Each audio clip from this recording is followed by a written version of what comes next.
All right, what's up, everybody? Welcome. Another episode, Mississippi River Rats. Y'all know me. I'm Creole. Over here to screen right, we have Mr. Dad Stone. I think he's fishing near Kentucky Dam today, if I'm not mistaken. We are here on the confluence of the Red River, which is that way, and the Atchafalaya River, which is this way, and the Mississippi River, which is that way. This is actually the shark spot for those who are in that live stream. Just got my rods cast out. Got some fresh gizzard shad, some frozen slicker, and we gonna see what's happening. I got 5 rods out, including this one here is the prototype Freddy rod. So hopefully we get something on Freddy. I would love that. Mike Sampson, Josh, Weekly Angler, what's going on, guys? We'll give everybody a few minutes to kind of get in chat and get gathered up. It always takes a few minutes. But I literally just threw the rods out like as we were going live. So the baits just hit the water. So did mark some fish. Not a whole lot, but I did mark some fish down here. So hopefully we get some action. Skull Rush, John Boy, what's going on, guys? Good to have y'all. Guerrero, what's happening, my friend? Good to have y'all in the live stream. As y'all can see, man, I got a nice scenery behind me. Check that out. I got the prettiest sunset out there behind me. Mr. Dave Garcher, Chris Everett, what's happening? Yeah, we just got baits in the water not 2 minutes ago, so we got high hopes. Want to catch some fish for y'all tonight. And today I got Gabe with me, and I got my little one, Caleb. He's down here playing with his phone in the bottom of the boat. I'm playing Rev Heads. Yeah, playing Rev Heads, whatever that is. So, Keith, what's going on, man? Good to have you in here.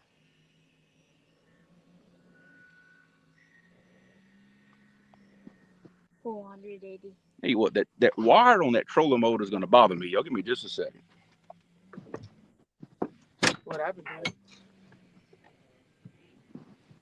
It's sweet. And every time the trolling motor moves, the wire squeaks, and it's going to bother me.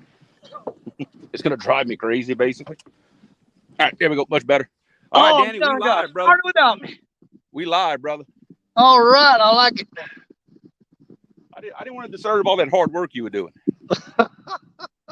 Man, catching these baby skipjack for the last 2 days. Skull Rush, Raro, John Boy's Catfishing. How you doing, guys? Who all have I missed? Chris Everett? For the time being, I got chat caught up. Freddie! Well, I ain't said hi to him. That's you right there, Freddie. This one here. All right. Well, hi, everybody. I got a nice piece of fresh, big old gizzard shad on Freddie. Not a donkey bait, but a good sized bait. You got one of them Freddie rods? I got one of them Freddie rods. Look out, look out.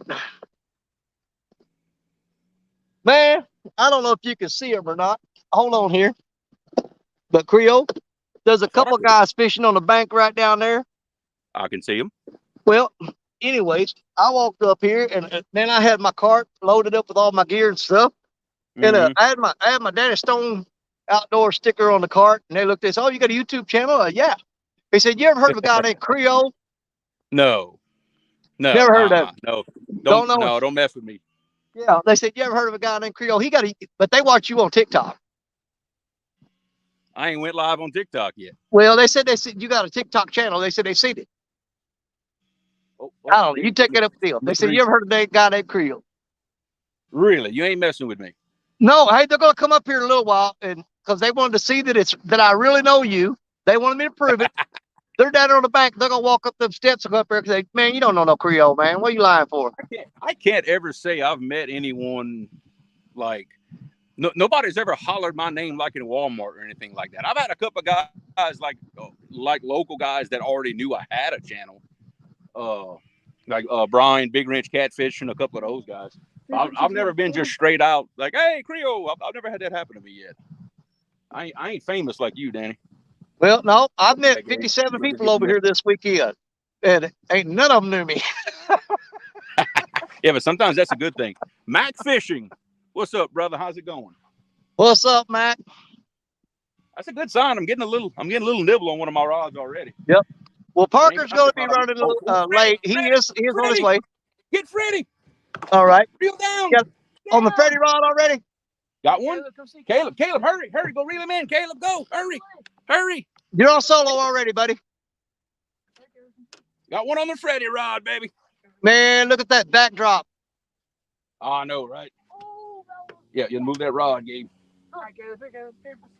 He's net worthy or no? I don't know yet. All right, Caleb, reel him in. Reel, Caleb. Caleb, put your left hand in front of the reel. Show him how, Gabe. Well, yeah, move that. There you go. Move that rod. Try to hold it. There you go. Hold it up. There you go. He's getting it. I'm getting it. You getting it, buddy? You getting it? Just reel in. Guys, I'm getting it. I tell you what, that Freddie rod is a lot easier for him to handle. I will say that. Got it. Keep coming. Bitter time fishing. How you doing, my friend? Tell me what it looked at. And of course, you know, Freddie's in here. He wanted to see David Smith. How's it going? Good to see you in here, my friend. Dave Garcher. There you go. You got it. That's perfect. That's perfect. Exactly what I want you to do. Creole's already on the roll. He's catching catfish with that beautiful backdrop in front of him. Hey, well, it might be a nice fish. Who wouldn't want to reel up a catfish looking at scenery like that? Look. Oh, he is? Okay. All right, look, Caleb. Look, put it. Whoa. That is a good fish. Pulitzer Barbecue. Hello, how you doing? Digging. We get Creole all situated. We'll tell y'all exactly what we got going on tonight. Right there. What our That's a game nice plan. fish right there, Danny. You got a good one? Yeah, I can tell the look on his face. Yeah. He's a good one. I'm trying to get in the way. Yeah, your screen Y'all keeps need to jumping, get, but we can see you. So you're like partially freezing up, and then you're kind of robot moving. But we can see you all right. Don't worry about it. Well, that's one on Shad. Hey, Greg Burgess, how you doing? He's too heavy for Caleb. Really? Yeah. Wow. Okay. Whenever he would. Oh, yeah, he is digging. Look at. All right, now stop reeling too. Just pull up the line. Chucky Morgan, how you doing, Chucky? It's That is a good. good fish. That's a big fish. Look at him. Look at him dig. Yeah, that's a good fish. Caleb, come on. Come here, Come on, you got to finish reeling in your fish. Come on, bub. Whoa.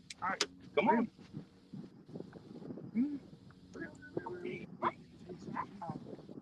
Keep reeling.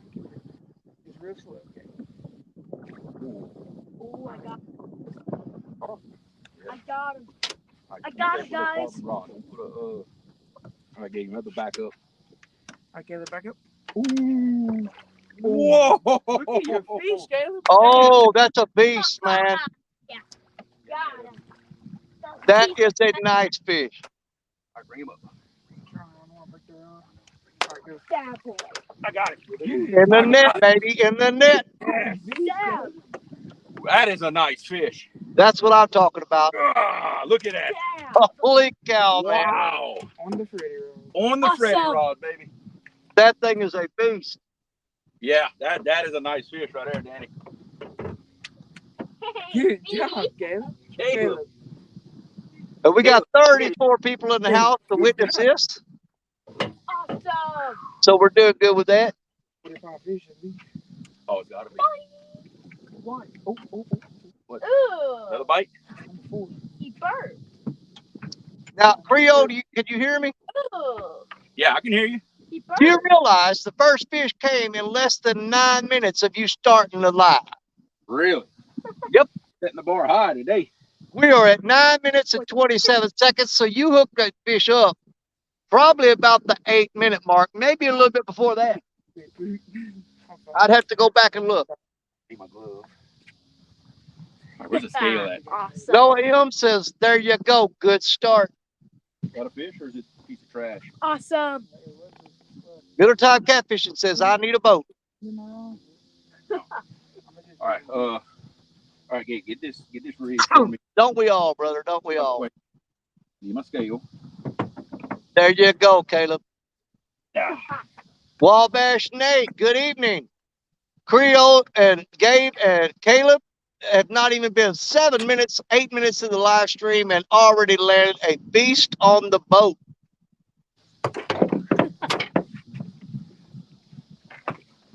Good job, guys.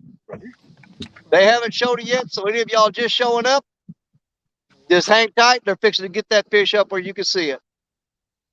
Are you gonna weigh him in the net? I'll just go weigh him in the net. Oh yeah, I ain't hanging that fish on them fish grips.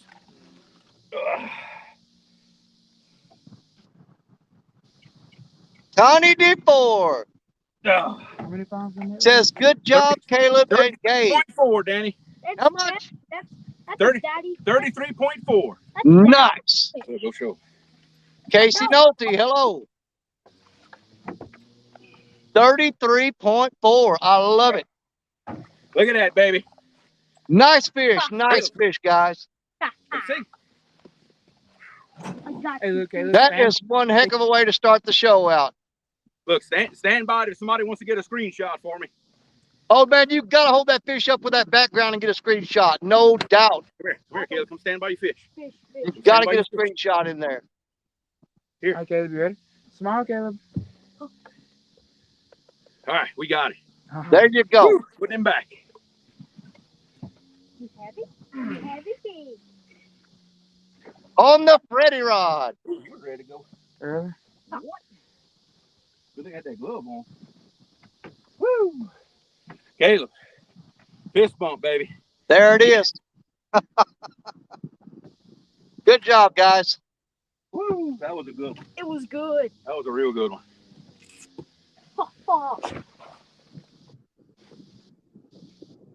On the Freddy rod, baby. On the Freddy rod. Well, I got a breeze blowing up here. I don't think it's supposed to storm on me tonight. I did not check the radar. I don't know. 42 people in the house right now I got it in it. Well, I got it in it. to witness that amazing catfish. Woo! 33.4.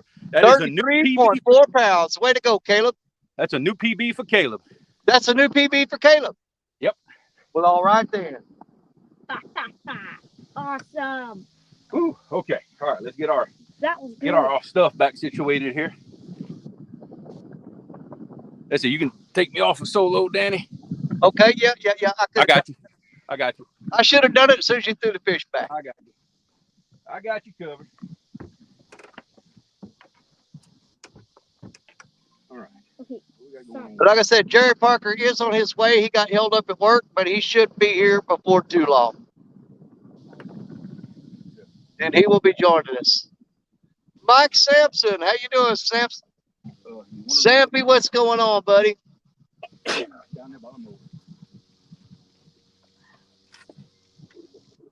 That's a heck of an advertisement for your rod there, Freddie. It was great. Now, my question is that the first time that he's used that Freddie rod? Yes, it has never been out of the house until Never this been evening. out of the house. So the first time he uses the Freddie rod and he lands his new PB on it. Man, you can't ask for more. Awesome. Lance McCougai, welcome in. How you doing? Our brother Lance.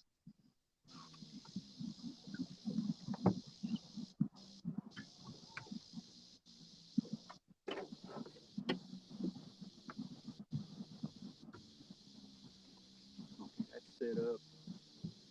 You got it?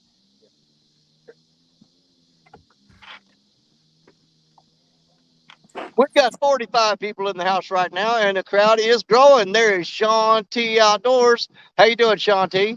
What's going on, Sean? 46. Folks found out we're live. They're starting to pour in. Laughing Catfishing. Thomas, what's going on, my friend? How you doing, brother?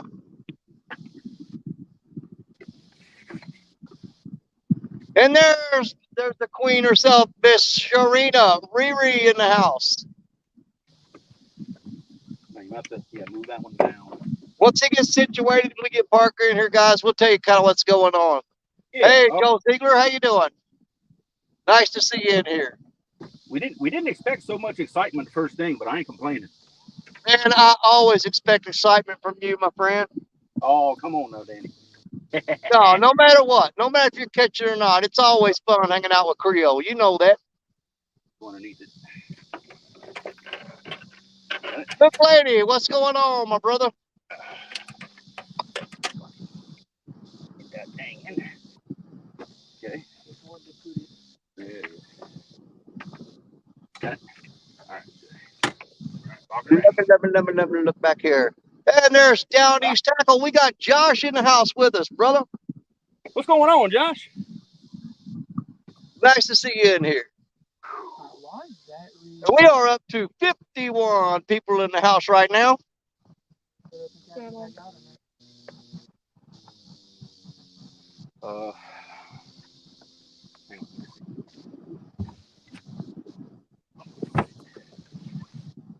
This one's hard. Originally, this one was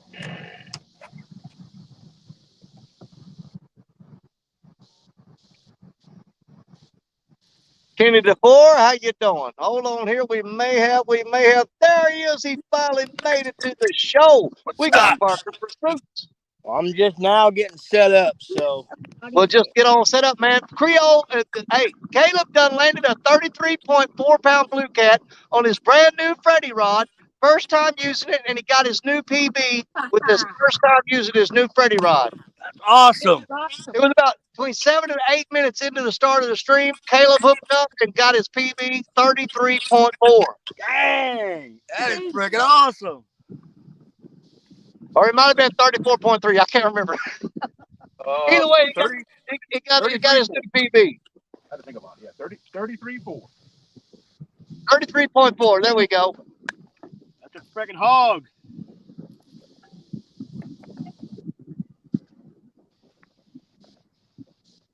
A little bit of current we have, it shoots on a swing. Ooh, that's a good way to start. Heck yeah.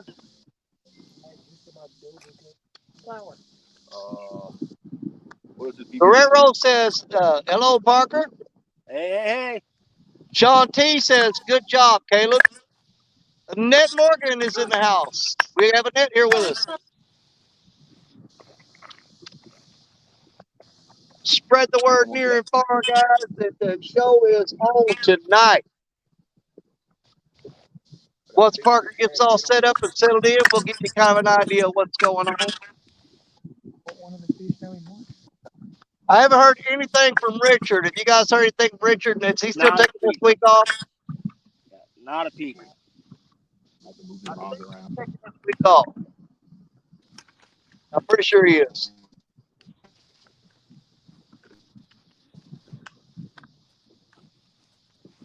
So we'll keep an eye out for him.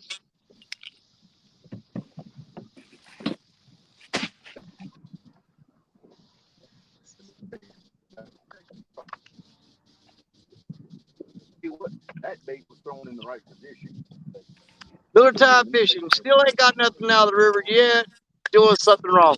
Brother, I'll try to get with you as soon as I can, and we'll figure that out for you. Greg Burgess says the Cajun Bull Gator. Hello, and hello, Parker Pursuits.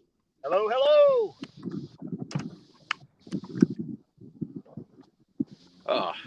Now, fellas, tonight we are doing something different that, to my knowledge, the river rats have never done before. That's true. We are simultaneously live streaming on Facebook tonight. I saw that. Whenever I came into the show, it said that you may not be able to see comments from on mine. Yep. It said you may not be able to see comments from all media. Yeah, it tells me the same thing. But anybody who's friends with me on Facebook can also go and watch this live. There's the Mid-Tennessee hog catcher. Crappie Day Fish on. How you doing? He says, hello, Rat Pack.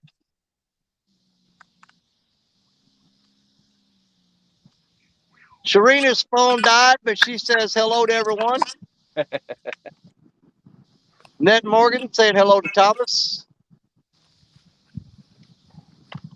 Yeah, I gave up. I gave up on my bumping plan because I didn't mark a single fish below that Really? high. No, couldn't even find any Asian carp below that dam. You know that's bad.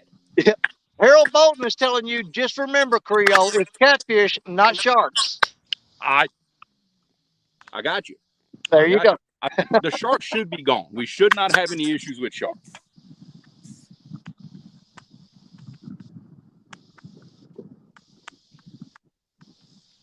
I watched that one too, Gabe. And Left, we've got six, left. 58 people in the house right now. Thank you. It was great.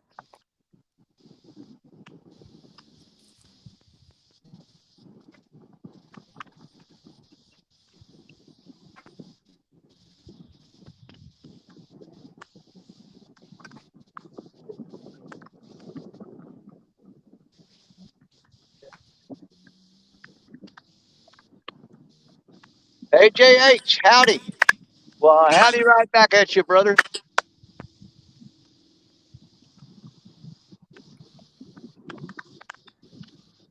I don't even know where the crap I'm at.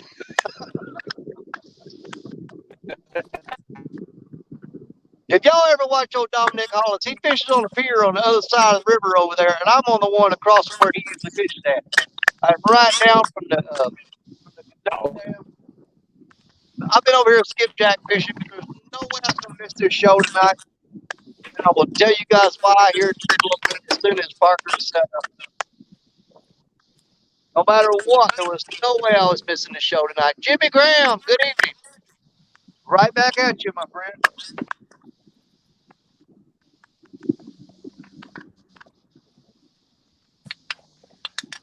We are dedicating this show tonight to a good friend, and we will explain all that to y'all here in just a little bit. Once we get Parker where he's up here on the screen, we'll tell you guys what's going on.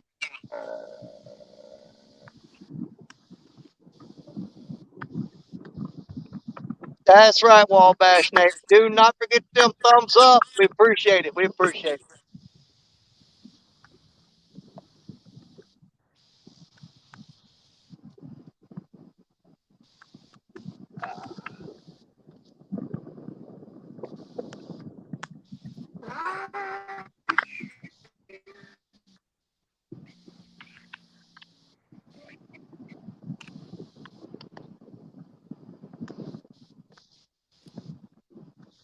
It's Freddy's Outboard Adventures on the laptop. What am I under? I am under the bridge that goes there beside the Kentucky Dam. There's Kentucky Dam. Did you do That's where I'll be at tonight. I hope I don't drop my phone off this pier. I'm sitting on the pier right now.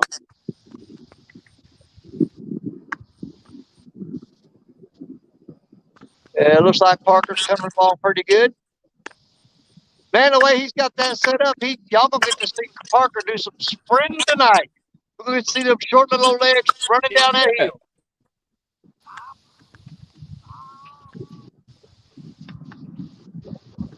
If y'all missed last week's show, Parker got caught in some bad storms, and he had on his rain suit, which was solid green, and he took off running, and he flopped and slid all the way to the water, and it looked like Gumby took a fall.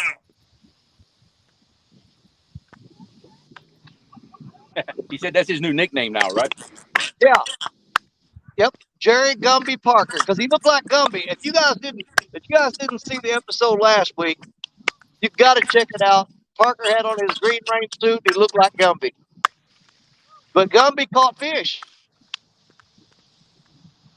Hey, that's all that matters is fish.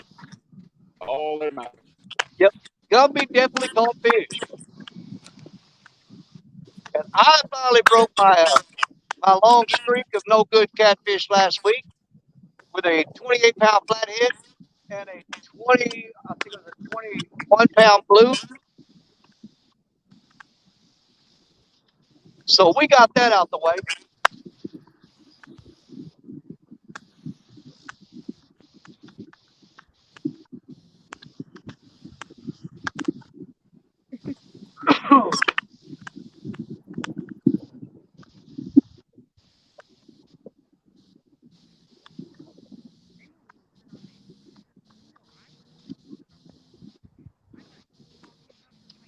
Serena's saying hi to Lance. Said her phone is on the charger.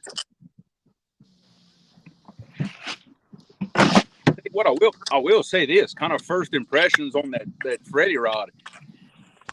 It's don't let the size fool you. That rod's got a lot of power in it. Looking at the bend in that rod, I didn't really think that fish was that big. Well, I mean, that rod's just like Jerry Parker. They may not be real tall, but man, they can pull some fish in it.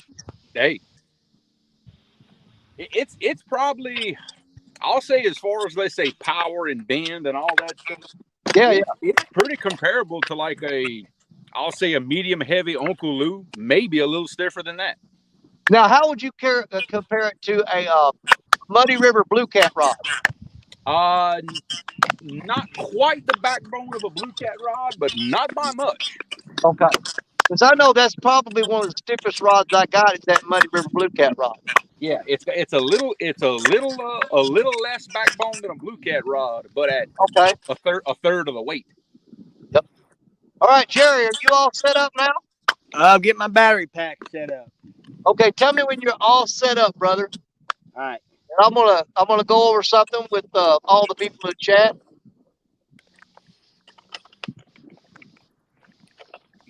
Good. Awesome. What's it? Sure. No, let's make some stuff. It's pineapple. It's good. It's good. Try it. Yeah, no. Here, give me a stomachache back. And I'm gonna have a bad diarrhea. Nice. All right. I am. Okay, you all set up and ready? Yes, sir. All right, guys. What we got going on tonight, for any of y'all that have not heard, I'm sure most of you know, we've lost a good friend of ours. Jay Foxhunter has passed away on us. So Creole got in touch with all of us, and we wanted to dedicate tonight's show to Jay Fox. And what I'm doing myself, I'm not at the Mississippi River, but that doesn't matter because tonight's about Jay Fox. Creole came out the gate, and him and Caleb and Gabriel, and they caught a nice fish for him. What I'm doing is I've got 4 rods here on this pier, and I took those 4 rods, and I took the name of each one of those rods because I named my rods, and I put them in a bag, and I shook it around, and I pulled out the name of my Mad Cat's rod. That's Madison.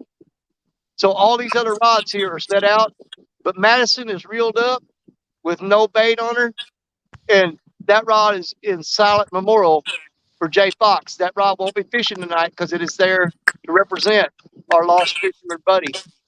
Gotcha. So that rod's going to be sitting tonight and just set to the side in honor of Jay Foxhunter. God, he was such a big supporter of all of our channels. Absolutely. Here's another thing that I stress to people. Why I tell them, if you can go to CatCon, I stress how important that is because one of the people that I really got to meet and really, made a connection with at CatCon was Jay Fox. I remember he was sitting, Haz and Brian B had a booth set up, and then you had Chris Flores had his trailer set up, and Jay Fox was sitting there in between them. And I was going around through CatCon and shaking hands and hugging people. And Jay Foxhunter called me over to him, and I went over, shook his hand, and he was like, "No, that's not good enough.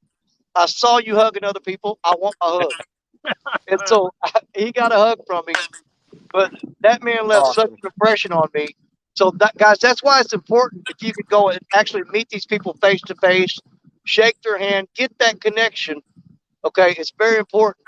If you're at all able to do it, man, I highly suggest you do that. Because once you meet these people face to face, and you got their hand in your hand, and you're shaking them, and you wrap your arm around them, and you hug them, that's a lifelong connection that you'll never forget. And that man left a very, very deep impression in my heart, and he will be missed. I mean, like I'm at a loss for words, guys. I found out last night. I didn't even know, and when they told me, my heart fell out of my chest. Yeah, I heard about it this morning, and It broke me down. He's one man. When you went live, you knew he was coming in. Oh yeah, Absolutely. yeah, Absolutely. You knew he man, was that's coming for sure. in. You know. There's I know. LG Bass, Tom in the house, guys. What's up, Tom? Great show the other night, buddy. And we've got 59 beautiful friends in the house with us. Wonderful people here with us tonight. Real time catfishing's in the house, guys. Hello, Mr. John Parker. It's good to see you. It's John? really good to see you. I got to meet John Parker at CatCon. That is another amazing human being, guys. What you see on the screen, I'll tell you what. You've got to meet these people in person. I believe that more now than ever. After losing Jay Fox, this is hitting me kind of hard, guys. But it makes each one of you made me realize just how much everybody means to me. Your friends are very important, very important. Then once we got here, they passed the friendship bar up a long time ago and jumped up in the family bracket. Oh yeah, absolutely. Yeah, Absolutely. I couldn't have said it any better. And we got I say it time people in here. Again. The greatest thing about YouTube is the people I've got to meet. Absolutely. You've got to make it to CatCon, guys, because we're the people that show up there is unbelievable. The feeling you get whenever you shake their hand, it's amazing.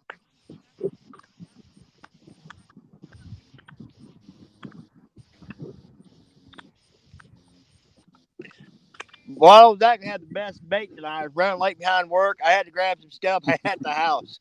So I don't know how well I'm going to do tonight. So, yeah. There's the Queen Catfishing. Tanya Hollis has joined us. Well, I tell you this, I'm sitting up on this pier and I don't have a pier net. If I catch anything bigger than 10 pounds, it ain't coming up. you'd have to walk to the bank, let out a crap ton of line, walk up, climb over the fence, and I know exactly where you're sitting, Danny. Yeah. And you're going to have to go down them rocks. Oh yeah. Now, hey, Jerry, where I'm at now, we walked down to that pier when we were up here, skipjacking. Yep. I'm on the other side of the river on the other pier. Oh, you're in the slacker water then. I'm across the river. Okay. That pier you're talking about's over there. It's right underneath the bridge across the way. Okay. Yep, I'm across the river, buddy. My camper is parked about less than a quarter mile from here. Oh, nice. Well, I came off the main river. I'm in the Kaskasky up the river a little bit from the Mississippi. Just a simple fact that the river is dropping so fast here. I knew it was going to be horrible. I talked to 2 or 3 of my buddies today, and they struggled all day today. So I was like, well, that my wife's with me. She's up the bank taking care of stuff. This is an easy spot to get to. Yeah. But I've actually bought one of my little bitty kayaks with me to gets a little later. I got a couple big baits. I'm going to paddle out and drop out against that lock wall. Okay. Well, I'll tell you what, the skipjack has been tough here, brother. Yeah. I was worried. I was wondering that. Well, yesterday afternoon when I got here, I caught 17. I got up early this morning and caught 18. And I went out a little bit just before the live and caught 23. But the biggest skipjack I got might be 8 inches. Dang. Oh wow. Yeah. But I'm packing them on ice because they're coming home with me. Hey, it's still bait though. Oh yeah. That's true. Well, how many Asian carp did you foul hook? Oh my God. Last night, right before dark. Here's the thing. Didn't foul hook them. They were actually coming up with that sabiki rig, the little tiny ones. It was in their mouth, man. The grass carp were doing that when me and Richard were down. I hooked a couple different grass carp, and both of them had that sabiki in their mouth. That's right, Tanya. It is real tough right now. But we did manage to get, like I said, I got 17, 18, and this afternoon I got 23. We're going to spend the night here one more night. We got the camper set up over there at the Kentucky Dam Village campground. And I'm going to get up in the morning and give it one more shot and try to catch some of these little baby skipjack. Then around noon, we're going to pack up and head back to Missouri. Brady's Outdoor Adventures has finally swapped to his main account, people. So we got the real Freddy now. Yeah, we got not that fake Freddy. We got the real one. Get that No, real not the fake Freddy. Well, they're both Freddy. It's just one of them's kind of an imposter. Yeah,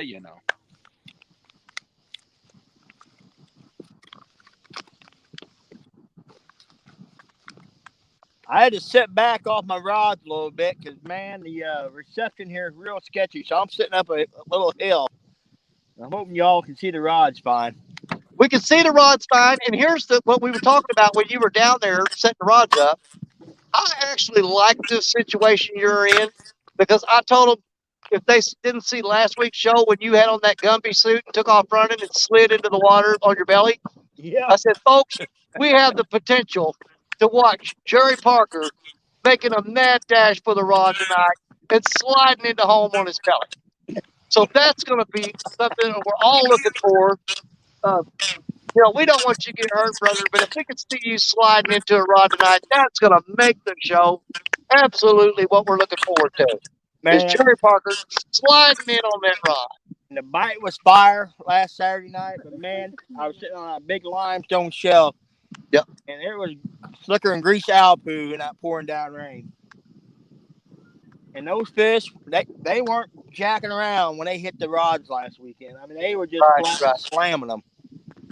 And Brady's Outdoor Adventures says, I am so proud of Caleb. Which one? Caleb's the man. Absolutely. We all are, Brady. And Brady, man, I'll tell you what, that is the coolest thing that he got his PBE the first time he used the new Brady rod. The first time ever put bait on the hook and got that fish. I've been getting in the kayak. Man, we're getting the kayak a little more. I might have to try one of those Freddy kayak rods. Tanya, I have been all over fishing for skipjack. I've been everywhere from I've been up the edge of the dam to along the rocks, on the pier. I hit every place here in Kentucky Dam. I went to Barkley Dam. I have hit everywhere. I've been here since Friday. And there's not a spot on this area that I have not worked looking for those skipjack. And I am catching them, but they're all pretty small and they're few and far between.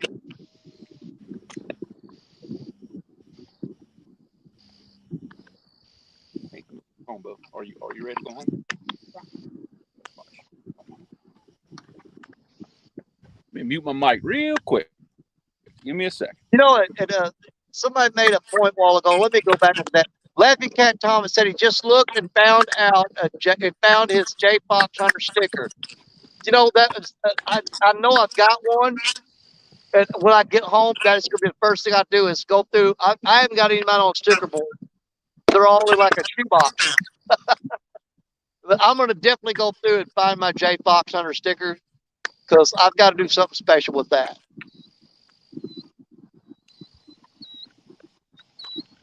Yeah, Tanya, I watched Kevin Fish's, and yeah, he'd been catching a bunch of them on the pier facing toward the dam. I'm going to get up in the morning and I'm going to give that a shot. So tomorrow will be my last day here, and I will definitely be on this pier slinging those sabiki rigs.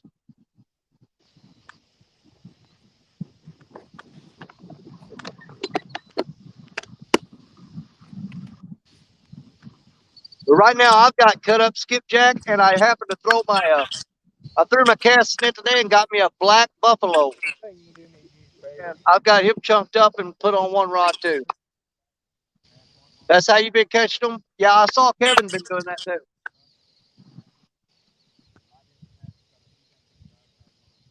I'm going to step over here and I'm going to turn the lights on Betty. So I'll be right. Okay. All right, Yeah, Danny, I we gonna got make my sticker brother in the cat on too. What? Go ahead, Danny, Creole. we gonna make a move real quick. Caleb is ready to go home, so we gonna meet his mama at the boat ramp, drop him off real Okay, quick, okay. and then we're gonna get right back after. But I'm gonna just keep the mic You see how you muted on catch my a console. PB? Take y'all for the ride. Yeah, he catch a PB. He said, "All right, y'all, I'm done. Y'all go ahead on." Just call it PB, 33 pounder. I don't blame you, man. After catching that nice fish, man, he's like, "Man, y'all don't even need me anymore. I'm done." I'll go get it. I'm gonna step over here and turn the lights on Betty real quick. I'll be right back. Yeah, it'll be underneath the seat. Yeah, I think it's driver's side. Yeah, I think so. Yeah, are you going or you want me? I thought you, Oh, I'll go get it. Got the keys. I didn't like it. All right. Leave one of these rods, Barry. Just grab and start cranking. Here, sit in my chair. I don't want to be on camera. Hey guys, Chair. my beautiful wife. I gotta go get a spare battery. So my beautiful wife is gonna be watching the rods for me. So you might get to see her slide into the rocks. So I'll be back in a little bit.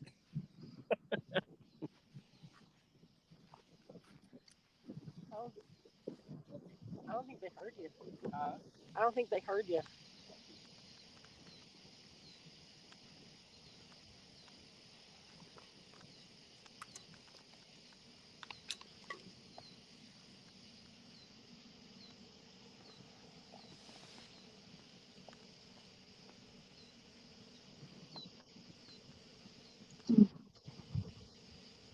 And that rod that I just leaned on that pole right there, that is the rod that represents Jay Fox Hunter tonight.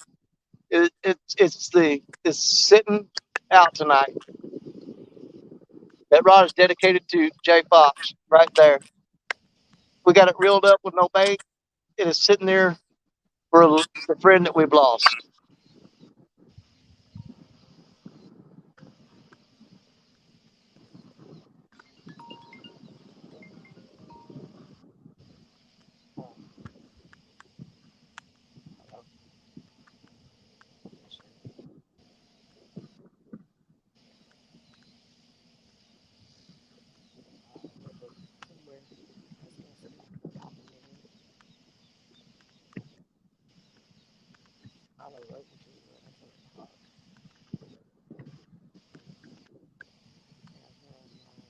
What you got going on there, boy?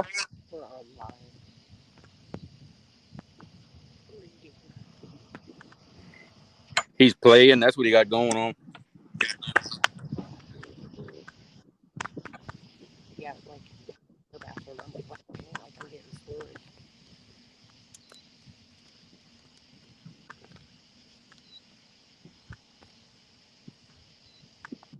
Yeah, we definitely are. I got a boat rolling up in here under this pier. It's going to drive right through all my lines.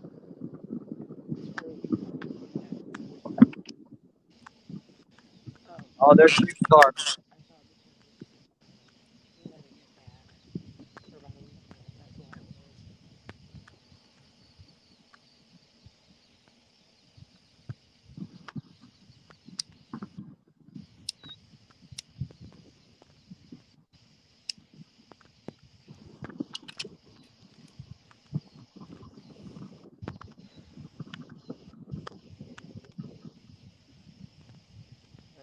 Yeah, I was gonna say you just gotta find each other when they're there.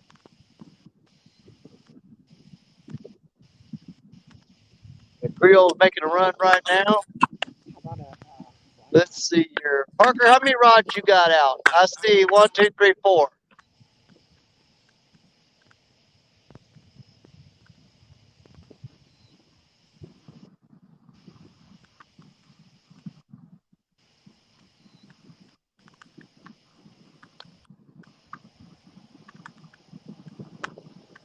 And for any of y'all that missed it, within the first 7 or 8 minutes of the live stream, Caleb DeFore landed his new PB on his brand new, first time used Freddy rod tonight. If that's muted. So he started off the show with a 33.4 pound blue cat on his brand new Freddy rod.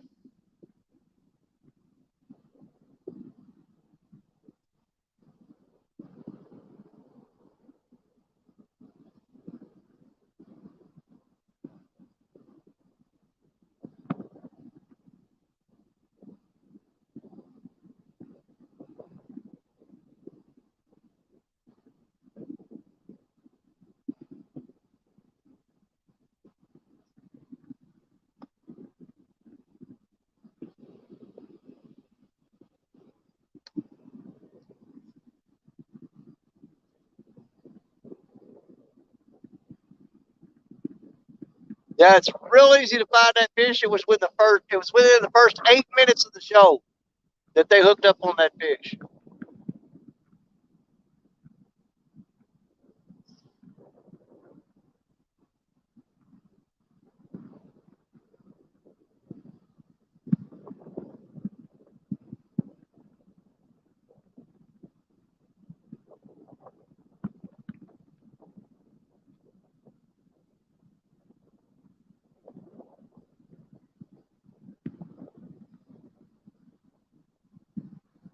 AJH CatCon, the one that we're all going to. Now they got one coming up is in Kansas City, I think in October. But the one that we all go to that I'm talking about is going to be in Louisville, Kentucky, on February the 24th and 25th. Okay. Now the Kansas City show is a big show. A lot of people say it's even bigger than the one in Louisville. But the one that I love to go to is the one in Louisville, Kentucky. And that's going to be February 24th and 25th coming up next year. And I know a lot of people that were there last year, they're all coming. And we're looking for it to be twice as big this year as it was last year, or next year as this year. But it is an absolute cannot miss. You've got to make it to it. And Parker's fiddling with the camera. There's my brother, Kelly Bullock. Kelly's been in touch with me off and on throughout the last couple days. We've been talking a lot on the phone. Kelly's in the process of buying a new boat right now.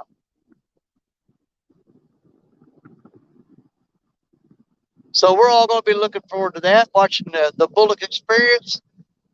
I'm sure he's going to start from scratch. Kelly, make sure you get footage of that boat as it is now when you bought it.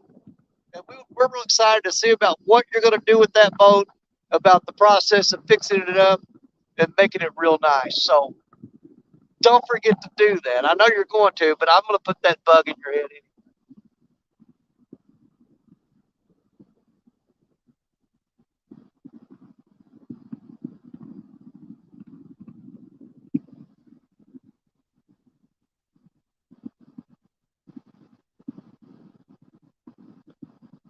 Freddie, you're going to try to set up an FOA. Man, that's going to be cool. Get that FOA booth set up, man.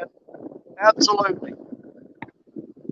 I know I've talked to a lot of people, a lot of new people in the catfish community, and have really been pushing for them to attend the CatCon. And a lot of them are really excited about it. We're going to have a lot of new faces this year. I think it's going to be, man, off the chain, without a doubt. I'm gonna try very, very hard to make the one in February. So that's kind of. I know Catfish why Viking. I know Catfish Viking. He's going to try to make it. Brandon Bronner. Trying to think of something. Kelly Bullock. He said he's going to be there this year. But we've got a lot of our old friends that didn't make it last year that are going to be there this year, or this coming up next year. Stonefly, I hope to make see it down you in Kentucky. Well, I'm in Kentucky right now, but tomorrow I'll be back home in Missouri.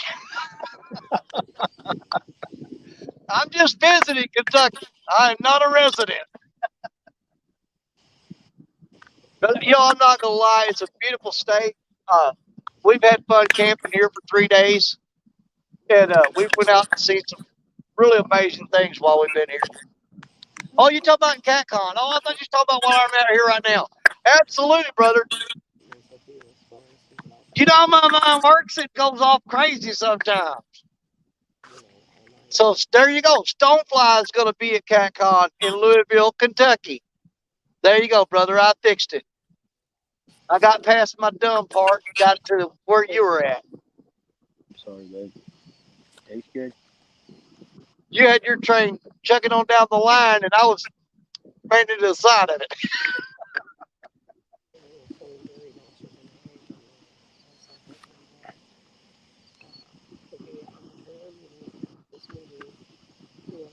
Jimmy Geiger, does anybody know any good fishing spots around Florence, Kentucky? Uh, Not my area of expertise. I'm sure somebody in here uh, could probably give you some tips on that. 10-20 minutes of it to the second commercial. Because there's a lot of folks in here that fish all over the place. They're everywhere. Right there, I mean, you got the Tennessee and the Cumberland right here where you're at. I mean, it's a multi-species paradise. Then you got the main lake right over there, and it's just like I said, Kentucky Lake and Barkley Lake are phenomenal. I've spent a lot of time fishing those lakes, and those lakes are phenomenal fisheries. I mean, just absolutely phenomenal.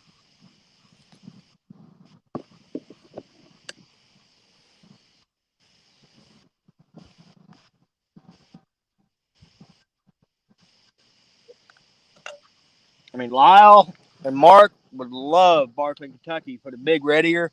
Oh my gosh! I mean, there's dinner plate sized red ear in them lakes.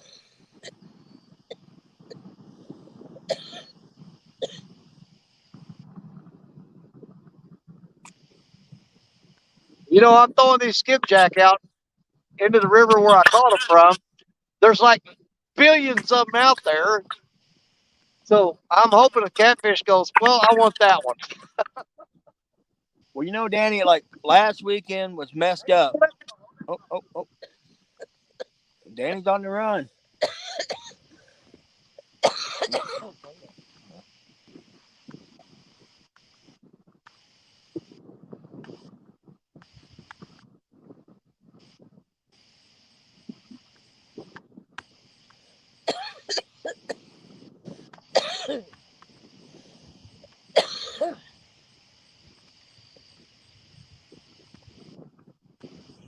All right, back to you, Jerry. What was you saying?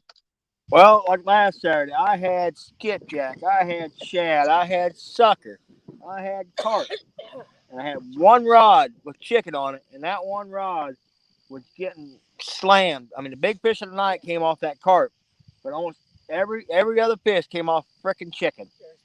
Wow. Well, as we were saying that, the J-Dog rod right there, that one, the tip of it bent over and was jerking pretty good, but it didn't hook up. But I'm going to keep an eye on it. That one there, these skipjack are so small, I've got 3 of them on that hook. Well, you got a good chance of hooking into a pure strain striper or a hybrid right there.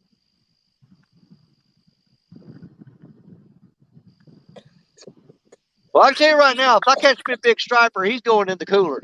Oh, yeah.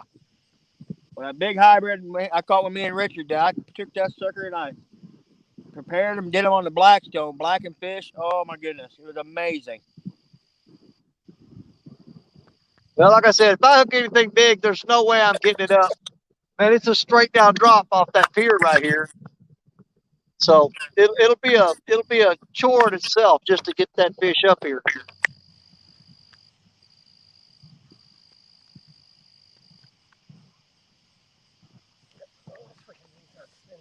Yeah, like Big Mike, you know, he fishes those piers on the Cumberland. I mean, yeah, below Chickamauga, and he has one of those big old pier nets. Yep. Yeah. And Big Mike's a big dude, man. And you see some of those. Yeah, he is. I met him at CatCon back in February. Yeah, Mike was there.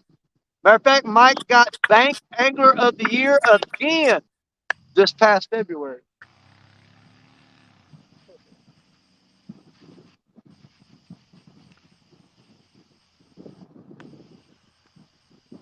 Old Haz was in the kayak today, and he was getting into some fish.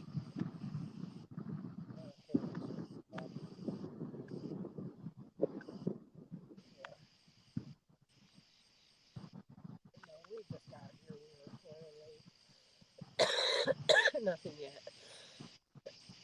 No, just his, Saturday show or whatever. I tell you what, Danny, it feels really weird for me, fishing this real calm water like this behind this lock. Yeah. I'm usually in ripping current, and it's like dead calm here. But this is the deepest hole water for a long way in that stretch.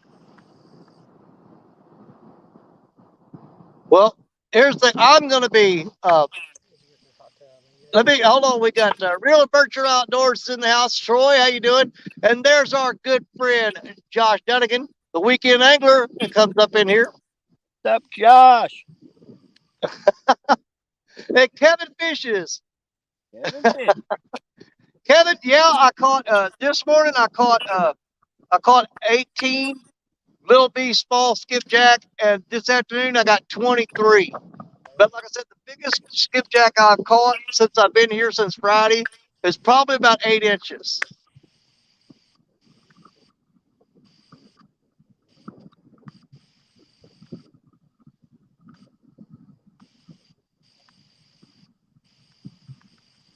And I'm trying to see who all missed here. I saw something. No, Josh, don't be putting people up to no crap like that. What kind of mischief's he into? Oh, he's trying to get Kevin Fishes to come up here and push me off this pier.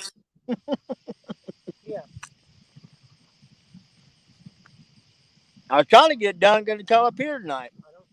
Yeah.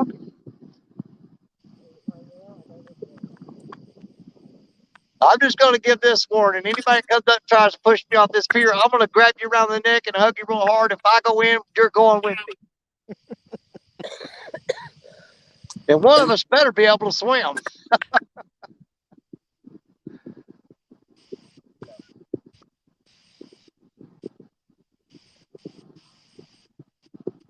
Yeah, it's nothing like that. When we came up here the last time, I know I took home at least 14, I think it was, big skipjack that were around 16 inches. Well, it ain't this time. It ain't like nothing like that. Well, I know next spring I'm probably going to, when they're really running hard, I might stay up here for like 2 or 3 days. All right, I'm going to highlight that for you, Parker. Looky there. Let's see. Ah, okay. Okay. There you go. 217 Rebel Outdoors. What's going on, Rebel? That's right. Big skips are hard to come by right now.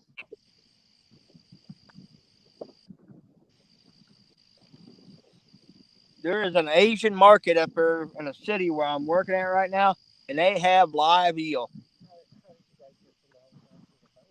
Well, I'm just gonna. I've got all the ones that I've caught since Friday. They're packed on ice, and I'm gonna get up in the morning and put as many of them in the cooler as I can, and I'll go home and vacuum seal all those. The little ones, hell, they'll work too. You just gotta chunk them up and put them in a whole bunch of them on a hook.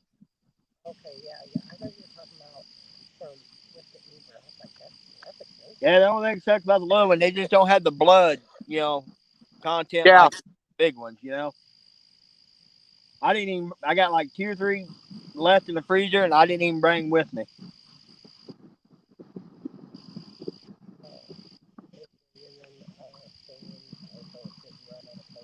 And I'm not sure if Creole's on the move back to the fishing spot, or I haven't noticed that he drop off Caleb yet.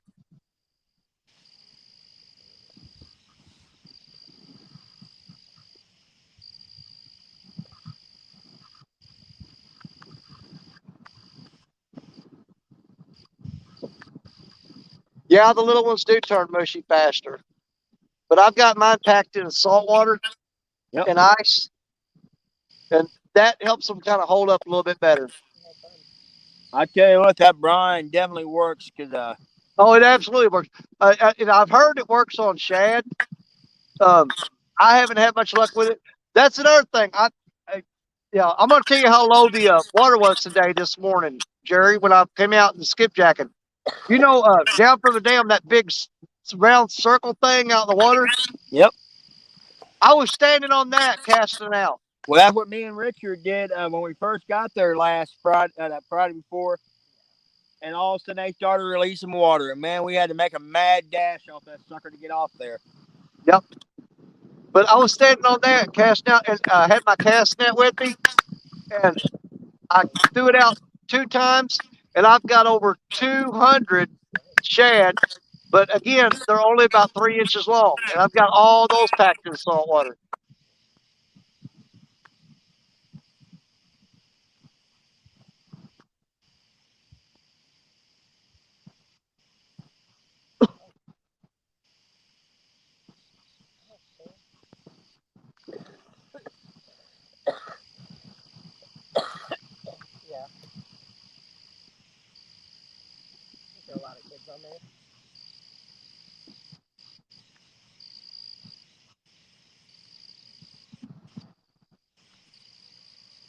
I'm gonna check that J Dog rod real quick because I'm pretty sure that was a gar that lit me up a while ago. Well, there's some big old gar there. Oh man, you wouldn't believe some of them I've seen today. Well, I sent you that picture of that great big one I caught when me and Richard was up there. I don't know if you guys can see them or not. I'm gonna try to blow that up. But if you look on the ground right in front of that light, right there, all those little black specks, those are mayflies. Oh man. There are billions of them there. Get Betty back in there. There we go. Now I'll get off of that. Yeah, we got Black Betty. She's sticking up right there with her lights on. But I'm going to check that rod right there real quick, guys. I'll be right back. All right. Well, folks, I can't see chat, so y'all have to talk among yourself for a bit. Like I said, I can't see chat, so. And Creole, I believe he is on the move, so.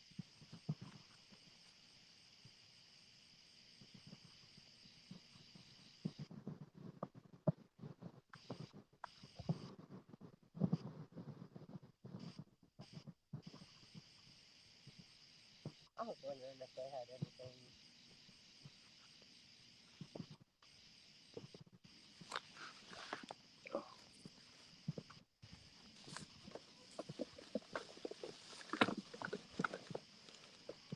Are you bringing my water?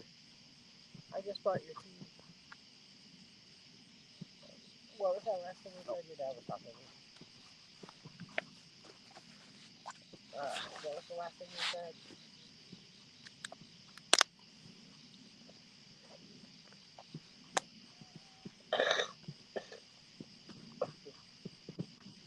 Oh, Whatever it was, he took it down there and got it wrapped up on stuff. Whisker Dreams.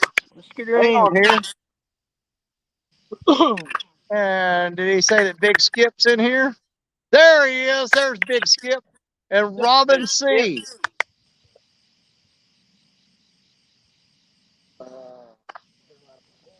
All time.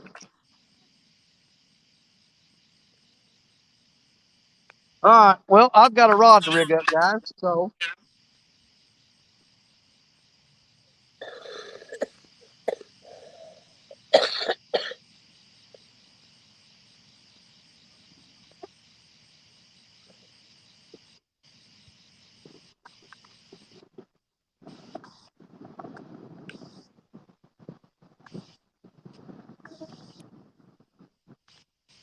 yeah.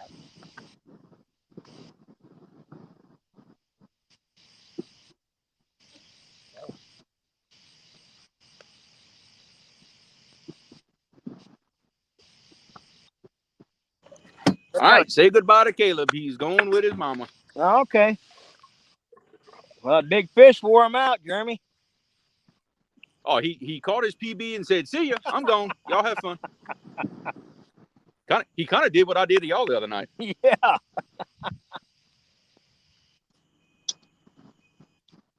He said, I put my work in. You better believe it.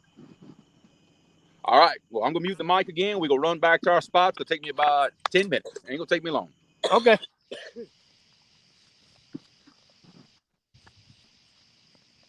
Well, once Creole gets set back up, I'm gonna take a couple donkey baits, and I got my kayak, one of my kayaks right there. I'm gonna paddle a couple baits out once Creole gets set back up.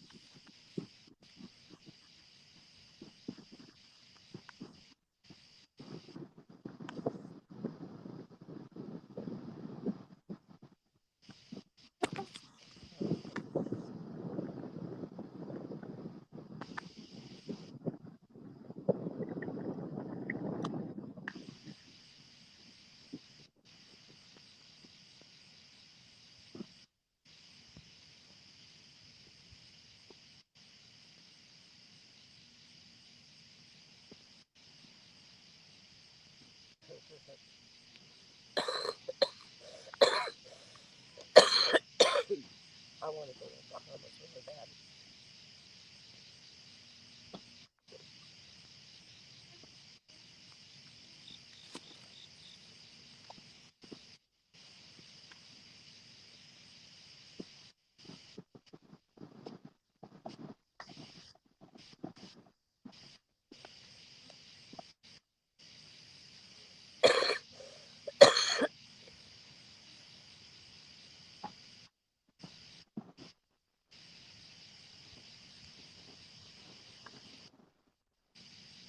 Oh my gosh.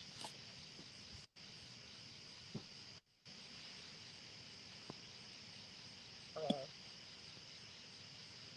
yeah.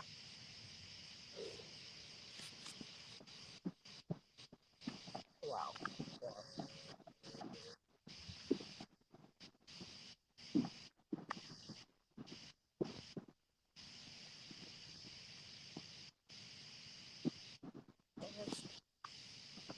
I'm off work on for years.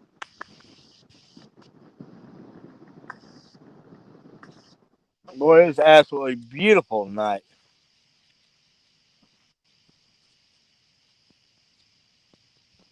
Got a few mosquitoes, but it ain't too bad.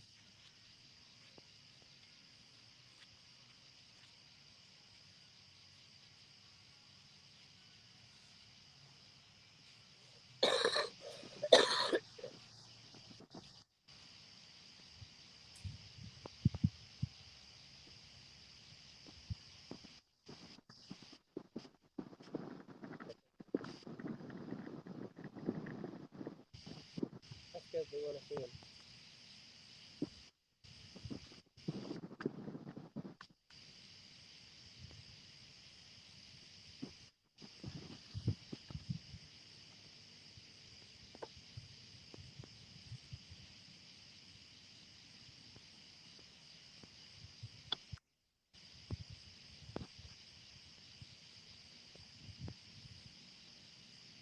That's funny. You're not allowed to do that. I wonder why.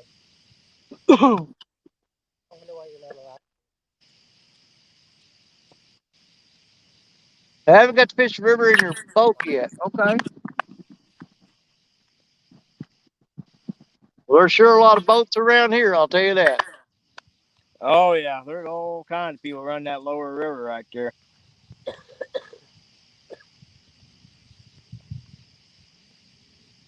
Yeah, you're on the side, the boat ramp too.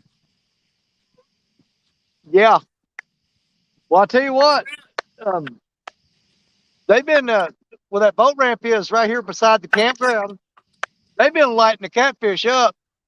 But I talked to a couple of the old timers that are here, and they said that they haven't gotten a single bite on catfish until after 8 o'clock in the morning. Really? Yep. They said they've been catching them all after 8 o'clock in the morning. And man, I'll tell you what, if you see all the fish skeletons, the catfish skeletons down there where they filleted those fish out right by that boat ramp and they threw them over in the rocks right there beside the boat ramp, there are literally piles and piles of catfish heads and where they filleted the fish out. Really? Dang. Let's see here. Hold on, I missed.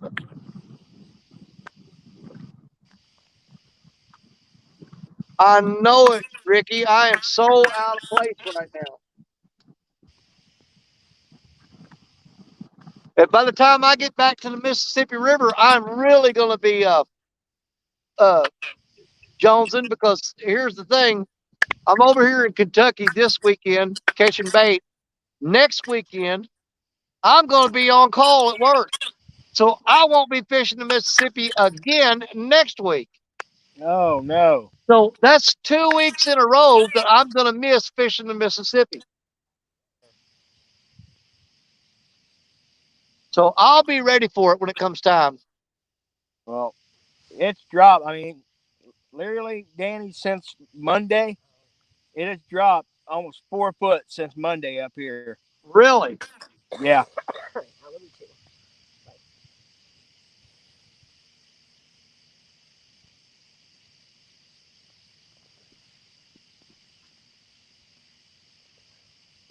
Well, if it's dropping on you, I know it's dropping on me.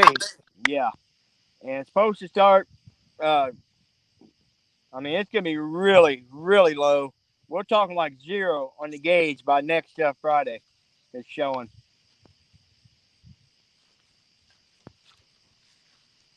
So I'm kind of torn. I'm not sure where I want to. If I'm gonna go back to that 90-foot hole I was fishing last Saturday, or back to a wing dike. Yeah. But it's getting to be, that time of the year, those wing dikes start producing big fish. So I'm not sure.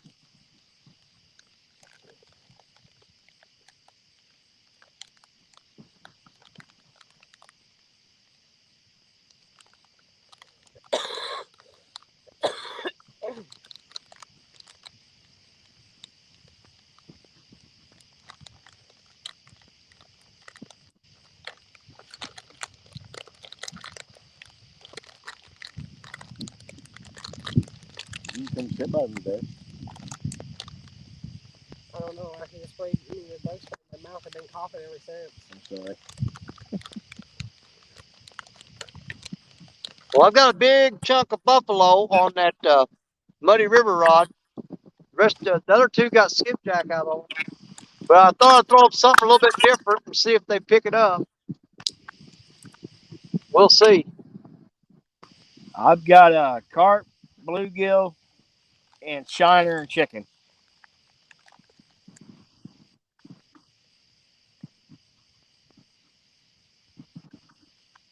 I'm gonna give it about another 30 minutes, and then I'm gonna hook couple big baits out. And I'm gonna paddle it out to that lock wall. I'm gonna drop one up there, and then I'm gonna take my big Penn Warfare 30, and I'm gonna paddle it about 100 yards up the lock wall and drop it.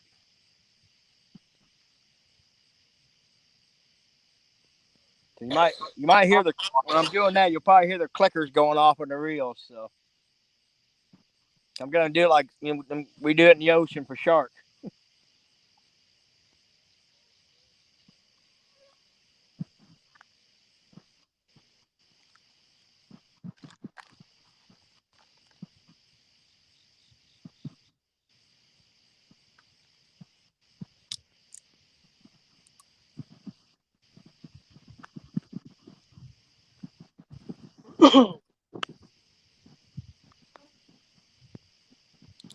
I drove the truck down here to where I'm fishing at, but it's actually within walking distance of the campground where my camper's at. Just a lot of gear though to pack. Well, that's the thing. Not a big deal. But you got this.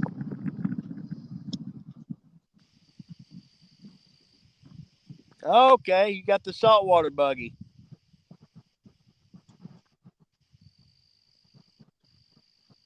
I've got I've got rod holders on that cart, and it'll carry my generator, lights, cameras, tripod, my chair.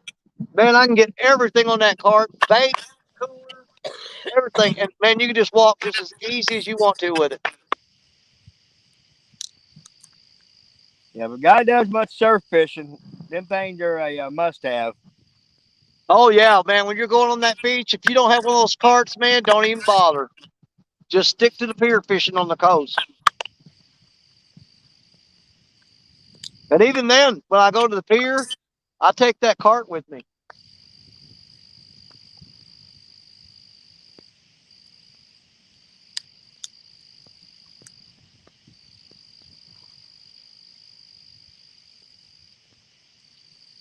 You know, I've met a lot of new people up here this weekend, though. Just around Kentucky Dam and stuff, and met some really nice people. Oh yeah, it's all everybody I've met up there has been nothing but super nice. Once the weather cools down and those hybrids start coming up out of the main river and hanging behind that dam a lot, I might make a run up there just to chase out them hybrids.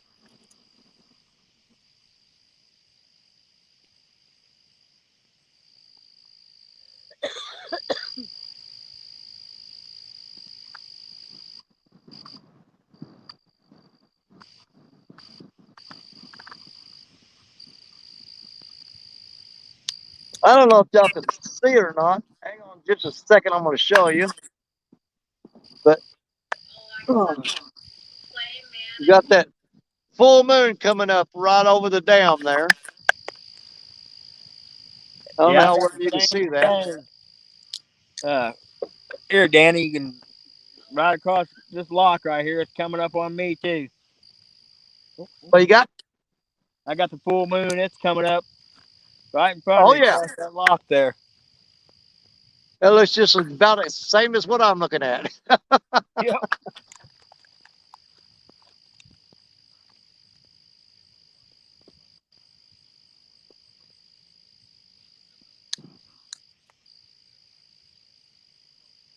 As soon as Creole gets off back in action here, I'm going to run up to the truck and grab my water jug.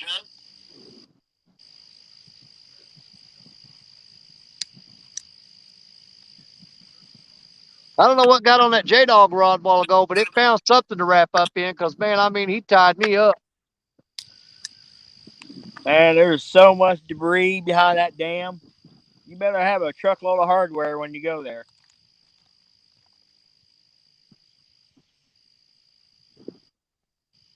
Yeah, I won't be out here late tonight, I tell you that.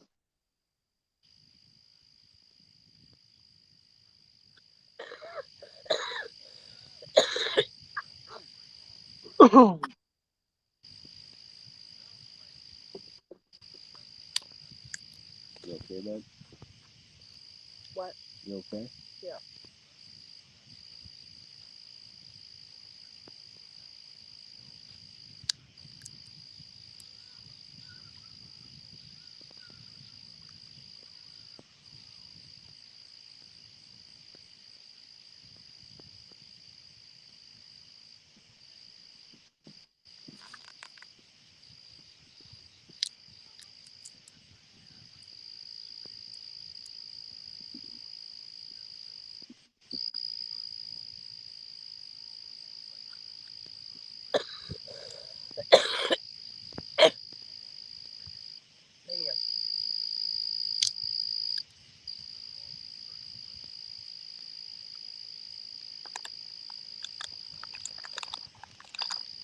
Yeah, as soon as Creole gets set back up, though, I guarantee it won't be long before you have a fish on there.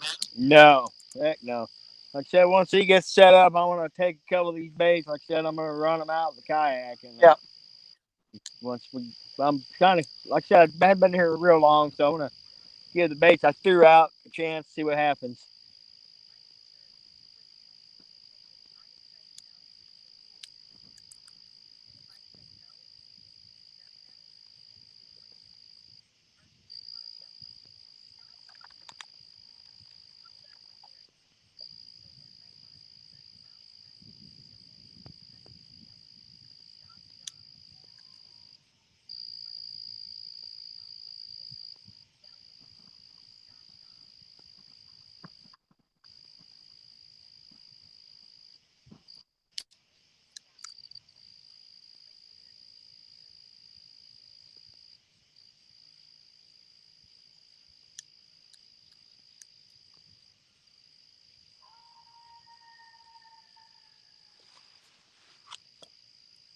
Yeah. Mm-hmm.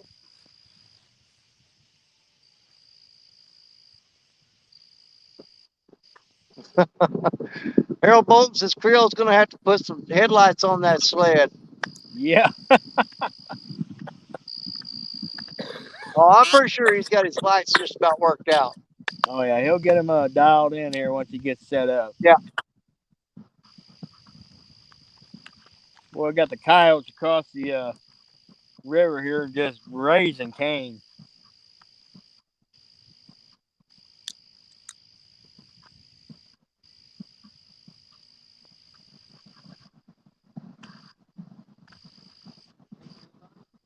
Oh, no, I had a couple of bites.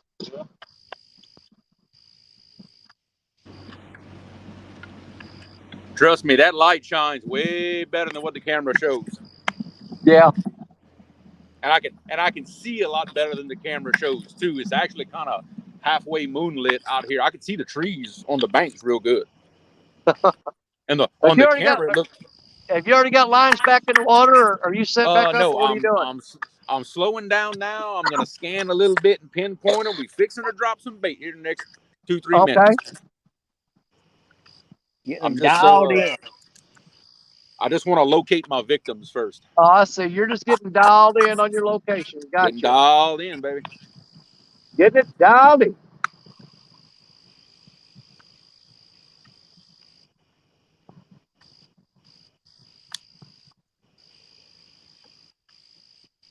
Greg Burgess says the Cajun Bull Gator. Hello, Danny and Parker. I'm going to subscribe to your show.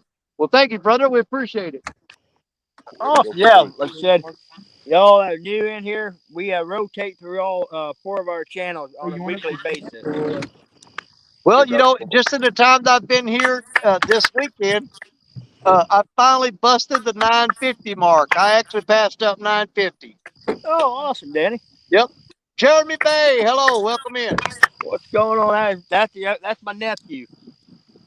That's the other half. Yeah, last time I checked, I was at 951, so I broke that 950 mark I can finally. only run 4, so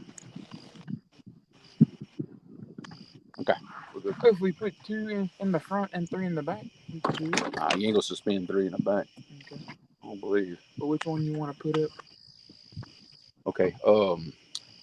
Let's put the 2 Well, blue. first thing first, you want to get the lights so we can see what we're doing. Yeah, that'd be nice. Where's it at? Is it in I think it's in my box right here.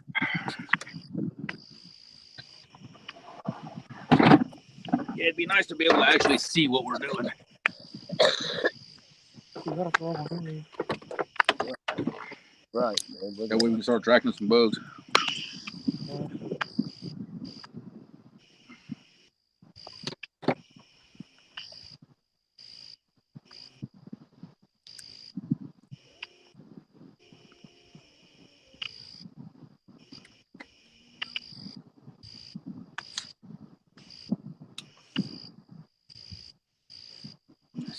Oh, this is gonna go here. If you guys are getting close to get set up, I'm going to run up the truck and grab my water jug real quick, and I'll be right back. Maybe put the knife in it. It might keep it more stable, maybe.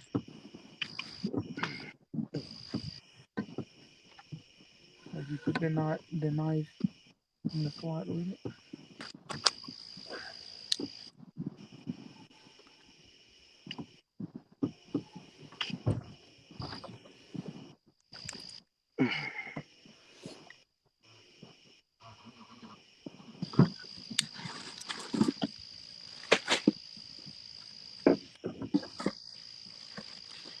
Like that. Yeah, it'll help. And once we tie it down with this right here.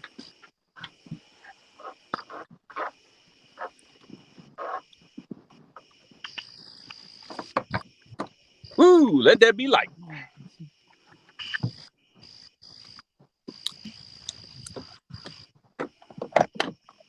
Oh, well, no.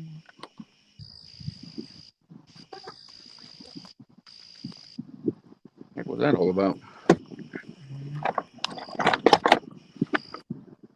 My little flagging that I tied my thing with. Oh, it's in here.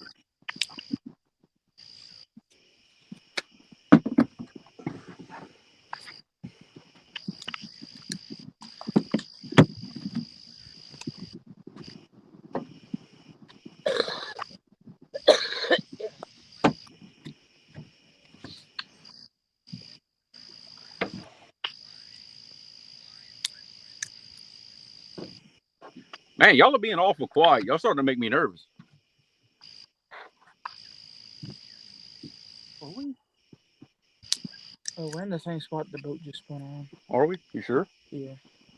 Okay. Yeah, okay. Sandbar's over there. Okay, you're right. I don't know. I looked around. I didn't recognize anything. I started getting nervous.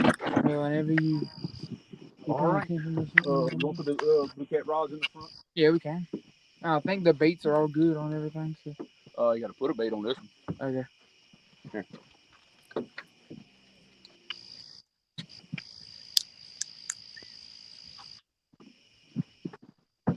Let's see here.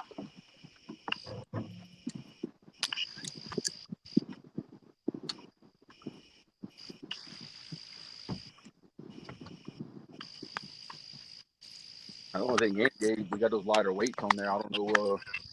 Are they going straight down? Yeah. Okay. Oh yeah, the water is moving.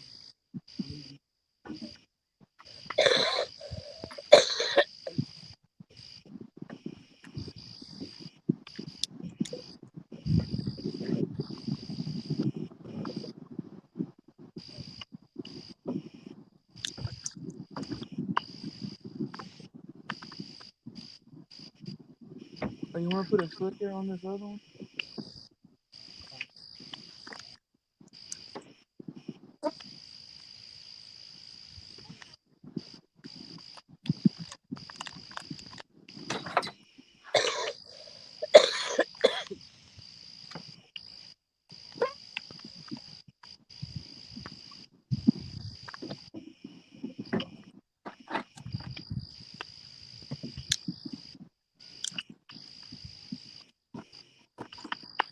Good deal. We got bait in the water.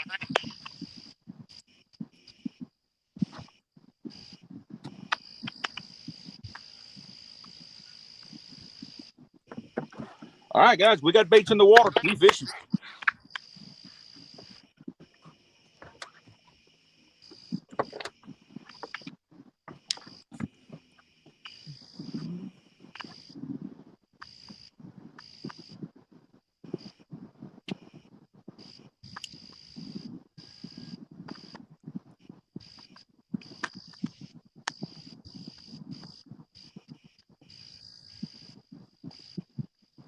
All right. For good luck purposes, I got the rods suspended all around the boat. So for good luck purposes, I'm going to put the camera on Freddie. So hopefully if we get a takedown on Freddie, y'all get to see it.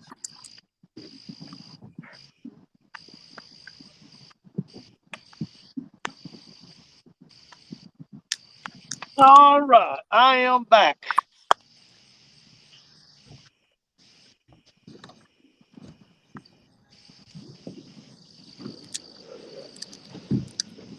Hold on here. Yeah, Dominic, I've been here at Kentucky Dam since I got here Friday afternoon. Give me a drink. I thought she I told everybody I was coming. I figured you'd heard by now. While you're up there, I don't whatever you grab. I don't care. I ain't gonna lie, I've actually been looking for you to show up. I kind of counted on it, to be honest with you. I thought Dominic Hollis was always down here.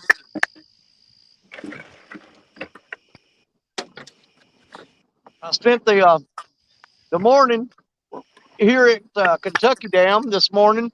This afternoon, I was over at Barkley for a while, and now I'm back over here at Kentucky Dam again because the pier I'm at is the one across the river from where you fish at, because it's really close to my camper over there in the campground.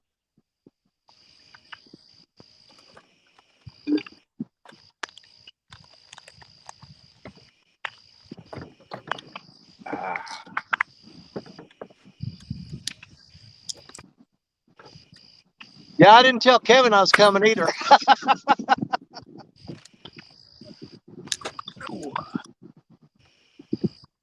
Harold Bowman says, "Gotta go. Good luck, fellas. Stay safe." Well, thank you, Harold. We appreciate you.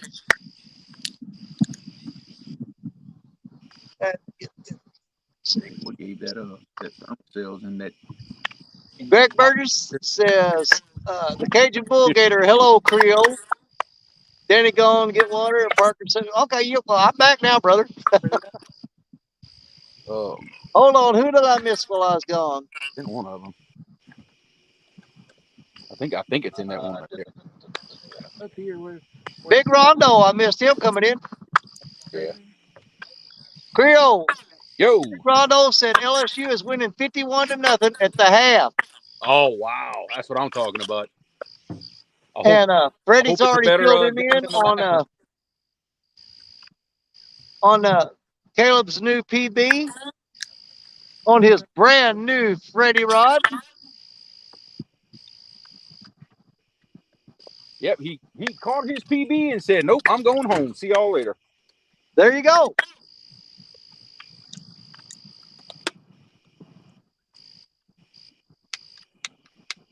Yeah, he came in and 8 minutes, did what he had to do, and said, "My work here is done." Yeah, that's exactly what he did. Yep. He came in and said, "My work's done. I'll go ahead and go to the house." Yep. Going to the house. See y'all later.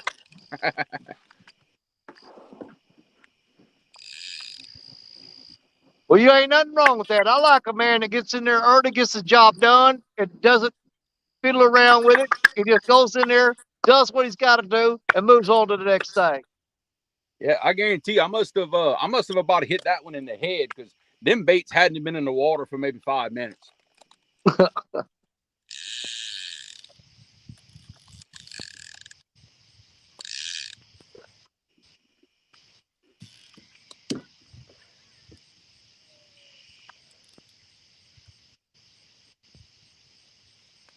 It's funny watching on the sonar. I just watched a mark do this. They go down and come right back up. Like he went check out the bait and come back up. Well, Dominic, it's going real slow as far as catfishing. Uh, I got to turn these hearing aids down, I guess. Sounds like they're feeding back. But I did get a bite earlier, but man, as soon as he got on there, he ran under something and wrapped me up tighter than a Christmas present.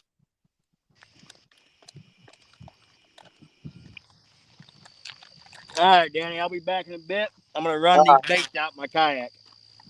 Yep. Shut up, Skip.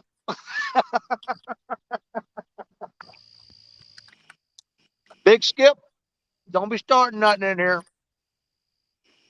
You know, that's another one I hung around with at CatCon. I'm going to tell you what, that guy's about as crazy as he is big, and he's big. That's saying a lot right there. Yeah, he's a big old boy. You know, it's funny. You watch everybody on YouTube, and unless you see them together, you don't get a real sense of how big or small someone actually is in real life. Oh, no doubt, no doubt. Hey, there's some Muskrat Adventures. We got Roger in the house, guys. Roger, what's happening, brother?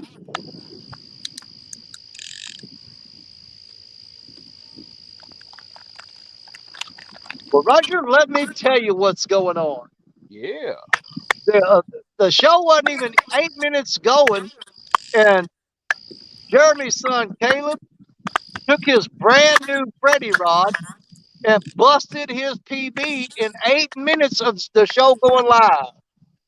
He caught his PB and said, "I'm going home. I'm done." Yep. It's been all downhill after that.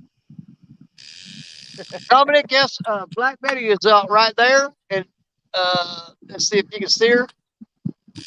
Right there, that's Black Betty with the lights on, and she is sold back up toward the dam.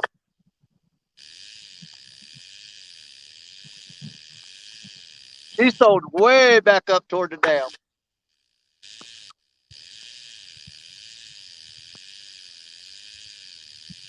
Warren Stock. Yeah, I'm not on the Mississippi tonight, my friend. I'm over here in Kentucky catching bait. But for any of y'all that's just coming in, tonight's show is dedicated to J Fox Hunter, our good friend that we lost yesterday that passed away.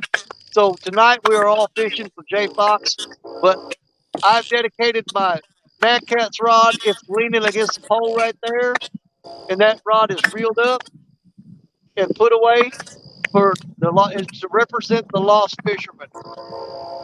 So that rod is sitting out of the water to represent J Fox Hunter, our lost friend.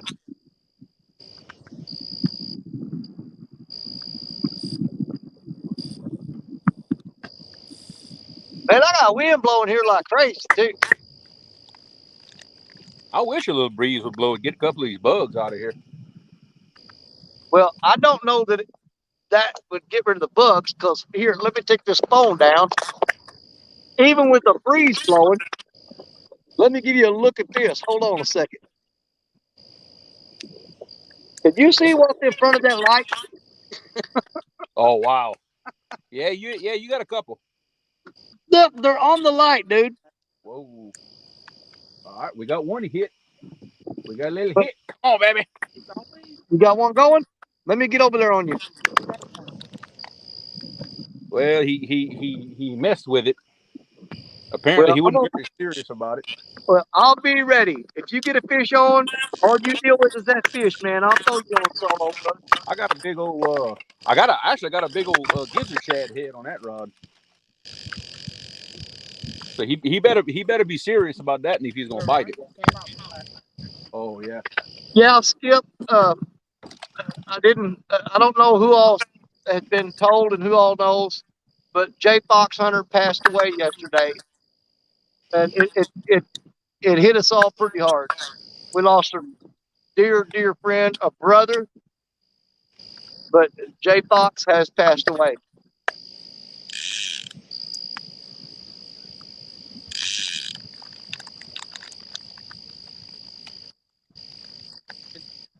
Yeah. He wasn't there. All right. Give him a chance. I got too excited. He hit it. He hit it coming up. He took all the slack out the rod, but I got a little too antsy. I do that sometimes.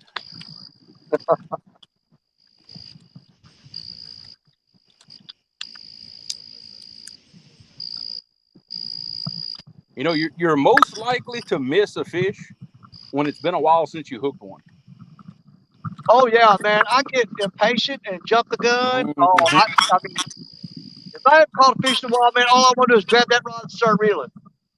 Oh yeah, I have missed more fish trying not to miss a fish than anything else.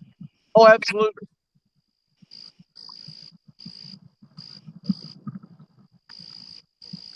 Now, speaking of announcements and all that good stuff, did we make our other announcement yet? I didn't miss nothing, did I? No, actually, we have not. But is Jerry in here? Is Jerry where he can hear us? No, not yet.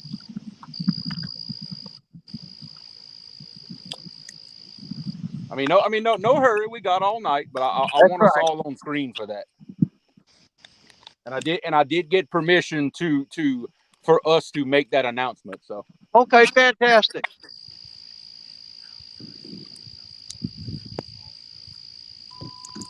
Well, we'll just hold off on it for a little bit because we want to make sure Parker's included.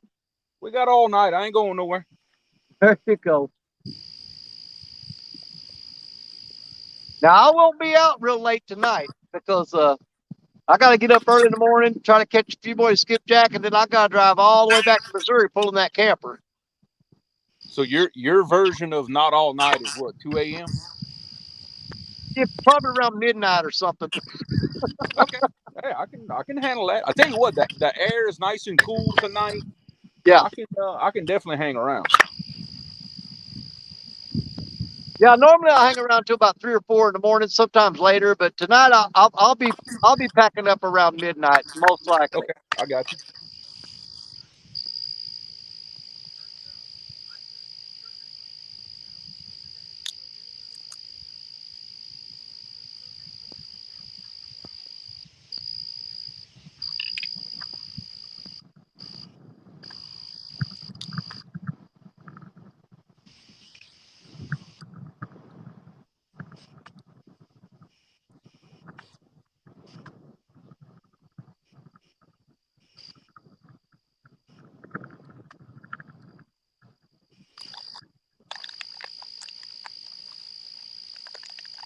That's right, Greg. I hope it's a long time before I have to do that again too.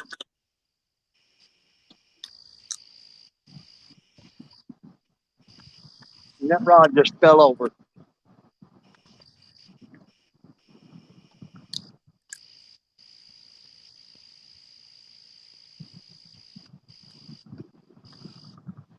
We got fish moving under the boat. Just don't have nothing that wants to bite. We got to give them a few minutes, I guess.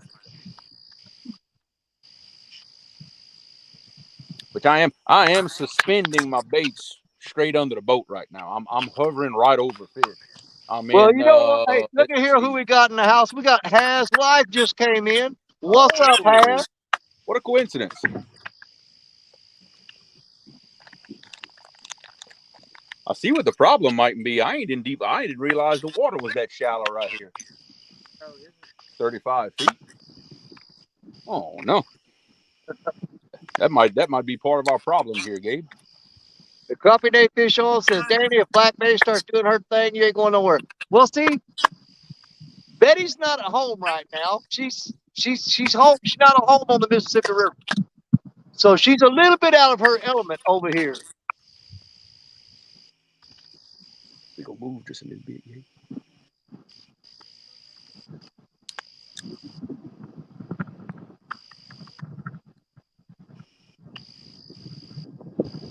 Yeah, so we're not over our deep water. I didn't realize that.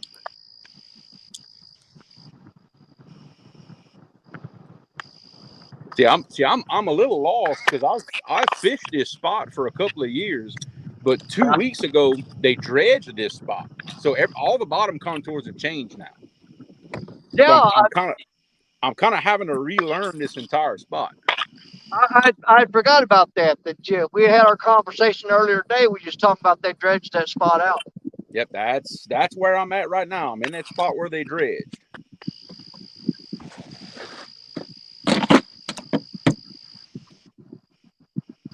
Which there's fish kind of all scattered out in here, which is a good sign. Well, you think they're just spread out all through there because they're readjusting to changes in their environment from that being dredged out? No, I think what's happening, every spot, you've heard people talk about the spot within the spot. Yeah. Every place has that spot that, yeah, you have an overall good spot, but you got to have your baits right in a certain area to really contact the fish. Now I'm having to relearn where that is in this spot. Okay, gotcha. So that's And kind of what I'm Has doing. says he's back. He said he had to reset his phone, but he is back. Cool. Has. Almost 50. And Jerry's down there fiddling with his rod.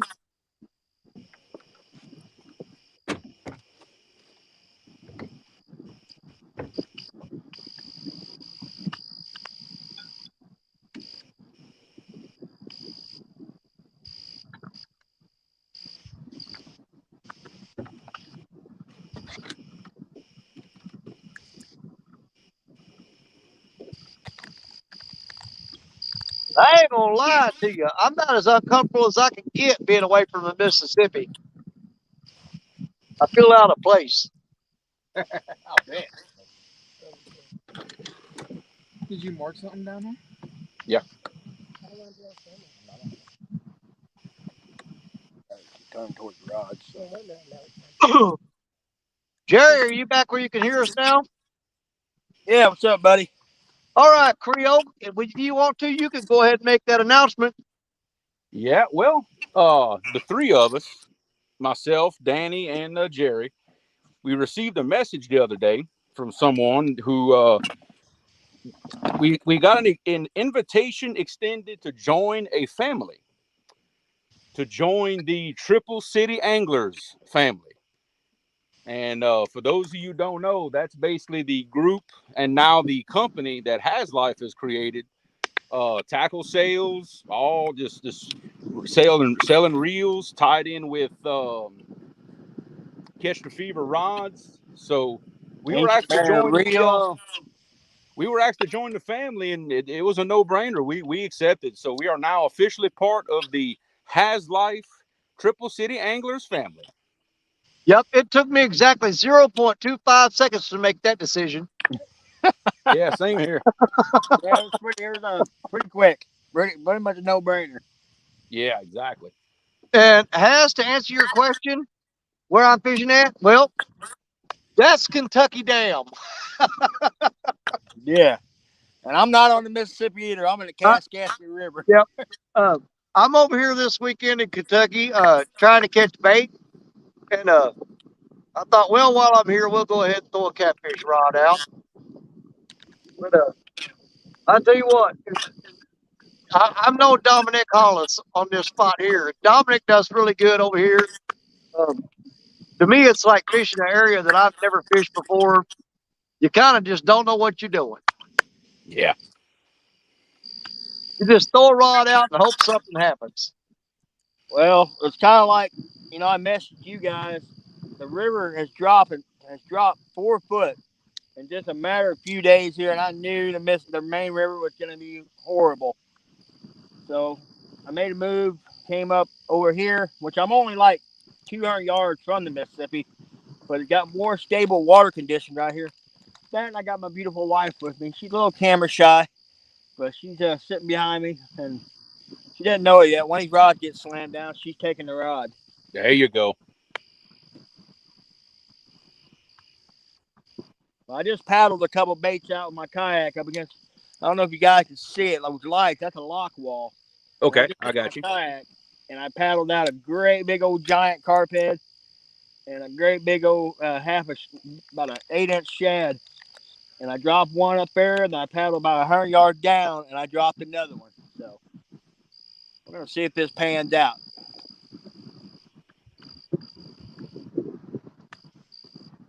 Well, I went up to the truck and put my headlamp on because, if I do catch anything, if it's over 10 pounds, I got to run all the way up this pier, letting out slack, and then run down those rocks, get that on the bank, reel it back up, and that's the only way I'm going to be able to land that fish.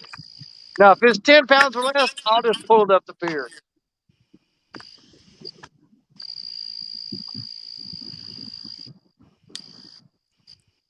Are you guys getting feedback from me on these hearing aids?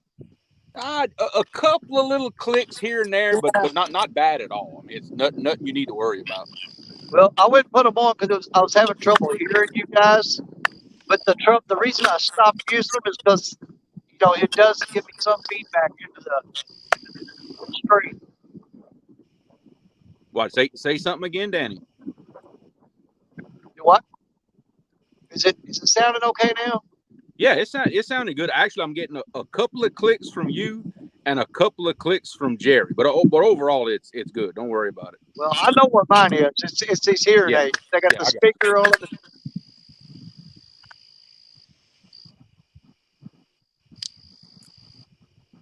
And what I could probably do is go through there and turn the Bluetooth feature off of it. It'll stop that. Well, I should have brought a can of corn with me. There's a bunch of big old common carp out there working. And Dominic, I appreciate it. Dominic has offered to loan me his pier net. The way I've been going tonight, Dominic, I really don't think I'm going to need it. I do appreciate the offer, brother. I really do. But I don't think I'm going to need it. Like I said, this is a Dominic Hollis spot, not a Danny Stone spot. This is one of those spots where Dominic Hollis will dominate. You know what I'm saying? Me, not so much.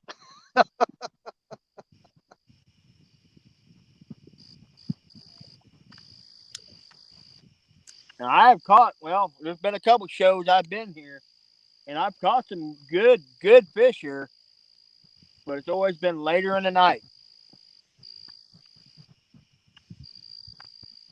Okay, AJH says, can someone ask Parker about his rod holders? I'm needing to get some good ones. Did he make them? Thanks, guys. Okay, you make those rod holders? Why don't you tell them about those rod holders, Parker? All right. Shameless plug time. Check them out on Takedown Rod Holders on Google or Takedown Rod Holders on Facebook, or you can go to TikTok. I am sponsored by them, so you guys check them out. Use Parker10 for these rod holders. And these things, I'm telling you guys, these things are built. I mean, you can kill a grizzly bear with one of these rod holders. He's got. I like that. Austin has got some videos on TikTok where he's hooked a truck up to him, a boat, and I even got on my TikTok page, Parker Seeds. We got a full-grown German Shepherd at the house, and I threw a stick and I had a lead tied to him, and it slammed that rod down, buried that rod, and it did not affect these rod holders one bit. And I've caught some big fish using these rod holders. And he's saying the great thing, like I'm in rocks, and I got a little 3-pound sledge, and you can beat these things down the rocks, and it won't tear them up. It won't. He designed them to do that, and he makes a smaller version for like you carp anglers and guys that are fishing like smaller species, and he makes a big longer set for saltwater fishing. So check out Takedown Rod Holders on the internet. Look at the bottom of the screen there, Parker, and read what Has just put up. All right, has all your codes are active. DS DSO 10. 10, Creo 10, and Parker 10 on Okay. Talking about. hasflyfishing.com. All right. So guys, check it out on Triple City Anglers. Man, they've got everything in. They got the Ancient Mariner reels. They've got hooks, swivel, the Demon Dragons, which are designer's own, and just about anything you need for your catfishing needs. He's got it. And if I'm not mistaken, that's the Nocturnal Nation hooks, correct? That is correct. See, I can't wait to get my hands on those.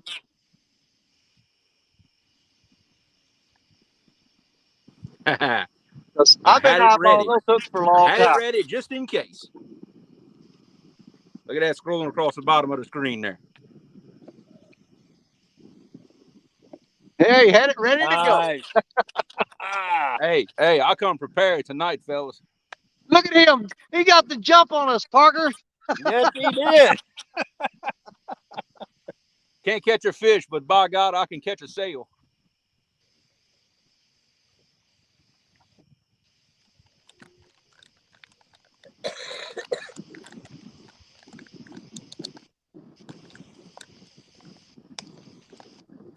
I'm going to reel up Betty real quick because I think these rods are getting snagged up in something down here.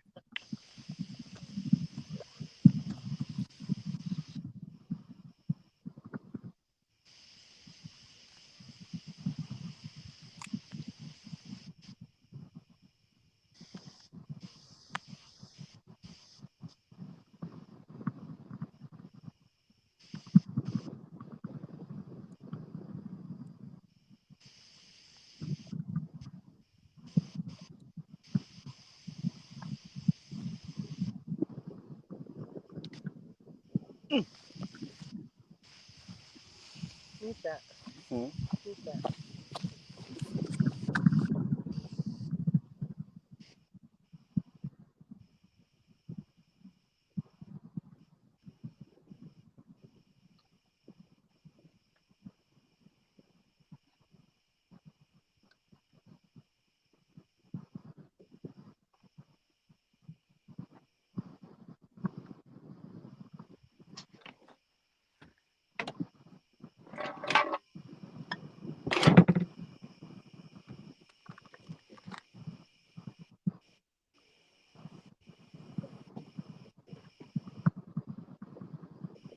All right, yeah, we got to figure out something right here.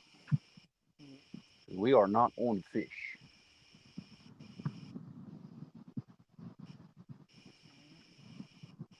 Look, pull these two rods. I'm gonna pull these two. Let's well, I think the trolling motor. Let's do a little scanning around. Something just ain't. I don't know. Something ain't jiving.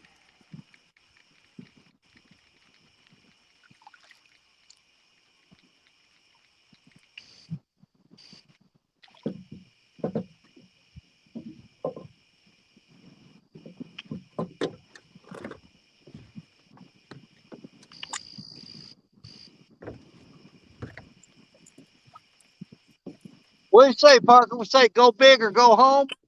How about a big giant buffalo head? That's what actually my the rod closest to me. I've got a carp head that's probably about a pound and a half, 2 pound bait.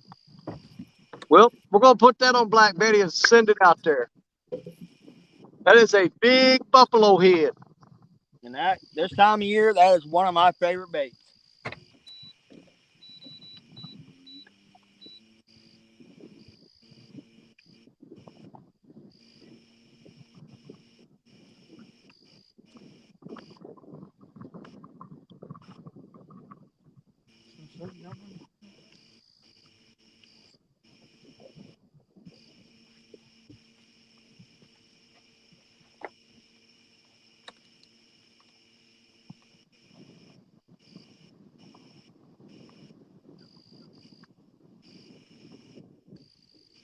that? Look right there.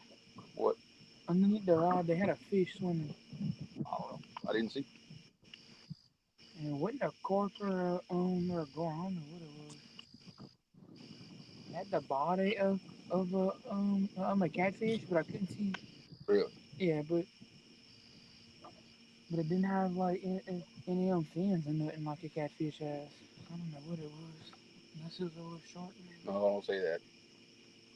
Don't say that. I tell you what we gonna do.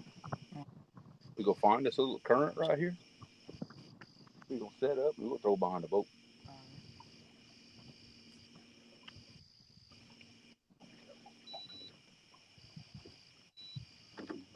If we can find a little bit of current.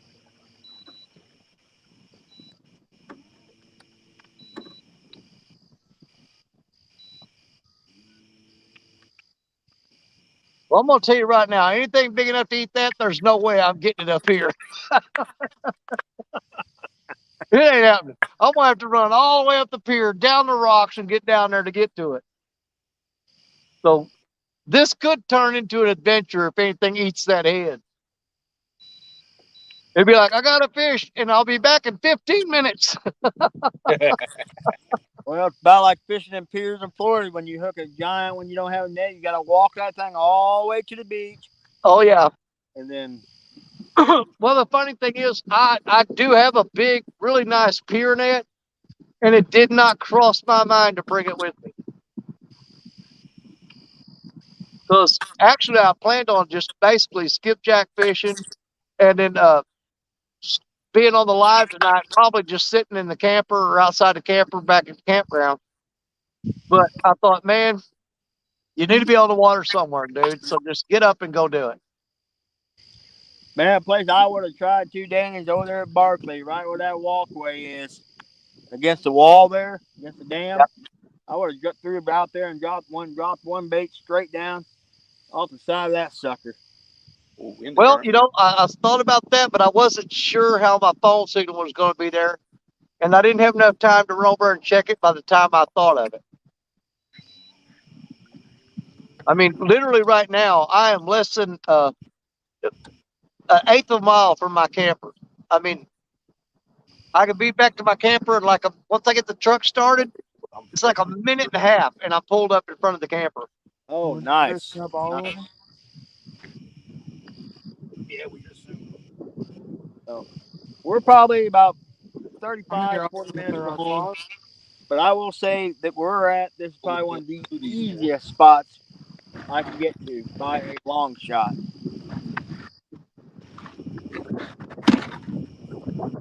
And Ethan Johnson's come in. He said, "Get on them, boys. Anybody catch any? Bite was tough last night." Well, Ethan, we're going to be repeating this every time somebody comes in. But in the first 8 minutes of the live stream, Creole's son, Caleb, took his brand new Freddy rod that he'd never used before and busted his PB with a 33.4 pound blue cat on his brand new rod for the first time throwing it out. That's in the first 8 minutes of the show.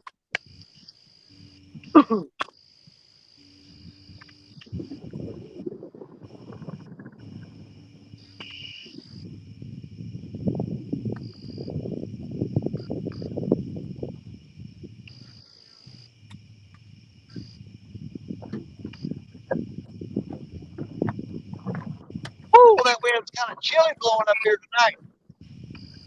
It feels amazing out here.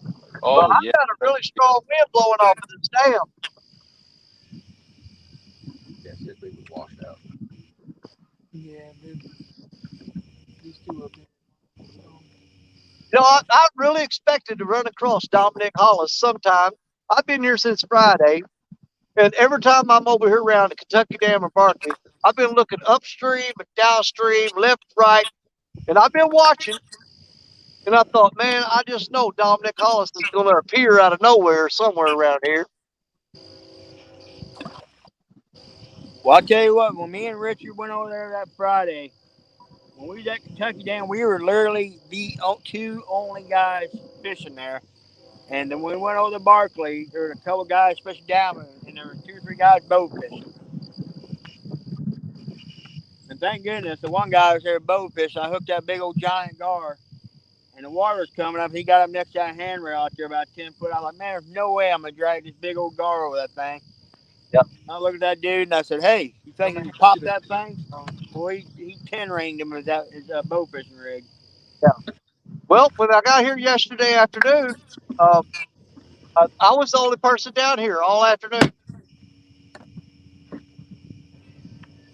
Were the hybrids blowing up against the dams this morning, Danny?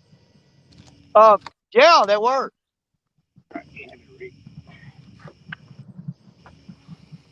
Greg Burgess says, Creole, I miss fishing with my boys. One is 49, the other one is 40. Enjoy it while you can. Wow, his youngest is my age, you can say. Yep.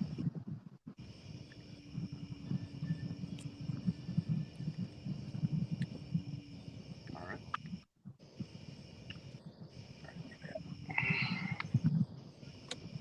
Yeah, it's a problem when the kids get older. You know, they get their own lives and get busy. My girls, God bless them, I'm so proud of them because one of them is going to be a nurse and the other one's a phlebotomist. And they are so freaking crazy busy, it's hard to see them.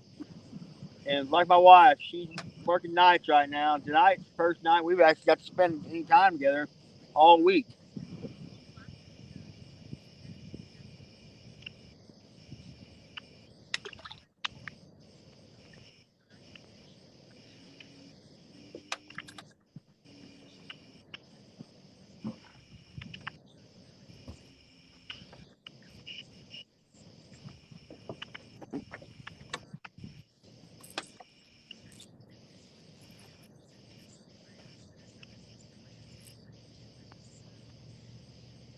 You put shad and slicker? Yeah. Which ones have which? Same thing like before. Same thing like before. Oh, there's that big full moon. Oh, have mercy. Ooh, yeah, now you can see it.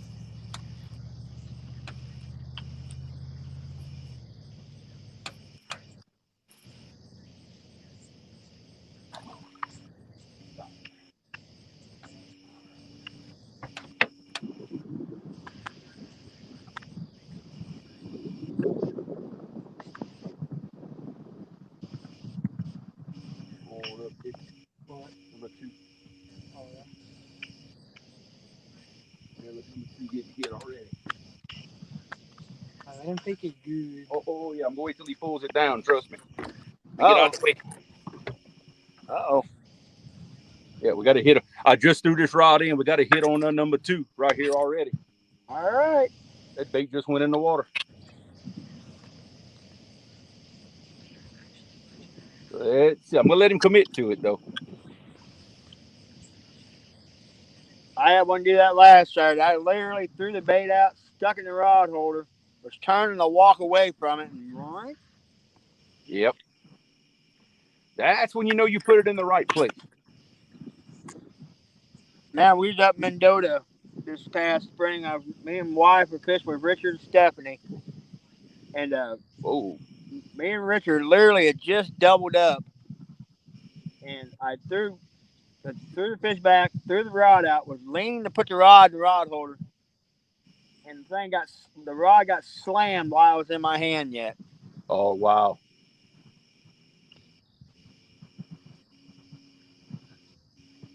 What, I think number one got that. I'm hoping it's not some trash that's doing that though. Oh, yeah.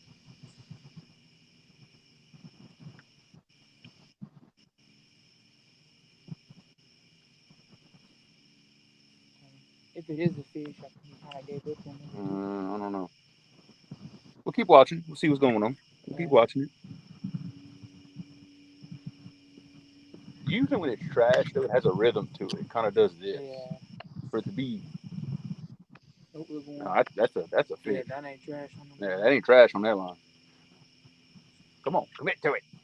Come on. Quit playing with my emotions.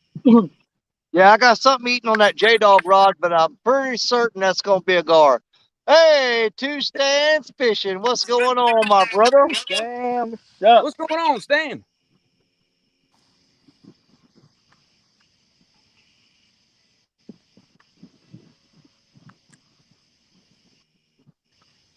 Look, Gabe, set the tripod back in the front, where we had it. That way they can see everything.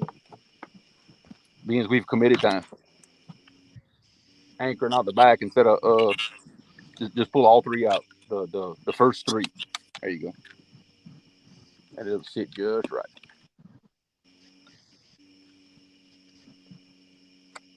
Look. Ready getting. Hey, there's our buddy Mark from See, that's Catfish and Crappie. see how that's doing. Catfish and bacon in the house. Yep. That's line trash. And look, see how it's going back down now? Yeah. It was a stick. A stick had it and it took it out. Like I need to check it. I think.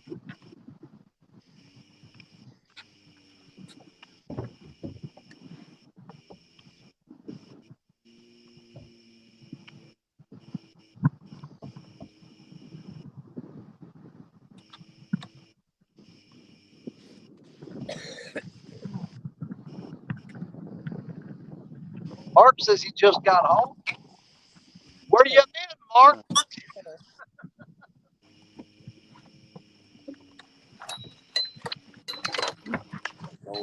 Yes.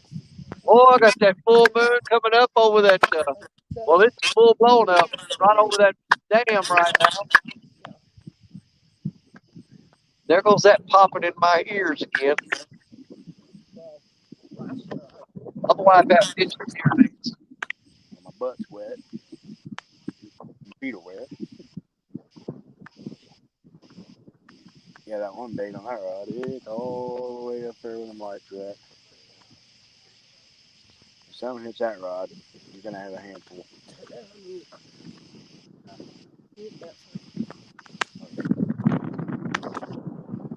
Man, I don't know if y'all can hear that wind blowing or not, but man, it is ripping here. Hey, there's a $10 super chat from Catfish and Crappie. I appreciate it, Mark. Thank you, brother. I really appreciate that.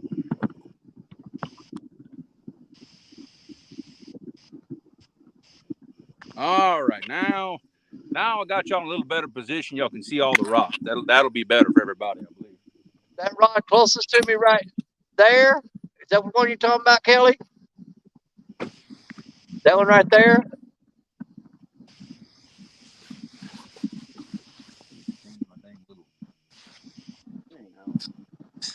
Because that rod right there.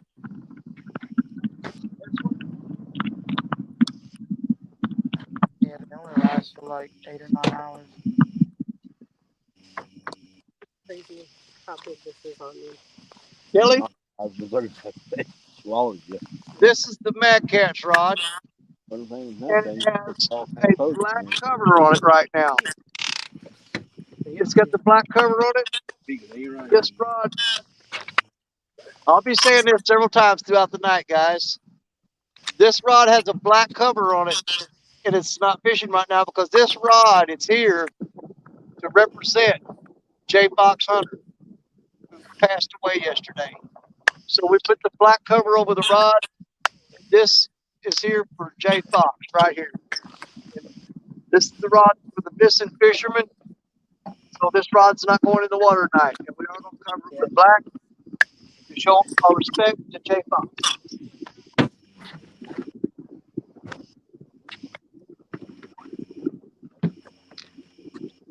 No, the square, the blue square thing. Oh, the blue thing. But No, I know. I put a new thing of fuel in last time. Alright. No, it's the blue thing that I need. But other than that, that's the wind blowing on it, buddy. It's not got a fish. But good eye for you. You've definitely seen that movement in there.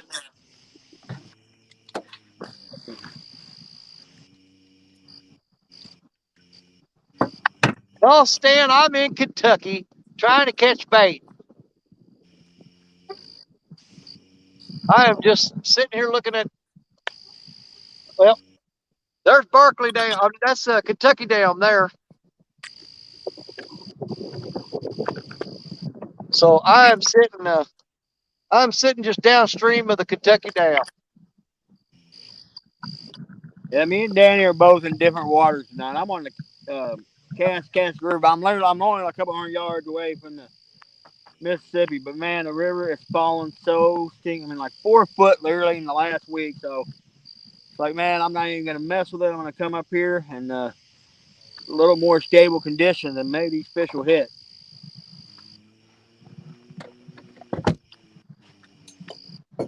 Yeah, I'm basically, I'm completely lost here where I'm at. The the rods are in the water just for protocol. Yeah, there's like I said, there's absolutely no current where I'm at, and I don't know. It's just I don't like it. Ooh, wow. Hang on. I'm getting all behind Has Life with the 9.99. Got two stands with the 2.22. I love it, Stan. Thank y'all. Thank y'all. Freddy's Outdoors Adventures with $5. Thanks, guys. I really, really appreciate it. Awesome, guys. Well, that's on me. I'm supposed to be watching that. You're fired. Dominic Hollis says, I'm on my way. Well, brother, come on.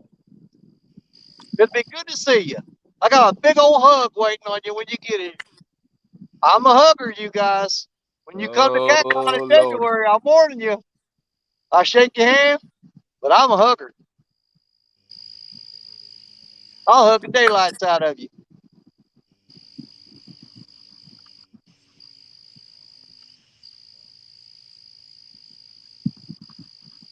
Now, I didn't get Dominic Hollis down here to show me how to catch these fish in this spot.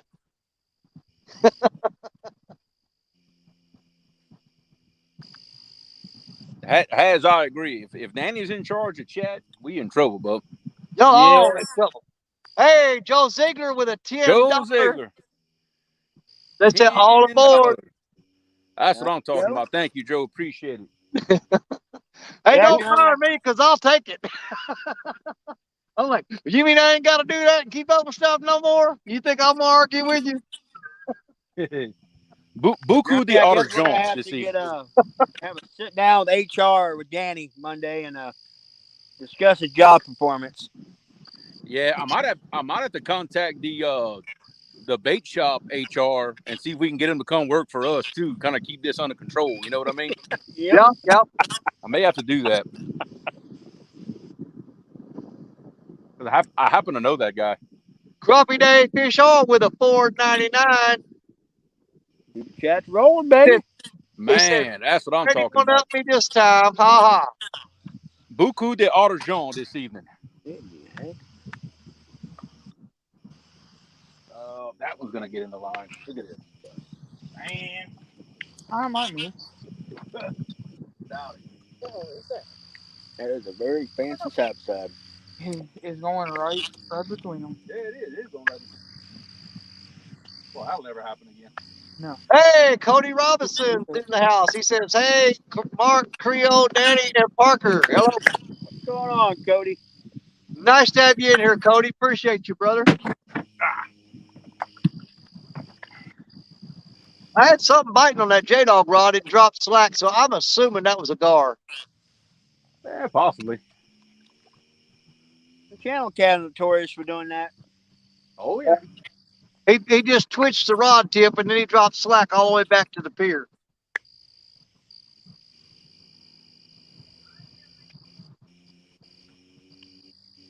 Man, there's sure a lot of boats out tonight with them bright lights right here bow fishing.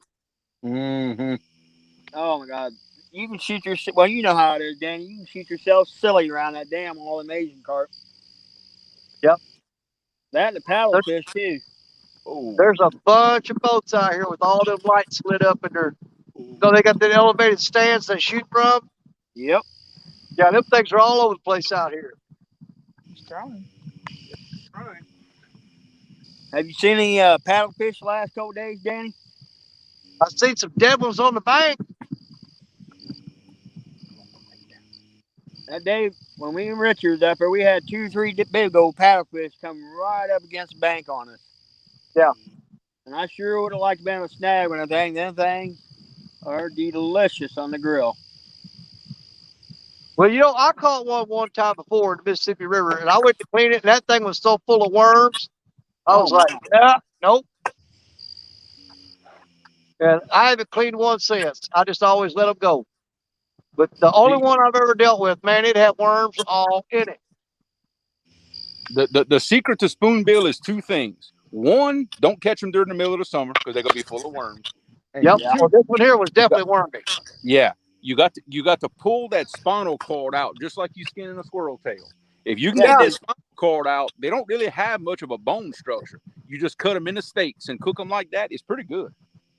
Oh, they were delicious done on the grill. Yep, but They're don't. they're basically they call them like the freshwater shark of the United States because they have, like I said, they have the same body structure as a shark. Yeah, yeah, that's right. It's all basically the only bones in their body is basically the spinal column. And it's That's amazing. about all they have. Well, it's amazing how big they get. 'Cause all they eat is zooplankton. That's Yep. literally Oh, all and they look, eat. they get huge when so we used to snag them right here at the dam a long time ago, and because in this state you're allowed to keep two if they're under a certain length, and man, we've caught some massive ones over the years. Yeah, they just said in Missouri, the new state record is like 146 pounds. That's unbelievable. We've probably caught some that were 50 something like that. I ain't never caught nothing close to that big. Several years ago, I was down Kentucky Dam, and I was striper fishing. I had a medium action spinning rod throwing a rattle trap, and I foul hooked one that was in the 50s, and the tail. Holy cow! You want to talk about a fight? In fact, I had a spoonbill absolutely destroy and Abu Garcia 6500 that I had, but been about 12 years now. He Man, took off running. I tried to stop him, and he shredded the gears in that thing.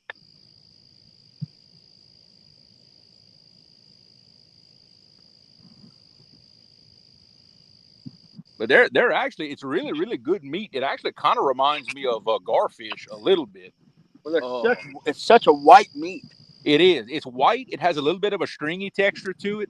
The only thing is, whatever you cook and don't eat, get rid of it because it gets very greasy left over. Yeah, Whatever you don't eat right there, just get rid of it. but man, you take a big paddlefish, so heck, oh my gosh, you cut 2 or 3 steaks off that, you can feed a family of 4, no problem. Oh, absolutely. Absolutely. But you're right. It's great on the grill if you take a little bit of a seafood seasoning rub and rub it on those 1 inch thick steaks and just throw them on the grill. Man, it's great. It really is. A little lemon juice. Yep. That's all it takes. It's good stuff.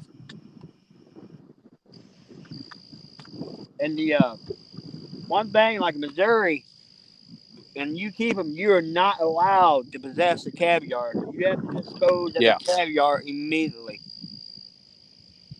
Yeah. See, here we have a law that you can transport them, but they have to be dead. You don't get caught with one that's still alive.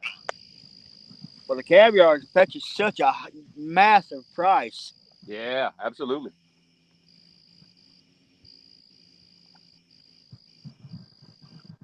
This fish has been playing with that rod for the past 5 minutes. He's driving me crazy.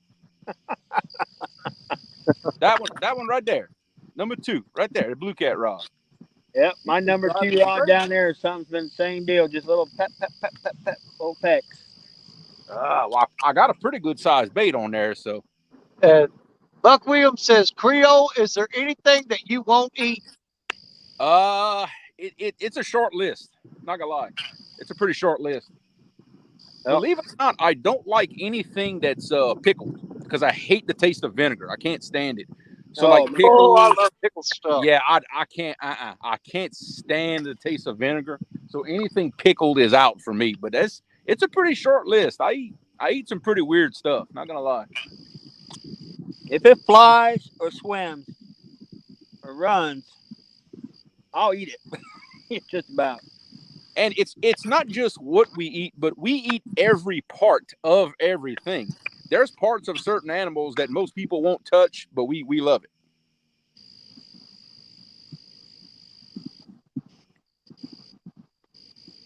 Catfish Now, I and will Coffee say- said pickles are life. Well, I will say this though.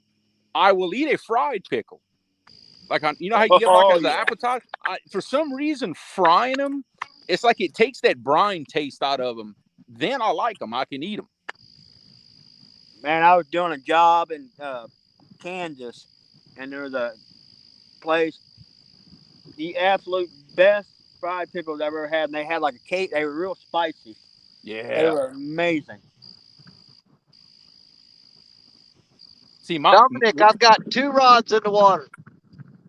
I've got those 2 baited up and out. That one there is not even out, and that one there is reeled up, and the hook's just hanging.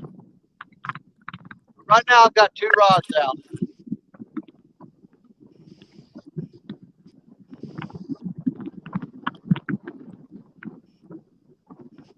Man, that moon is bright, y'all. yeah, mine's just off my right shoulder right here. In fact, there she is right there. Yep. Big old full moon. Oh yeah. Well, it's all the way out here. Oh yeah. It's full blown. Well, we got a couple of clouds here and there, but yeah, it's full blown. Trust me. It's crystal clear here. Well, Yeah, we had some rain pass through earlier today, so now it's like it's clearing up and it's cooling off a little bit. It's actually really nice. It's probably, I don't know, mid 70s right now, low 70s, something like that. well, we've got a cold front coming in tonight, and the high tomorrow is only supposed to be like 70. Oh wow, I could use some of that. Yeah, Dominic, I got number 3 ready to go.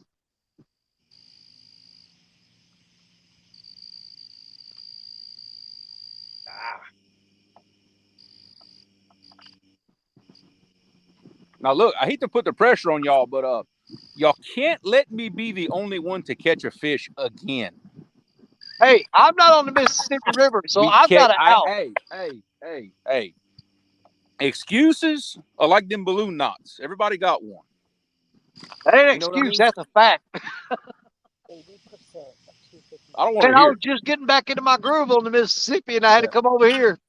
I got to get bait. Yeah, anybody who's former military, they just got the balloon knot reference. I hope so anyway. Oh boy.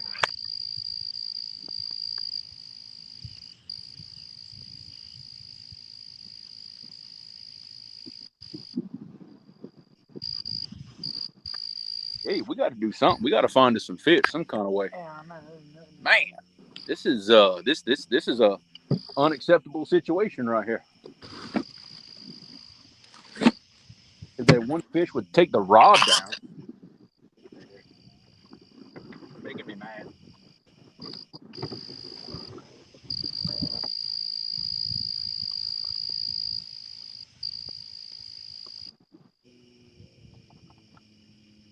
It just now dawned on me that the lights on that dam are red, white, and blue.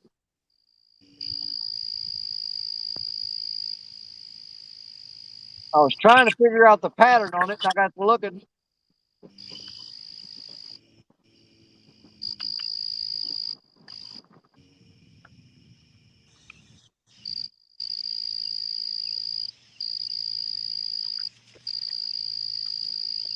There's AJH with a $5.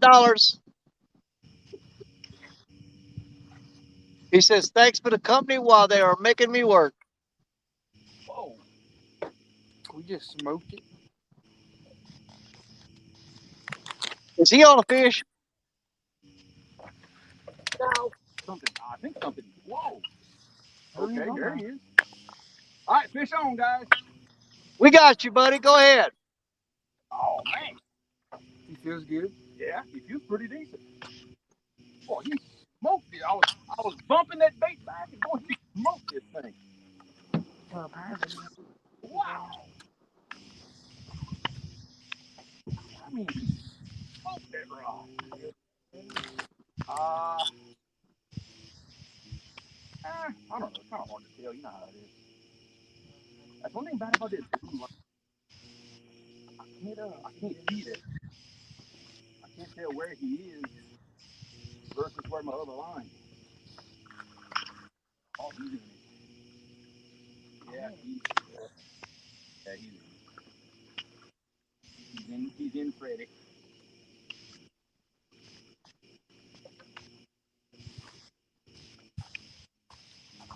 I guess I finally made him commit.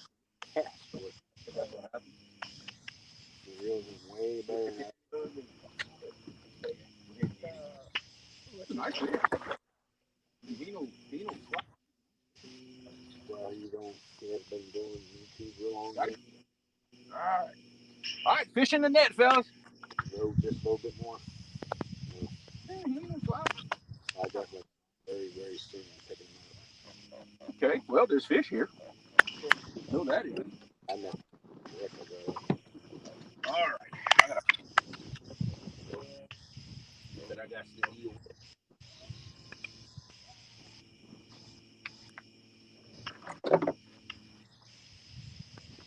Yeah, he made a mess.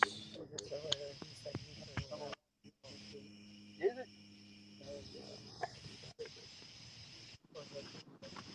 Richard Ian. Yeah, I know.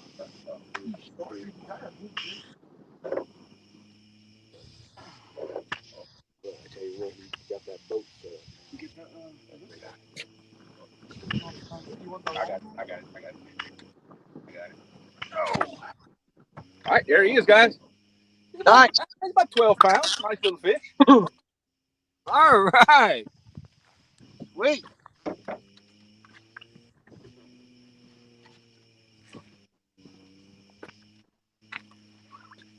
Come on, let go. Let go. I'm trying to let you go.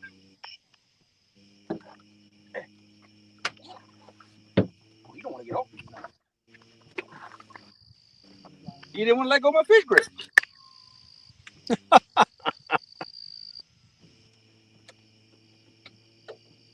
All right, now I got a mess to untangle.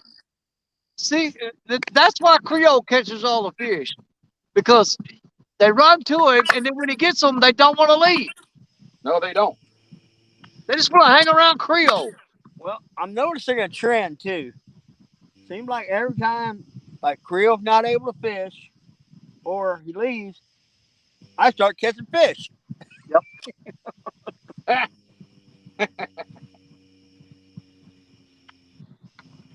It is an awful big coincidence, isn't it? Yes, it is. It's happened so many times.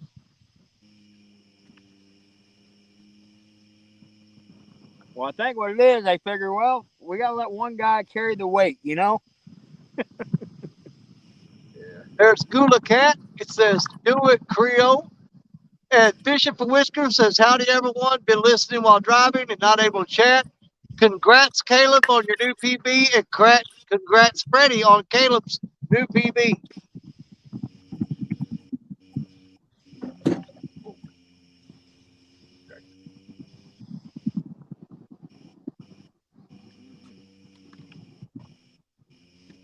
It's twisted.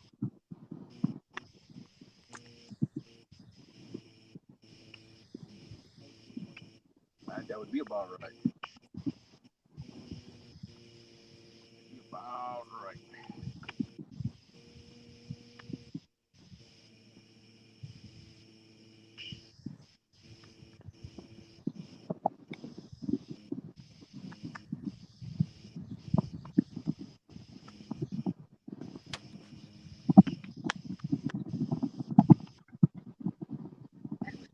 Terrible. Dang.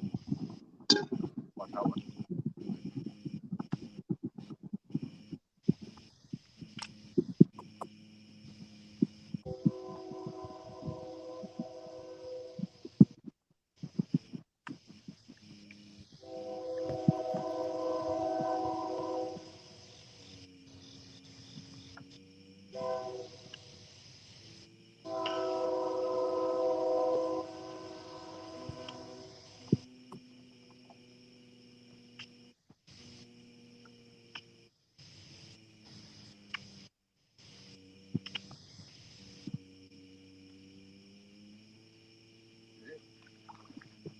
While the lines are up gauge, you need to drop back a little bit. Because this one was on that long rod way out the back. And when I bumped it back further, that's when it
Let's see here. Maurice Case and come in says, "What have I missed?"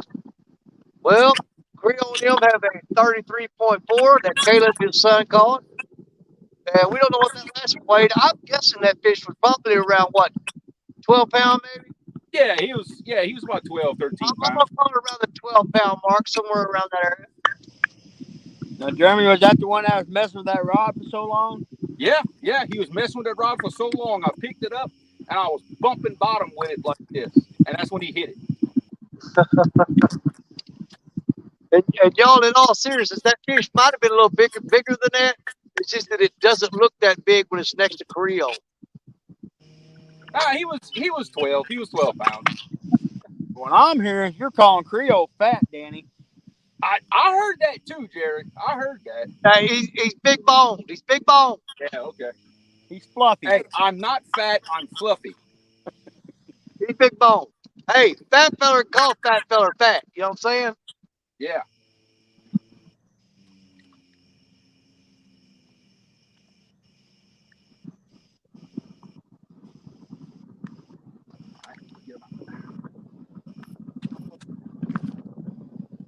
Oh, Parker's on the move.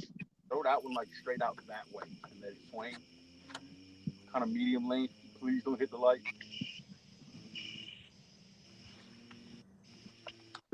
There you go. I got my eye on him. Let's see if he's gonna do anything.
Going kind of medium length.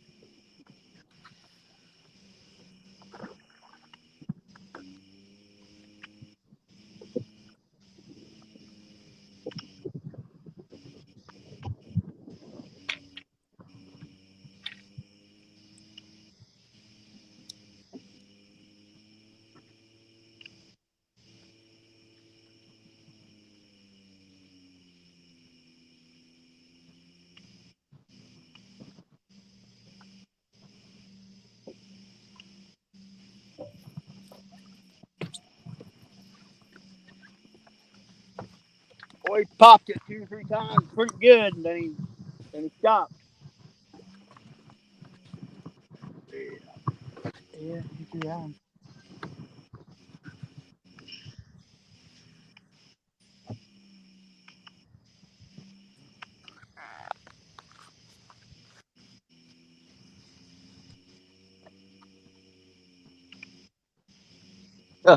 Oh, you guys are gonna have 2 stands up in here with that.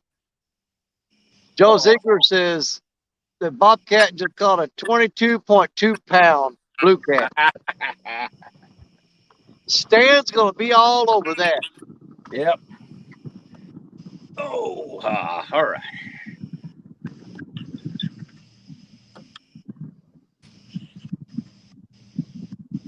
What I did, I dropped my boat back 50 feet because that bite I kept getting in that fish was on the longest rod I had throughout. So Okay. far ahead, so I'll drop back and we go see what happens. See if we can't get in the fish.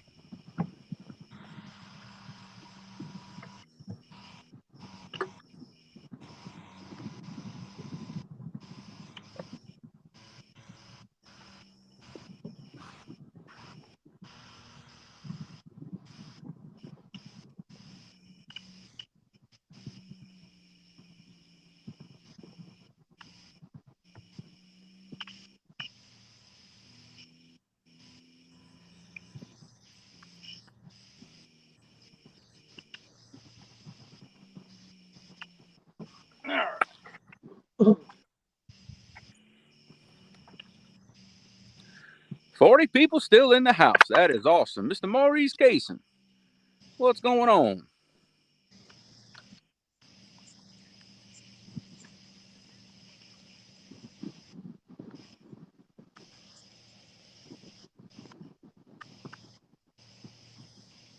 Kind of hoping for one more on that Freddy rod. You know, I want to give that thing a good workout tonight.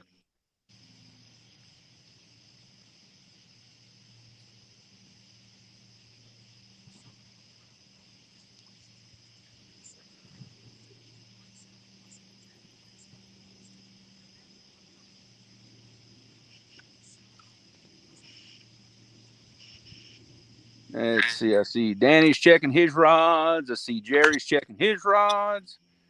And I am waiting on mine to go down.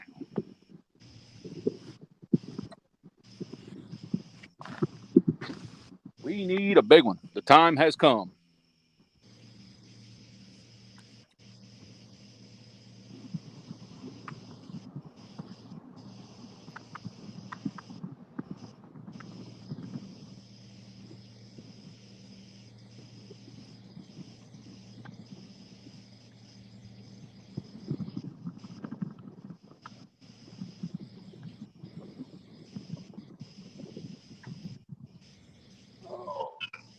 Wintertime fishing. How many fish so far? Well, they've got 2 on Creole's boat so far.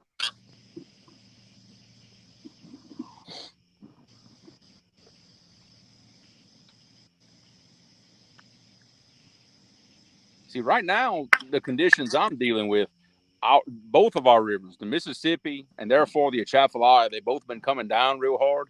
Well, they kind of leveled off yesterday morning. Like, you know, the night before yesterday morning, they kind of leveled off. And starting tomorrow night, the Mississippi is going to start going back up a little bit, which therefore is going to make this river go up. So I'm kind of sitting like in a trough right now. And I was hoping that it was stable enough to put us a couple of active fish, which, you know, few active, nothing to write home about, but it's something.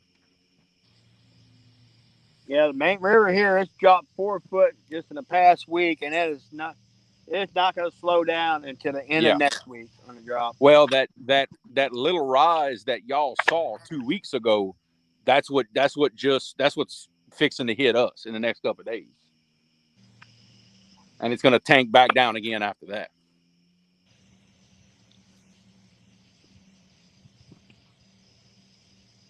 Well, I'm gonna be on the edge of a nervous breakdown after being 2 weeks without fishing the Mississippi. I'm gonna tell you that. I don't blame you.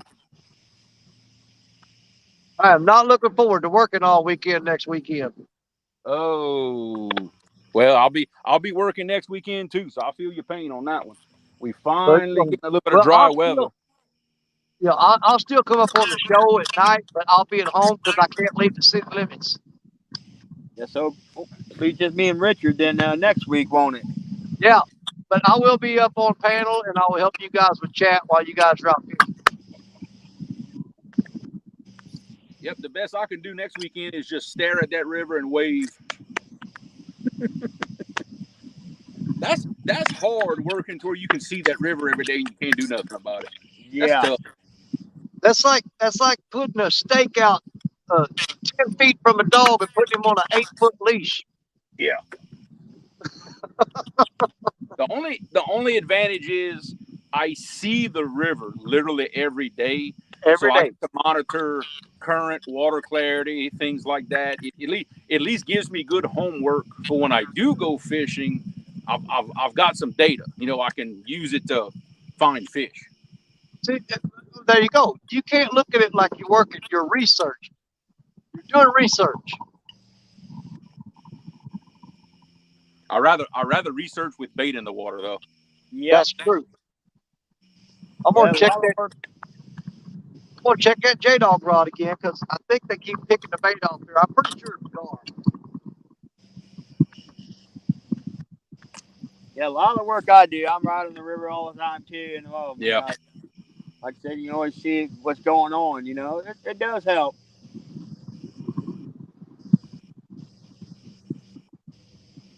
You know, and every few days when I drive home, I pass right over all the dams, the hydro, everything that I fish by.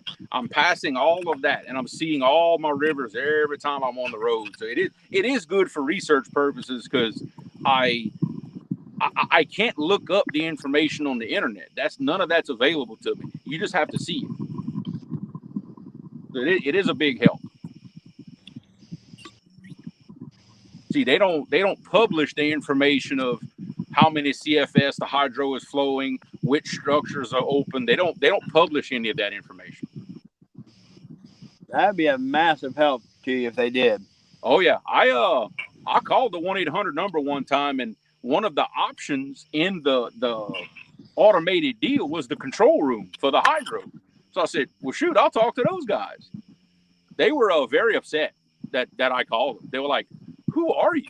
I'm like, I'm just a guy trying to go fishing. They're like, well, how did you get this number? It's on your automated selection. It's not like it's a secret. They're like, well, you're not supposed to be calling here. Well, take it off the automated list. Yeah. It ain't my fault. It's one of the options. Y'all might want to look into that.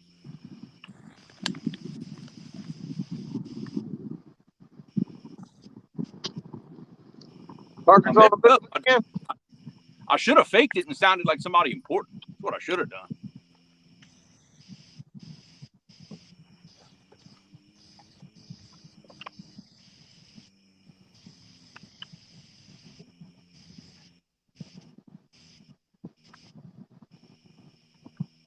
See, I was serious about moving to another spot when there's fish hit. I guess I need to get serious about moving again. And then one of the rods will go down. Usually what happens.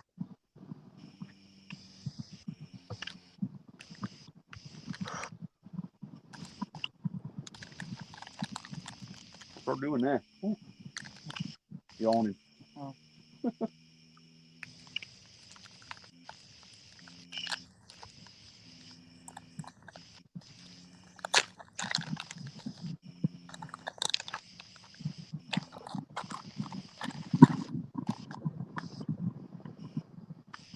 Yep, I finally figured out. I love my blue Andy Monster line, but the only problem is blue is a very poor choice if you fish at night, because that line just about disappears. You can't see it,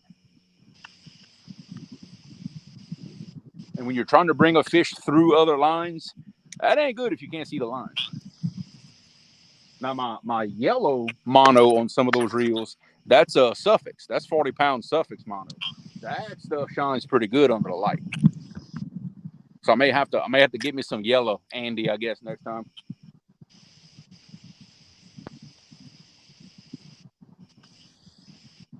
Looks good during the day though. I'll say that.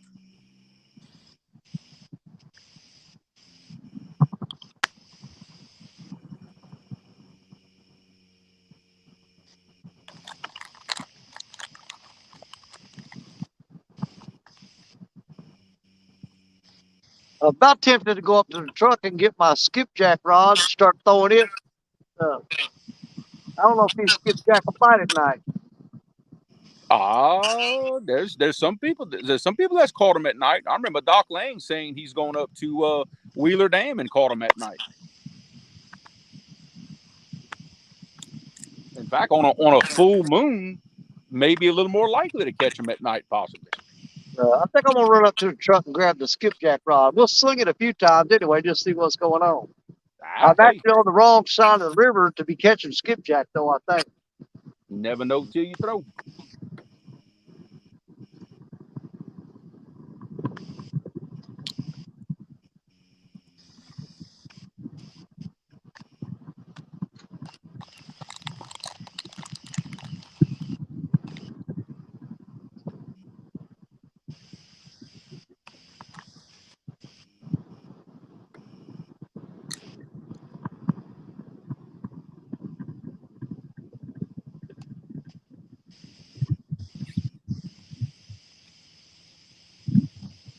time is it again?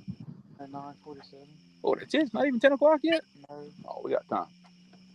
Okay.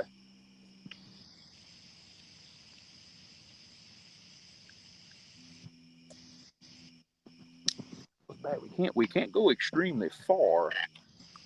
But I'm trying to think if we don't catch nothing else right here, there's not another place we can go look at least. Go across and go look at them. That's kind of what I was thinking about.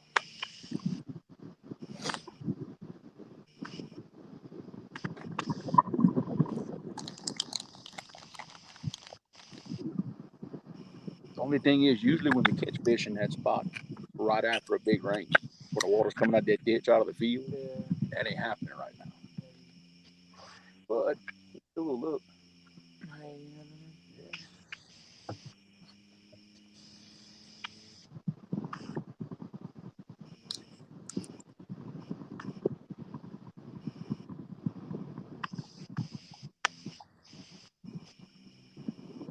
Hey, what the bugs ain't bad tonight. No, they're not. Not all. I shouldn't say that out loud. Then they'll swarm us. You got that thermocell and that mosquito spray. And the wind is just blowing just a little. Yeah, Greg, fishing the Chaffalaya and fishing the Mississippi is pretty close to the same thing. Current speed wise, they're very similar to each other. It's just the Mississippi is wider and there's more sandbars to watch out for. That's about the only real difference between the two. But if you get good at one, it'll set you up good for the other. At least I tell myself that anyway.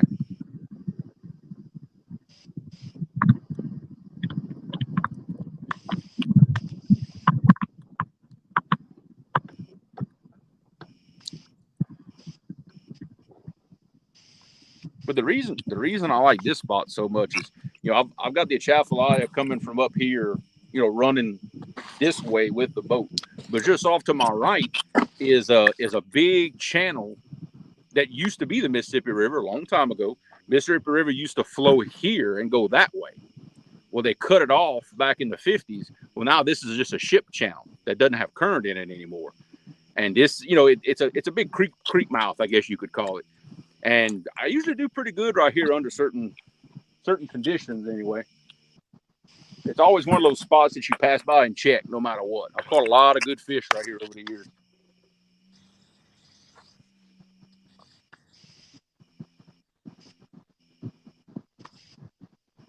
But like I said, they 2 weeks ago they dredged this, and it's changed a lot of what the bottom looks like. And I may have to remap and relearn the spot and kind of see what's up. No fiberglass boats on the river. I'm not gonna say you can't do it. I would say maybe that a fiberglass boat is a little more susceptible to get damaged, maybe hitting a log or hitting some rocks or something like that. That's maybe why you've had people tell you that. If you're careful and watch what you're doing, I don't see why you couldn't do it. But I guess there is a reason why most people you see run the rivers, they run them in aluminum boats. I think just because they'll survive running over a log and stuff like that and not cracking the fiberglass. That's what I would assume. But somebody correct me if I'm wrong on that. Like this would be one of the places I could take them, Yeah. It gets real cool when you can get that bicycle back in the truck, ride it up the levee at Baldwin,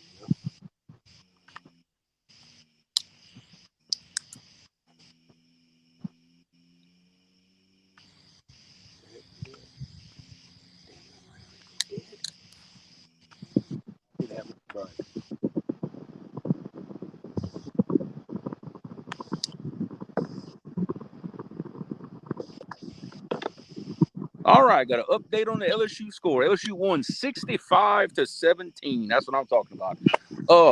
Mr. Ronald, forgive me. Who were they playing? I'll be honest, I don't even know. And I'm very ashamed to say that. I didn't know who they were playing tonight.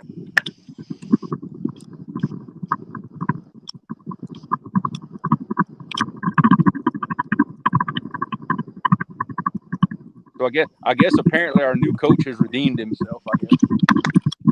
him a little time. He'll get it straightened out.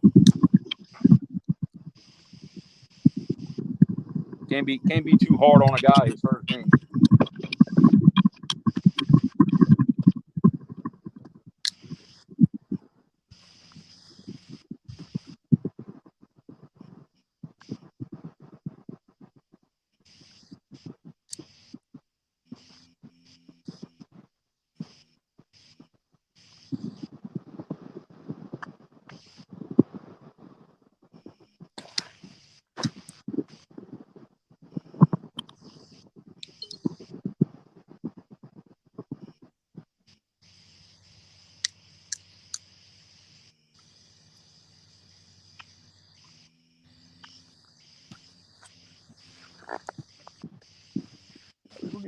We'll give this spot about probably 15 more minutes. We don't get bite, bit, or tapped or nothing. We gonna figure something. All right. We gonna decide what to do here. Like I said, we do have this spot that's right there across the river.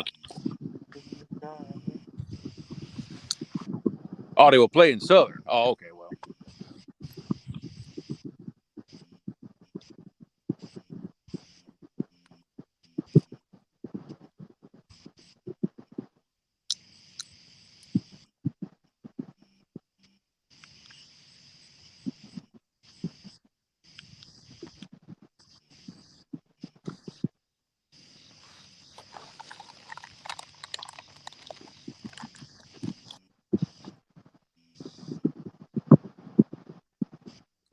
Come on, fish.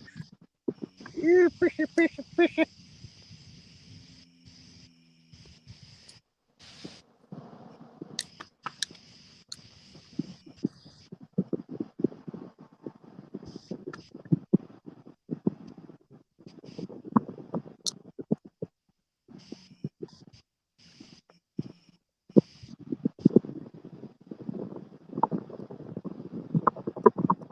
I wish I had enough fuel in my boat. I'd run back up to where we caught Caleb's PB at and go sit there for a while, but I don't think I have the fuel to run all the way there, then all the way back to my truck. Drift back down to the truck. Yeah. Kind of hard to do when you got to go up the current. Oh, yeah. That'd be awfully tough.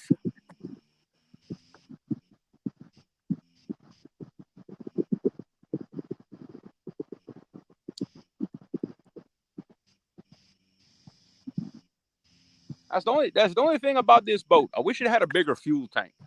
It holds 19 gallons, which is pretty decent. But when you really want to do a lot of running around, it'll run that tank short pretty quick.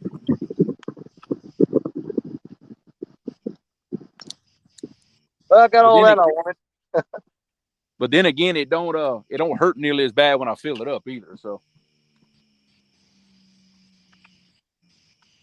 Did you read what Big Rondo wrote to you, Creole? Oh yeah. We were discussing the game just a few minutes ago.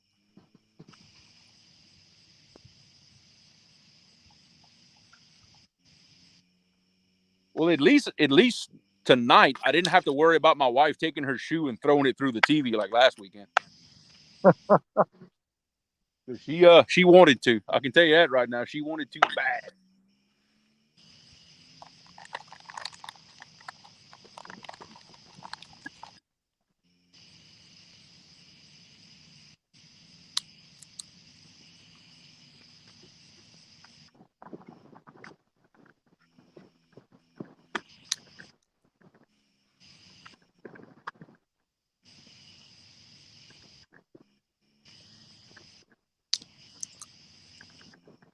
Whoa, there we go.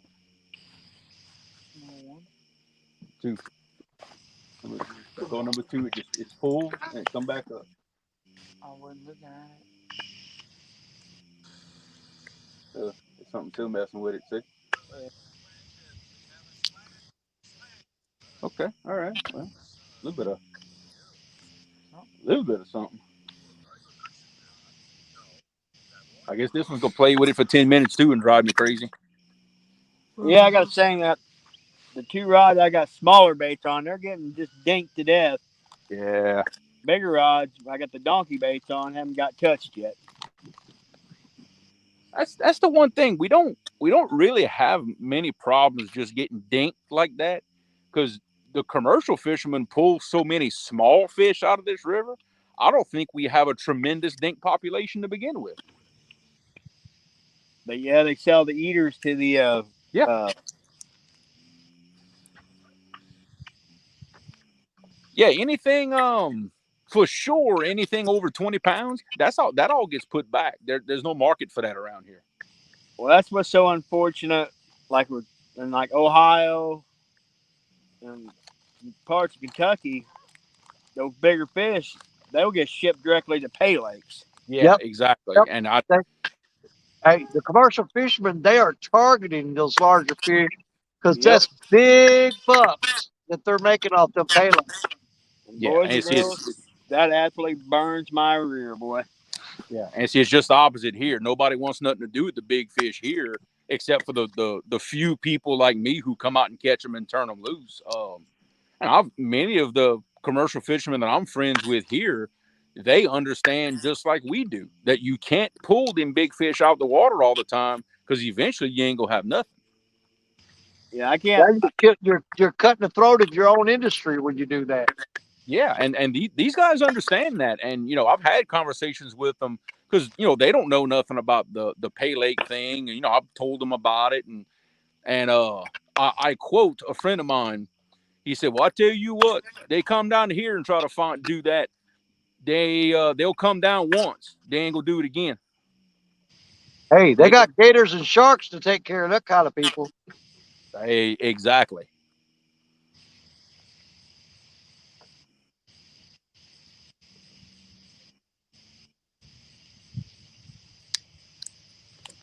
You know, I wouldn't have a problem with pay lakes if they would raise their fish. Yeah, yeah, exactly. But They come they down can, there, Creole. Hey, they'll introduce him to Amos Moses. Mm-hmm. You know who Amos Moses is, right? I know what you're talking about.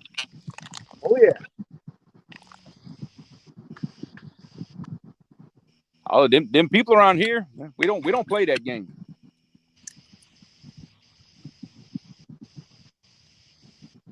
You get lost and never found around here. I mean, man, keep all the fish you want to eat. Like your 10 pounds and under. I'm all for that. But don't, man, those big fish. Yeah, That's our future. yeah.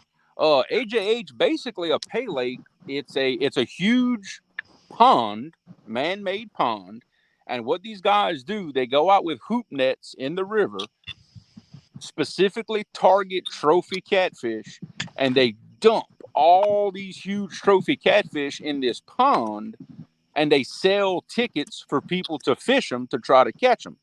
But the problem is, they're taking all the trophy fish out of the rivers and putting them in their lake for a profit, and they're putting them in an environment that them big fish can't survive in. They slowly die. Those ponds cannot support these massive fish, and after a month, they're dead. So they have to go back in the river and go get more and go get more and go get more, and constantly taking these big fish because they're dying in these ponds essentially.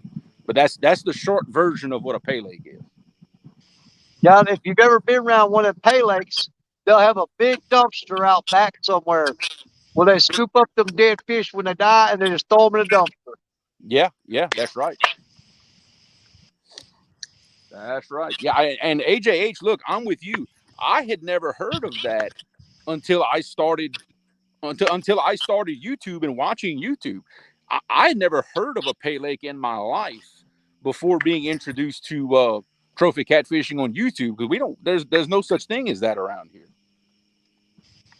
The closest thing we've ever had, there was an old guy in a city about an hour from here, Alexandria. He had a bunch of ponds, and he would charge people by the pound to come fish his ponds, but it was all farm raised channel cats. It's fish that he raised. He bought the fingerlings. He raised them. He fed them. In fact, he'd even let kids go fish for free and things like that. You know, and he'd clean the fish for you if you wanted. That's the closest thing I've ever seen to a pay lake around Well, here. we've got a couple of little pay ponds like that up around where I live, Yeah. but it's all farm raised channel cat. Yes, Yeah. that's how it is. Yep. There's one down around Cape Dorado like that. Yep. Can't They, think of the name you over by go up there, you catch a few of them fish, and then when you go up there, they weigh them for you to pay for them. Yeah, you kind of wish you'd throw them back. They ain't cheap. Like I think this guy, if I remember right, now this was a long time. This was 20 years ago. I want to say he would charge you $5 to go fish, and I want to say he would charge you like $1 per pound if you wanted to keep your fish.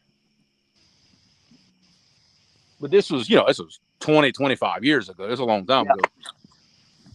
back in the 80s and 90s. There was a gentleman in our bottom ground, and our bottom ground is massive. I got across here to cross into Illinois, and this gentleman raised channel cat for market, and he had like 6 big old massive lakes, and I mean, he didn't let nobody fish, but they were just self market. Well, y'all remember the flood of '93? Well, when the river came up, the levee broke, and that entire levee bottom, I mean, thousands upon thousands of acres were underwater all summer. Oh wow. Well, then the river went back down. Well, all those channel cat in them lakes got dispersed into these, uh, oxbows and Oh bar yeah. pits. And I'm gonna tell you what, boys, for the next 2 years, holy crap! You Yep. go down there, I mean, you can go catch 100 of them. I mean, it was just one right after another. Yep. See that happens around here too. Whenever the river gets high enough, it's full of oxbows and little holes off in the woods and all. And at certain stages, the water pushes in there, and those fish follow. And if the conditions are right, they can be stacked with fish in them little holes if you know how to get to them. And y'all that are like the crappie fish, those oxbows Oh are yeah. loaded with massive, massive crappie. Oh, you better believe it. One thing a lot of folks don't think. I mean, when everybody thinks of the Mississippi River, they think catfish, carp, drum gar. But y'all, it has got bluegills, bass, everything that swims in fresh water. And especially in the spring of the year, these oxbows get filled up. I'm Yep. telling you what, some of these crappies you can catch out of these oxbows are absolute giants. Yep. You just got to get out of that main current. You get out of that main current, you can catch any species you want. But with that being said, you'll also catch a lot of gar and old bowfin or grinnell. Yeah. Yep. All right, Gabe. We got to go find us some fish, brother. This ain't working. You know, Jerry, you talk about that bowfin and stuff. You know, since I've seen the river dropping as bad as it has this year, I'm seeing a lot more of those bowfin in the main river right now. Well, yeah, that low water, they'll hang around the banks. They don't, them bowfin, they don't like current. They like that, No, brackish water. because But yeah, they'll hang around them banks, in that lower water. And man, y'all, that's something that'll put up a heck of a fight. They're fun to catch. They are a blast to catch. don't lip them. No. Do not Well, lip them like a catfish. They will tear you a new one.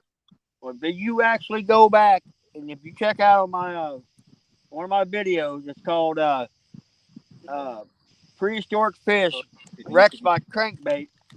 I've got a video where we were fishing at Oxbow. We were catching all kind of bass, and well, I caught about a 12-pound bowfin, and he swallowed.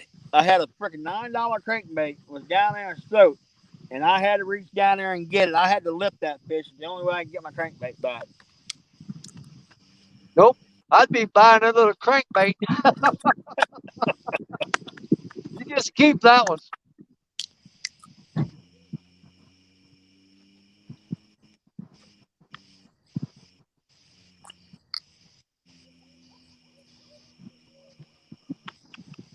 Boy, next spring, me, you, and Rich are gonna have to get together, go to Duck Creek, and go chase some of them pickerel. Oh yeah, I've been wanting to do that for a long time. Then you throw a red spinnerbait gold willie blades. They were absolutely lighted up. Well, I know a lot of guys that go up there just for that. You go up the river with the lights in the moon. I don't think we can creep around and move. I've been looking into maybe getting me a kayak and going up there. Like that. Uh-huh. You might still have something going like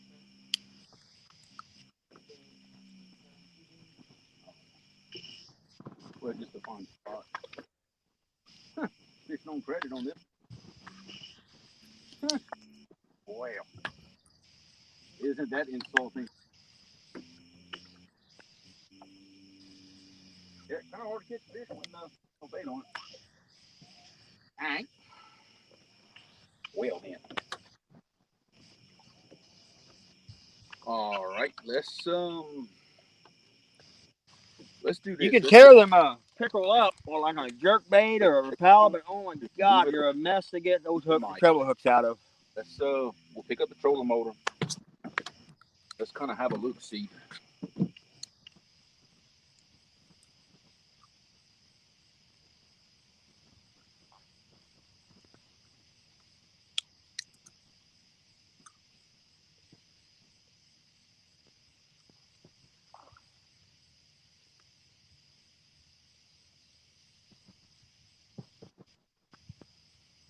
Man, them bow fishermen are all up in there. With where that channel goes up into them locks, their Yep, partner. yep. And them boats are lined up in there like they're taking turns going in and shooting them carts. Oh, that thing they stack in there like cordwood. Yeah, you'll see a boat go in there, and the rest of them are waiting in line. A boat goes in, makes around, and comes out. Next boat goes up in there. He makes around and comes out.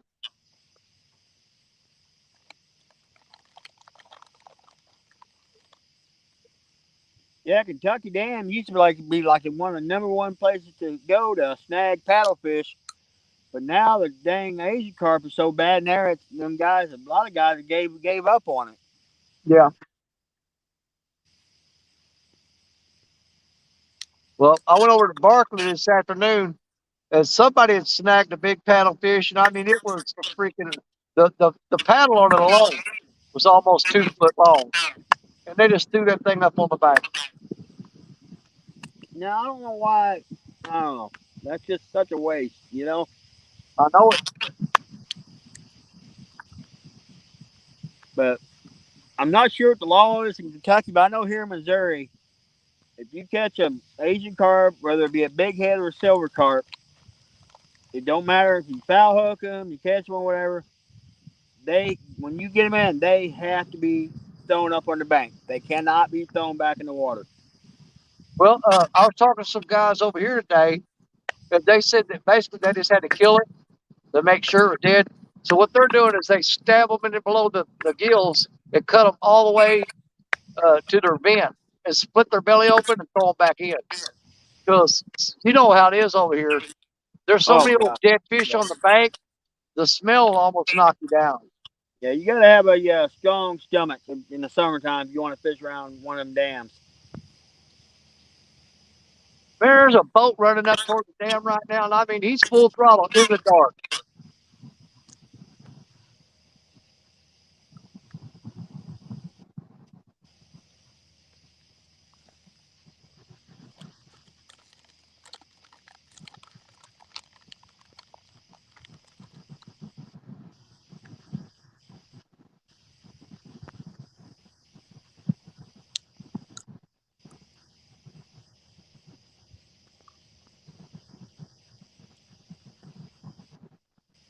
Well, I'll tell you something. You can catch the snot out of them hybrids up there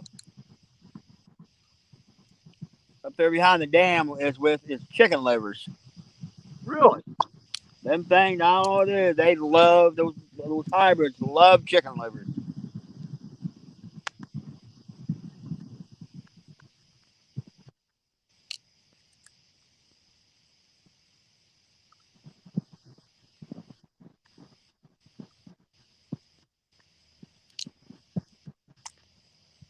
you use your cooking spray here?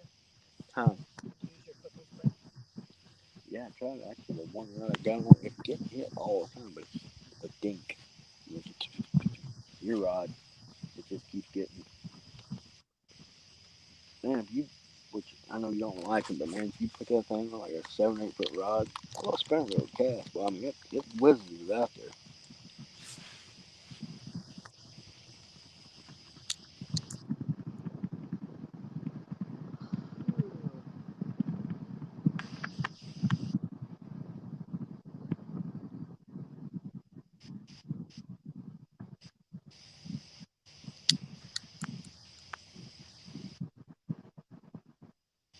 The heck is that? What's that, babe? What? Okay, you see that stream of light and water? Which one, babe? The one that's coming right off this barge? Oh, that snake coming towards us or alligator? Oh, well, it is. That's pretty goddamn big. Shine a light out there. All right. Good night, Greg. What the fuck is it? I didn't mean to say that. Creole Greg Burgess says good night.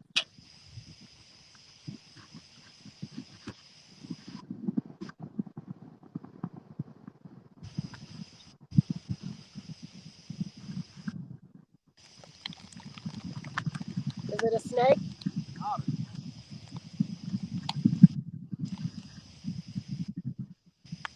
I was gonna run if it was a snake.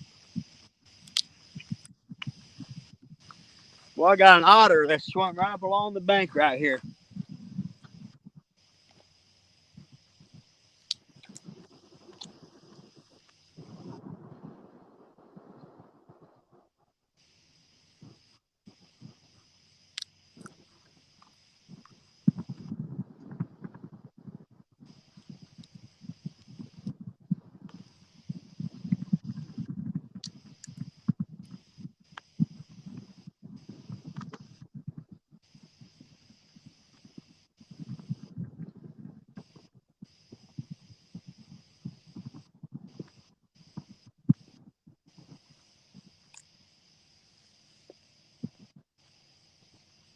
It's probably the first otter you've ever seen, ain't it, babe? And I couldn't see it. I seen the weight coming towards us. That's why I was like, "Is it an alligator?"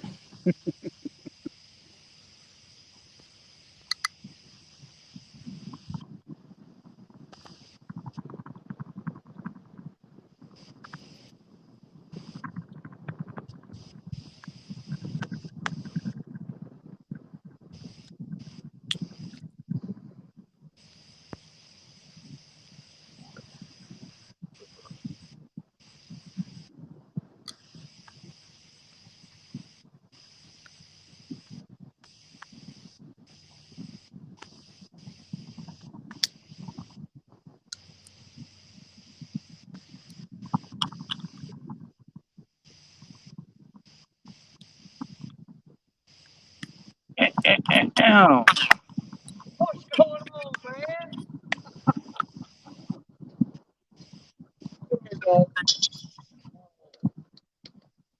You just bring that in. I ain't catching nothing. That's because you ain't doing what I'm told you to. Oh, I know. Well, I had to be up here where I can get to people. Hold on a second. Y'all always check something out. Hold on here. Who done showed up? I told Hey, you. Dominic. I got Dominic Hollis in the house, y'all. Huh? Well, I'm throwing 50 out that way, but I keep getting snagged up. Over there, the catfish All up in here. in the pier. Okay. Well, we're fixing to retire this and we're going to get it out there.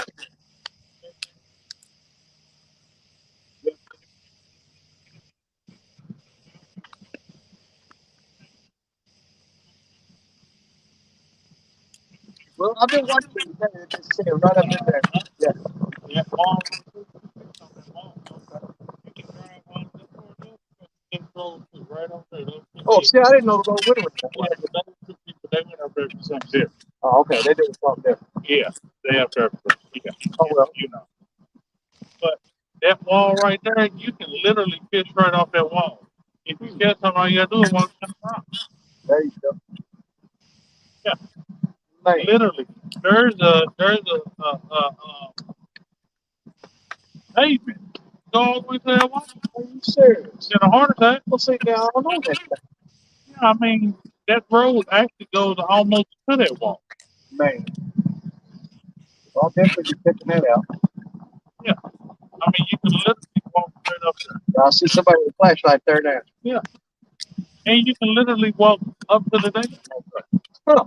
And you want to hit them. Right on the other side, there's where those lights are over here. Where there's a little lights over there.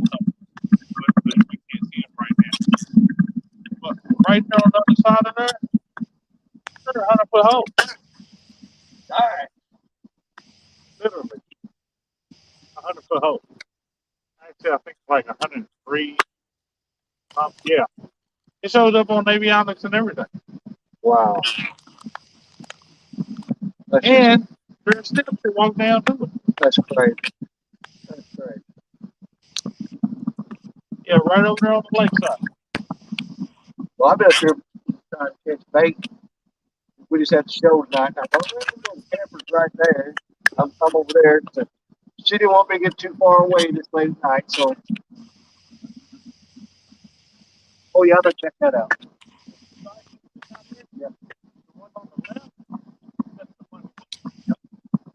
Dude, that's considered two old guys camp there. Next to it, they're right around the golf cart. Yeah, that's the ones that saw me the first day I got here Friday. They rolled up, once the fire where I go out to see on fishing.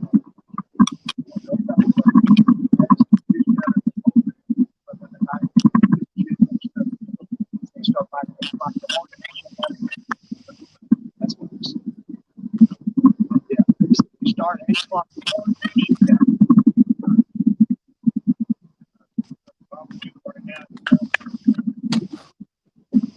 Up there.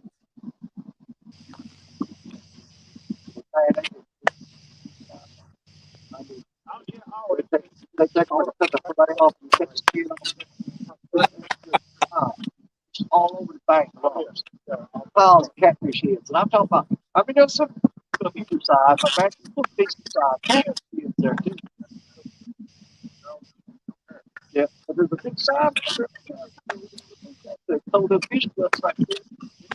Yeah, I heard talking about the Asian part situation out here. Yeah. Now, what you have to do, you can't die. If you hit bank here, you can touch it. That's $500 right there. But you just think about it, talk about the box. Yeah, there was some old boys down there snag them, man. He was taking a knife, he put a bottle, and he split him all away. Yeah. That's what he was doing. Now, still got you want to do it over there. I got hundreds of them at home. I know, but you don't have to. Remember, all these guys are throwing all these trucks back in the water right now. What is that? Free food. Yeah. They come in the water for you. That's it. So why not use what they're eating? Yeah. All you needed was one. One would have lasted you the whole trip. Check it out. This morning I got up early. I walked all the way. I mean, man, I was throwing up in that first shoot. I'm slinging it. Look at old tiny sabiki rig. And man, I'm hitting Jack. But the car power hooking them. They were grabbing up the sabiki rig. Yeah, I just did it.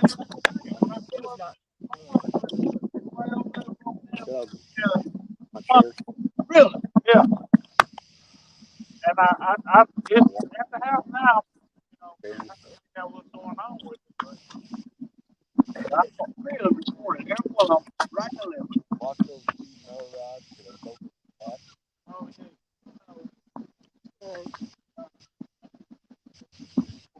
Up here? What? Oh, it's your phone. Oh. It's ringing my phone. Oh. Yeah, I know. It ain't on me. I was going to say it don't matter. I got mine on me. Mine don't go nowhere without me. No, mine's up in the truck. Yeah, they no, see, look here. I was down here in spring. And man, I was down there fishing. Game warden come down and check us and everything. And man, I had my 9. I mean, it was uncovered. Yeah. And he come down, check my license, walked off. This same thing. I walked back up and stepped on the door. Yeah. And then, man, I almost cracked myself. Man. I said, man, he walked back. I said, no. First, always with me. Yep. But I'm gonna show you a little something. See that right there? Okay. This say you on zip ties. I know you can get 100 zip ties for bucks at Farmer Freight. This strap right here, you can get two of these for $3. This bicycle rack, couple of dollars. Last you fail. That's all I hold it to put on the ring. Any ring. This right here is what? 50 foot of this rope, 100 foot of this rope, for a few bucks at the dollar store. Dollar General store. This right here, that butt holder you would find. It's right here. Hey, put it wherever. I'm gonna try it again. Right here, protecting the rod from the metal. No rubbing on the rod. So, If you do, right here, put them. Playing around with the bait, huh? look right there. Uh-oh. The rod protected by there. It's not pulling this out. A few bucks, Big Mike, fish from Big Mike. He taught me that. Oh, really? Down in Chattanooga. Oh That's yeah, why, you were just down there with him not long ago, wasn't you? well, I was just down there. I mean, I didn't even get to see him when I was down there just Oh, last I time. thought y'all hooked up. No, but I will next time.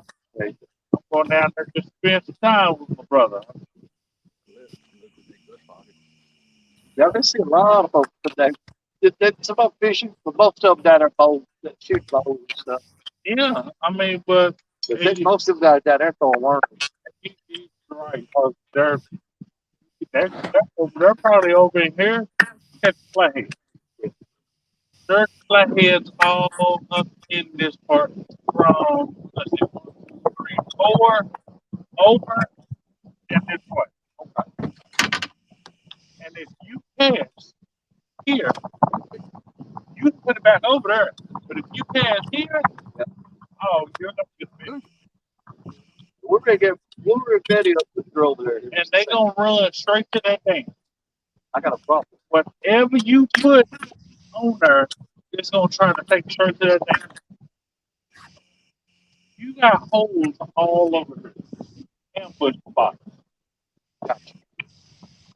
But you try it out over in this lane.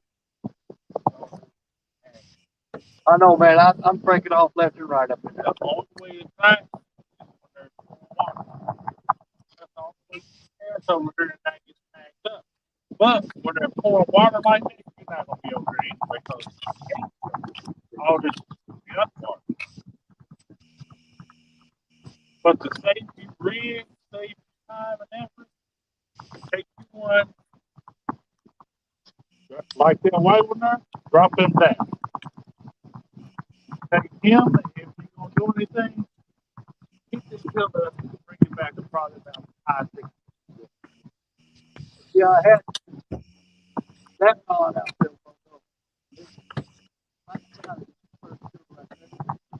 Man, something had stuck down. I went over there. I pulled tight. I went pulled up. He locked. He grabbed it up. I'm telling you, bring it back by 5, 6. Put lock they got. Oh, it's trouble. Too long. I check out like a plain as day. That's one thing. Like literally, that pillar is the one thing. I threw right up. I threw up there. I was Blanket. Yeah. The side. You know how cold Probably it is. literally just right off of it. and that's what I went. On the river, we make a fire. It jerked 3 times and it stayed down. Yeah. Locked up. I went to pick it up. But that didn't break it off. Out. Jay, I'm just gonna put it. About 5, 6, 6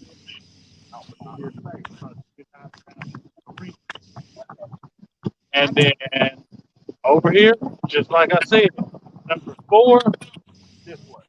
Look at its ears. So none of them, those people, they not casting out that far. So you're good over there. And that one there, I would either drop it straight down over there, or I'd drop it straight down over here. Just straight down. That one there is out right up there. Yeah, see. Good luck. Yeah. Yeah, good luck.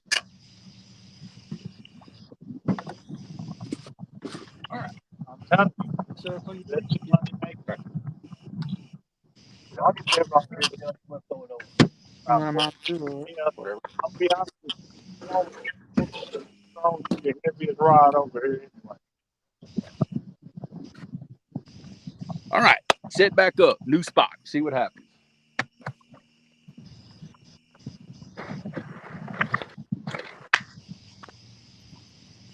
That'll work.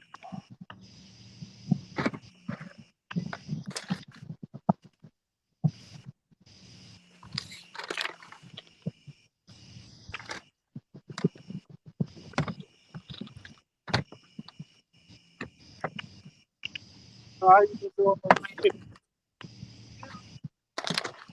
No. Want to buy your chips? Heck yeah. You want the crawfish or the regular ones?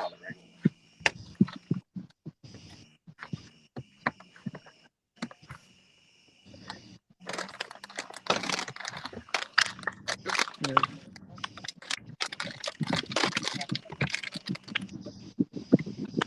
Look at it right there. Boat snacks, baby. Zapp's Voodoo Chips. They are awesome.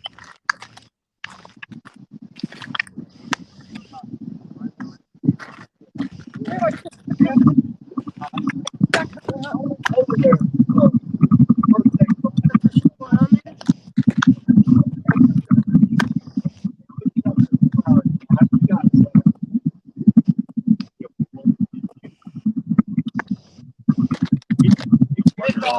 Yeah. Dan, we got a fish on, buddy.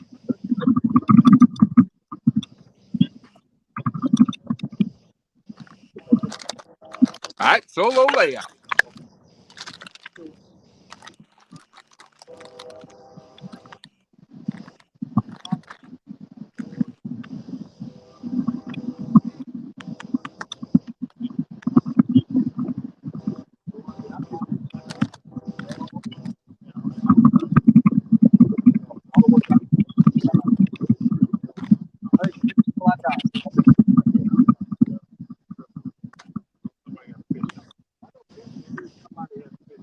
Oh, who did? Hey, Danny. Yep. My wife just caught one.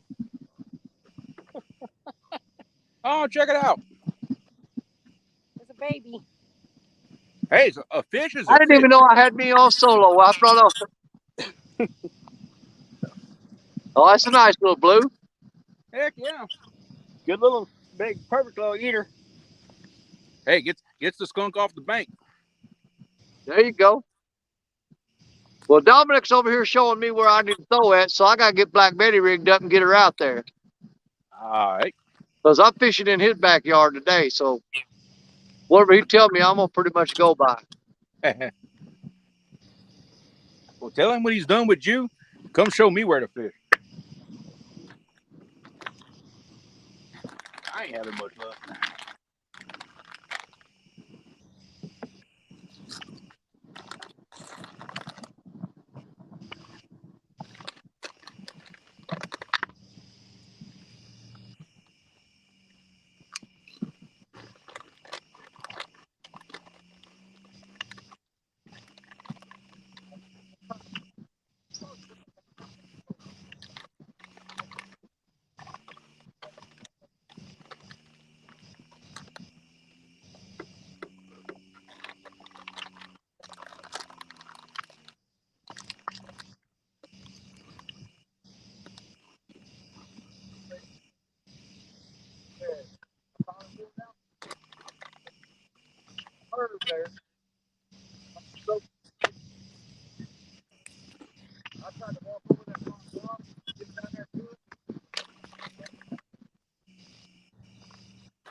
still slow, but a lot easier to reel. I realize.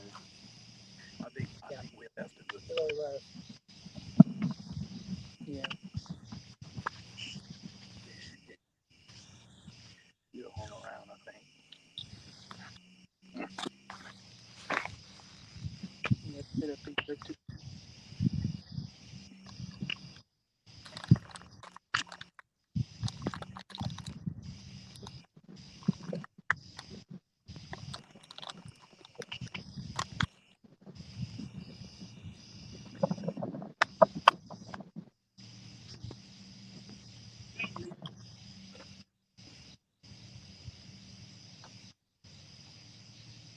You got my keys,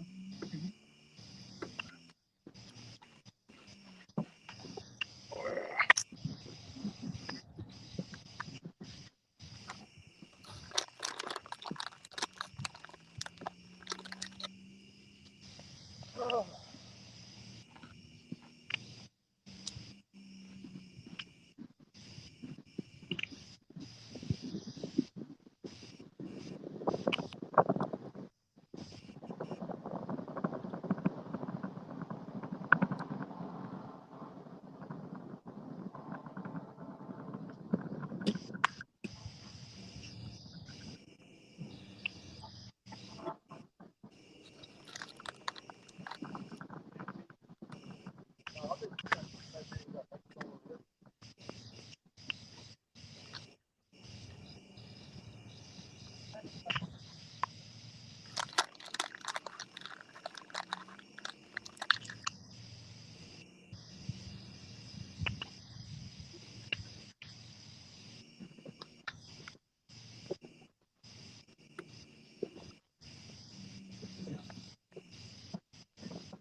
Starting to not like a full moon.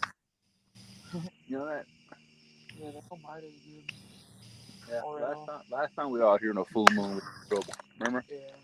We caught them before, like up until dark. Mm-hmm. After dark, we had trouble. Oh, they're not like a full moon.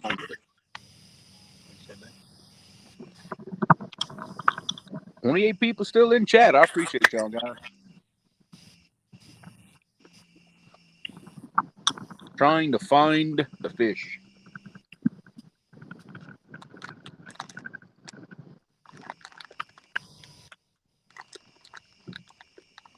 Well, last time we had a big old bright moon like this, what about a month ago? We struggled that night too. Yep, that's what I was. That's what I was just telling Gabe. I'm starting to not like this full moon business. And I think that was the weekend I fished with Epic. We ended up with like 2 fish that night. I mean, Yeah, about yeah, 40 and another one about 20. But man, it was slow. yeah. It was the same thing. I think I caught. I don't know. I might have caught a fish or two that night, maybe. But man, I had to work for them. Well, where your fish going in the grass? Are they buried down belly down the mud? No, they're not. They're not belly down. They're up off the bottom. It's just usually in the spots where I do good, I see numbers of fish kind of congregated together. Like right now, they're kind of scattered. I'm seeing two here, two there, two there. It's I don't know. It's not what I like to see. No. The only spot I had that I liked what I saw in the graph was where Caleb caught his big fish, but I had to leave, and now I don't have the fuel to go back again.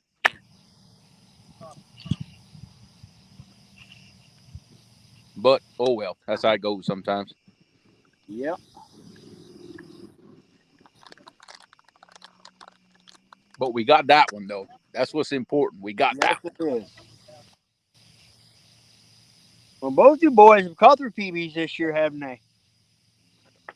Well, Caleb caught his first ever catfish about a month or so ago, and now he broke it with a new PB tonight. And Gabe caught that 60-pounder. In fact, in the same spot that we were fishing a little while ago. That's where he caught his 60 at. Was in that spot. So yeah, everybody's got new PBs this year except me. I'm about due for one. Yeah, that's what I'm hoping before this year's out. I break my PB. Yeah, but your PB's a lot bigger than mine. What's your PB? Like 80, 90 something? 93. Ooh, Lord have mercy. Yeah, see, mine's 61. So,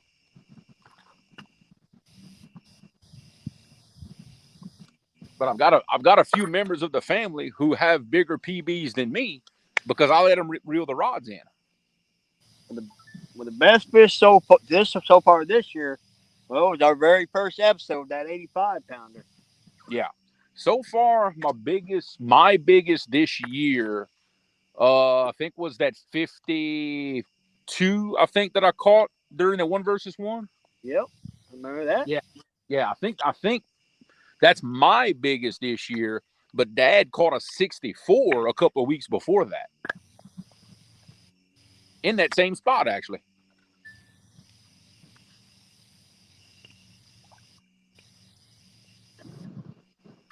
Well, you got the absolute giants. It's just a matter of time.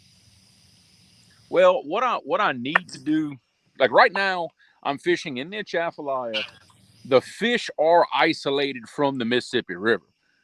I need to spend more time in the actual Mississippi itself. The problem is I ain't doing that at night. No. I've got to do that during the day. So that's just something I'm gonna have to work out, is getting my time on the water out there on the big river, but not have to do it at night. Well, that's something here very, very soon. We're going to have to change our show time. Yeah. Once, Whoa, hello. uh-oh. Wow. Go hammered this thing. All right, fish on. Who got Creole? I got it. Rio, baby. Okay. There we go. Okay, come get this rod. Come get this rod. Wow, but we sitting there talking and he hammered this rod. That's what we'd like to see. Oh man, what happened? Tell me he's in this line. Oh yeah, he's tangled in this line. He must be. Tell you what, bring that mad cat in. I think it's too late for the mad cat. Pretty decent fish. Oh, jeez. Oh yeah, he pulling. Can y'all see okay, Jerry? Yeah, I've been trying to take you.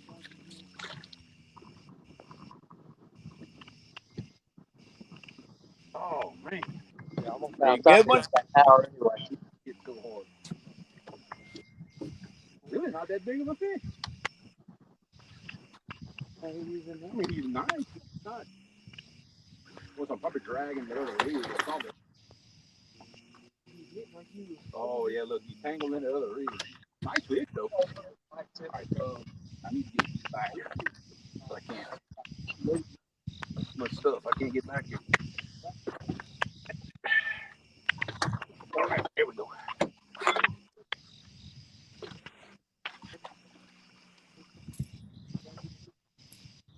Got it. Boy, he is tangled in just about everything I got. Lord have mercy. Oh, good Lord. He's not nearly as big as I thought he was. He hit like a 60-pounder. I was just thinking, oh my God, that would have been so awesome. We're just talking about, Oh, the way he hit that rod, boy, he was mad at it. Jesus. Yeah, I got to untangle this mess. That ain't gonna be no fun. I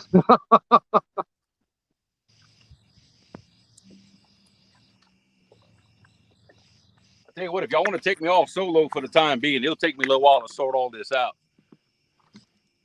So you got a tangled up mess, huh? I got it. Oh yeah, we got a big old mess. We'll get it though.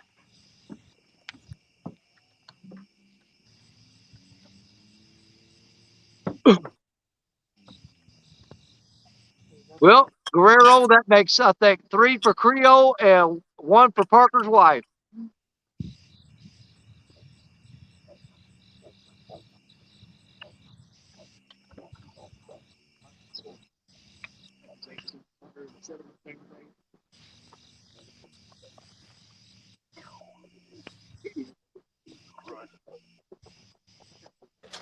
Whoa, whoa, whoa.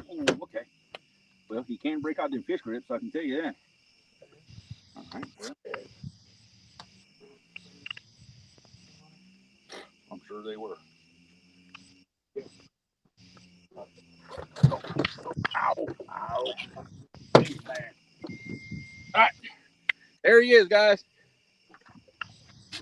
About 15 pounds. All right. Put him back. You got to clear it out. Yeah. Look. Oh, Hold on, ow. I'm going to blow you up. There he is right here. He's about 16 pounds. Oh, yeah, that goes 16 easy. Ornery son gun, too. Now. So that's 3 for you guys tonight, right? Yeah, that's 3. By the hardest, but that's 3. Now I got to untangle all this. Well, you have fun with that. This will be the rest of the show right here. Man. Well, Dan, that'd be like when we was all over bald last winter. We had that god awful mess we was trying to untangle. All right, set that up. Put that back. Whew, okay.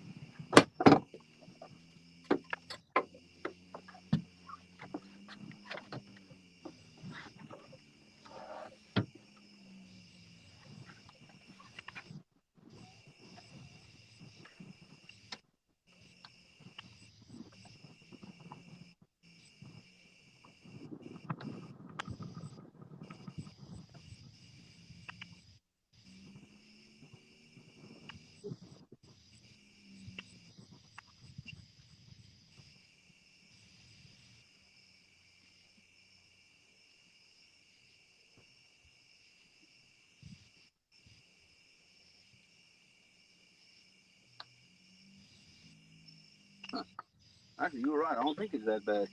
But look, that's this rig here. Yeah, that's it. Huh. Okay, that's a surprise. All right, look, you want to come cut some bait and... Yeah. Watch, I'll just leave this around here. Yeah, that'll work.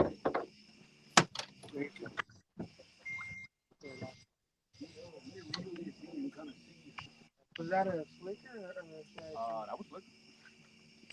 That was flicker.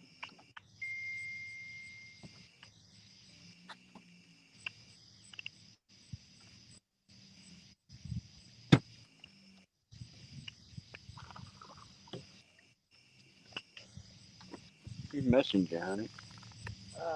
Our family group with Rachel and Mimi and Katie and Shy.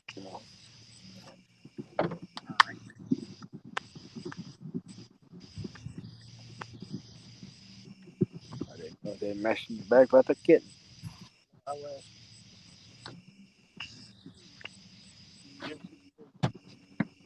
Is that a pretty new post? Yeah, she did it 10 minutes ago, but 3 other people commented that they wanted that cat at the same time as me. Oh. Getting kind of short right here.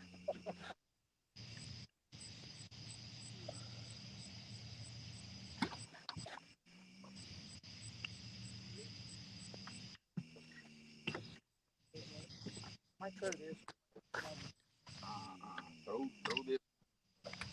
Throw that one like, see towards that sand over there? A little bit to the left. But throw it though. Throw it pretty far. All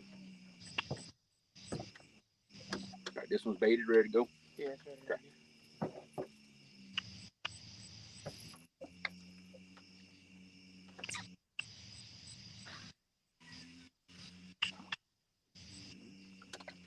I'm gonna throw out a swing. Oh,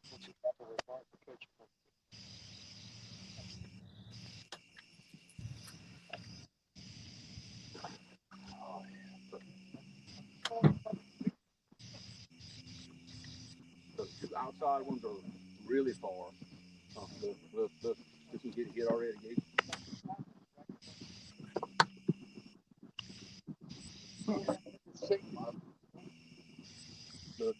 Look.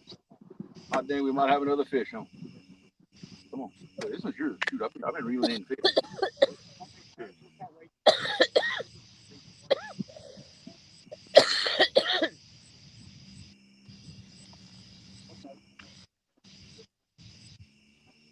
Roundabout. You know how to roundabout. Yeah. Put this one right here just to get out.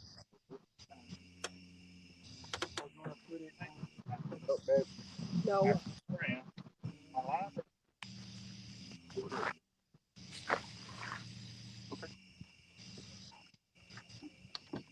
Yeah. Okay. Our move might have paid off. So you're not sitting there pitching real. Missing it. G style. What's happening? Freestyle. Yeah, we got another rod getting messed with. So this move might have paid off. All right. This side.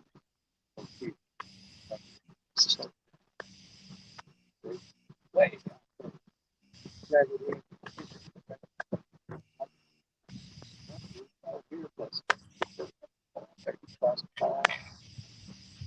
don't care. A couple of them. Yeah, well, he was kind of hitting that area. So he was swinging out there fast he could. All the end of the pier, all the way like where your white rod. Right. AJH, I just put one back in the water, a little blue, about I guess he was about 16 pounds. But yeah, we just put us a fish in the boat a little while ago.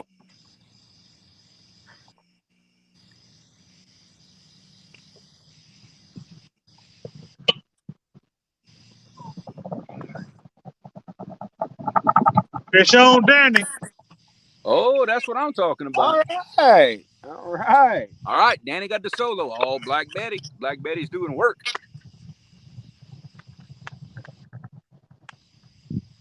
Oh, that's the one he had that big old buffalo head on.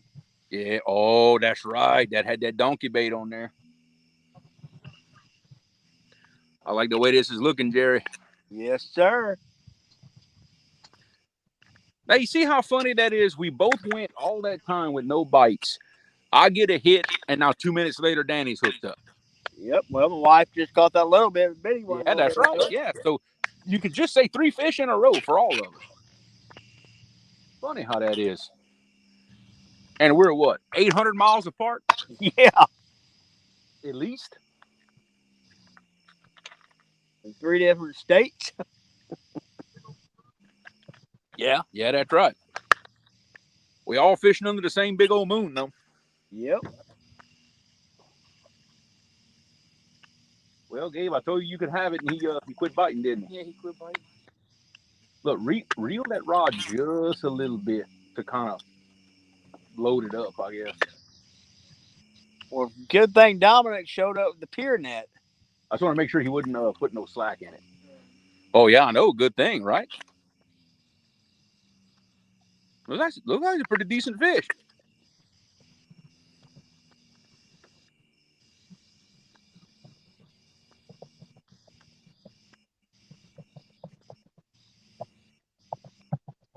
Got my Tennessee River cat. We ain't gonna tell nobody else. Yeah. A big old Gasper goo. Oh. Well, hey, it's a fish. Man, he pulled that skipjack up. Hey, that's good eating right there, son. Yeah, not tonight he ain't. Man, my dad would beat somebody up for that fish. And I'd let him. Did you reel it a little bit? Or? Yeah. Okay. I saw the rod move. Just so we can have this discussion real quick. All right. All right. That when you're in somebody else's area, like Dominic Hollis showed up over here and Mm-hmm. told me, he said, "Man, you're throwing off in the wrong spot, and everything like this." When you're in somebody else's backyard, man, ain't no better advice than people that fish here all the time. That is He fact. told me, he said, you throw right over in there. He said, you're going to have a fish in a few minutes. The man didn't lie. I mean, we'll Well, take it. Hey, I ain't going home skunk. I caught a fish. so now we know Dom knows where the goo are at. Dom knows where the fish are. He knows where the What gaspagoons are dude too. that? But, hey, I believe in what he's saying because he told me you throw up in that hole off to the right and you're good to go. So we're going to throw back in there again, see if we can't pull something else out. Yeah. But man, he called it right on the spot. He said, right over there is where the fish are. I've been sitting here all night long, a couple little nibbles, and that's it. But I threw it over there, and that rod went down. That was Black Betty, too. So everybody on the stream has caught fish. That's good. I like that.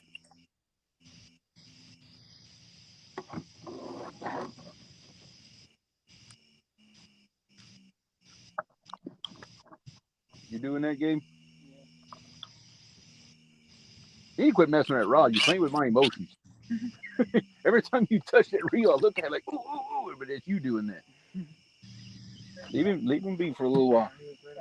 Yeah, leave him be for a little while. I'll turn my back again. I guess next time I'll look, a rod will be folded over again.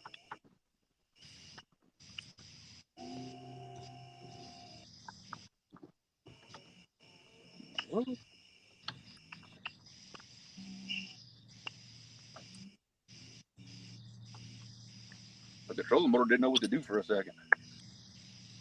What happened? I don't know. It stopped, turned both ways, and turned back on again. That was weird.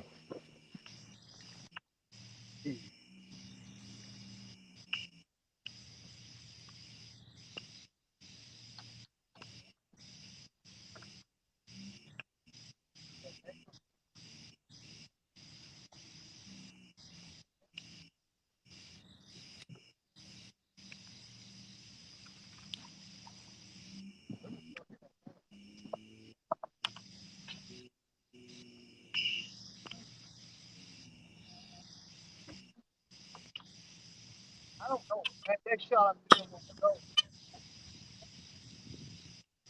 I thought he was going to ramp it down. Yeah, he was flying. I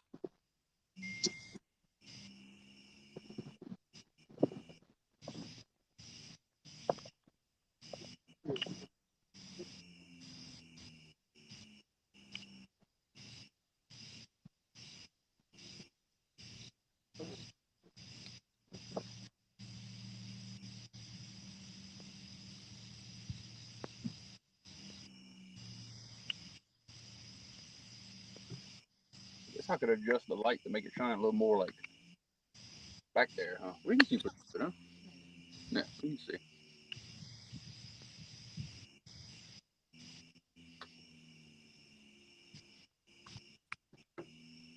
What? Well, look at that. What you doing? Is it like flickering for you? It always does that. Oh.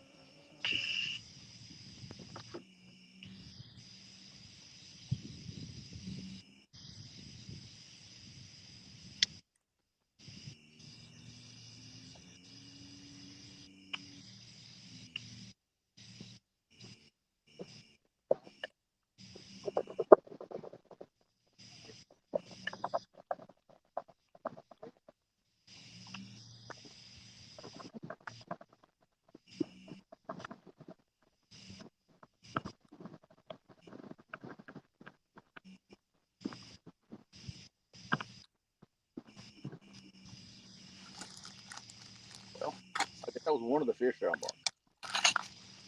So I marked like 4. So if we catch another one, we'll be at 50%. Be pretty good.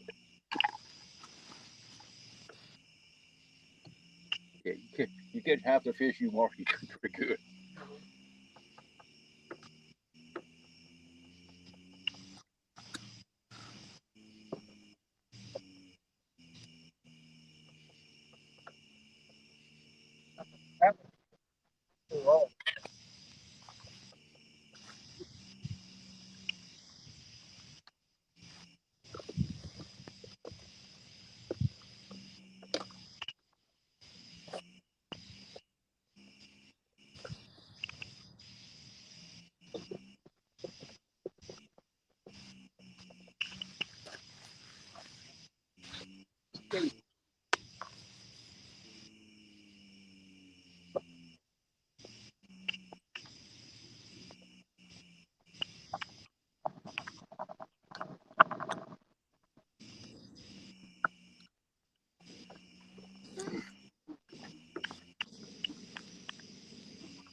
Oh, G style, the oldest reel I have that I still use anyway.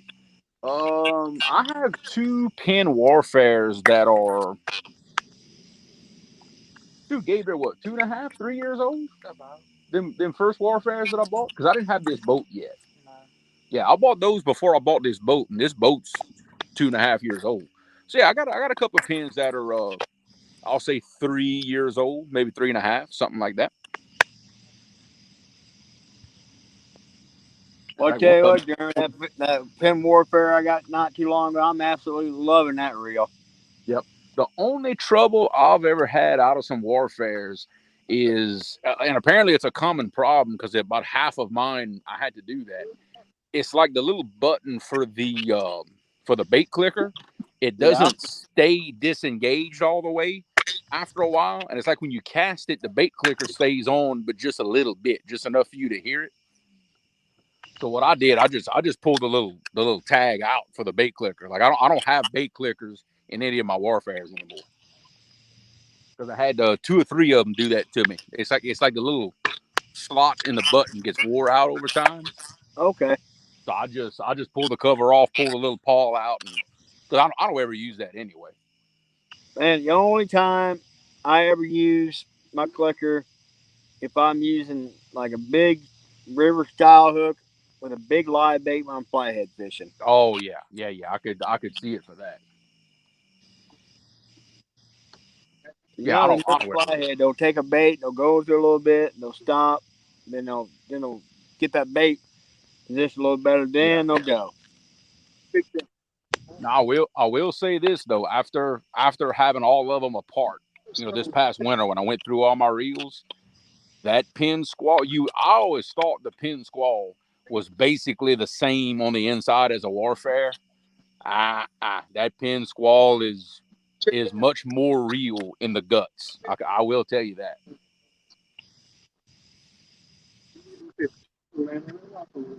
If the warfare is a good reel, then that squall is a great reel.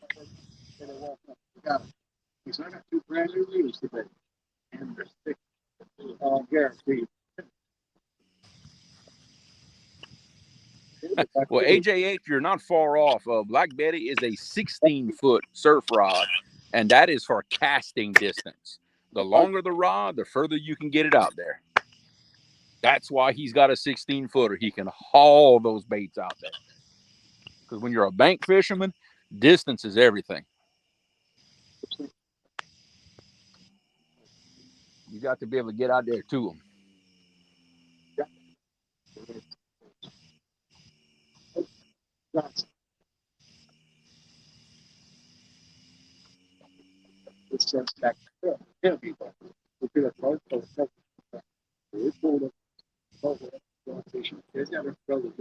One fish.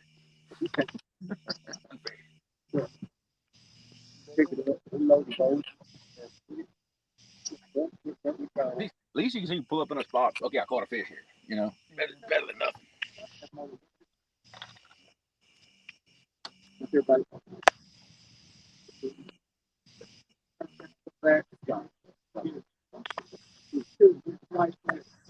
Definitely. 11:03. All right.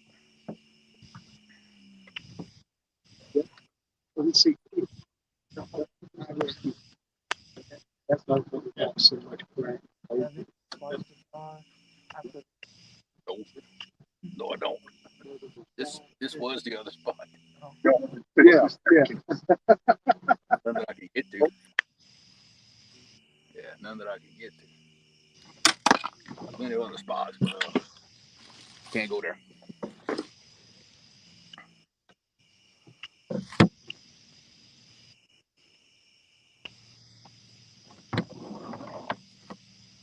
New in the box 15 years ago. Wow, that's awesome.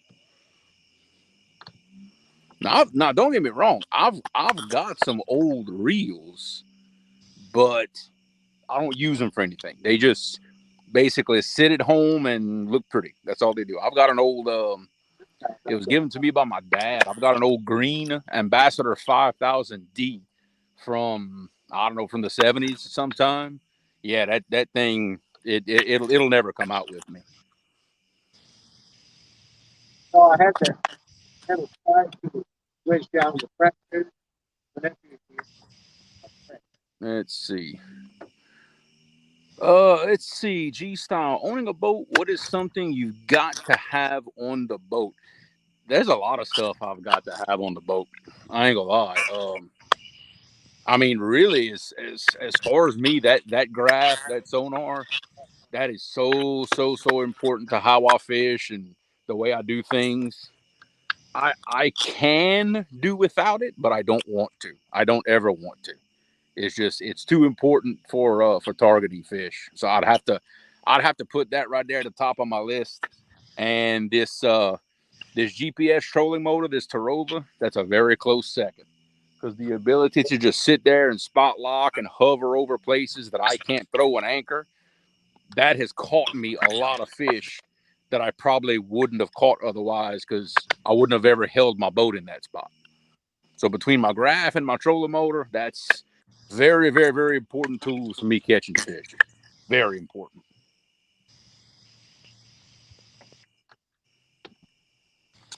Oh, that outside rod just moved.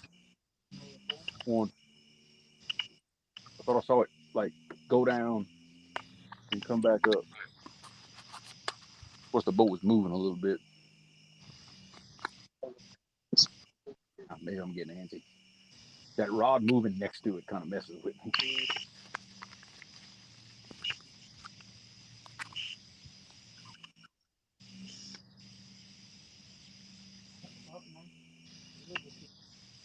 It was?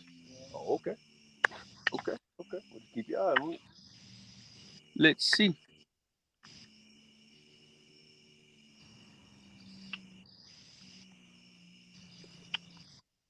Snacks. Yeah, I got you on that one, Mark. Snacks what keeps you out there.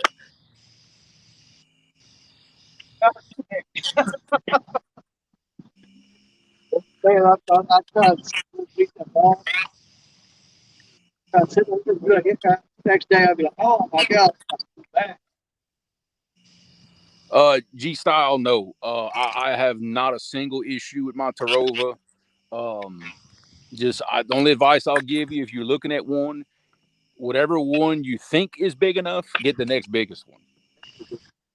But as long as you got good batteries on it, take care of it. I have zero issues with mine. I love it. I've had it for over 2 years now, and it performs very well for me.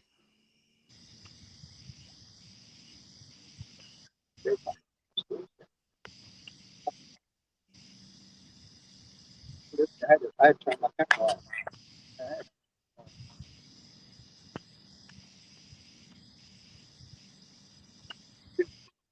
Of course, they're them rounds, killing me.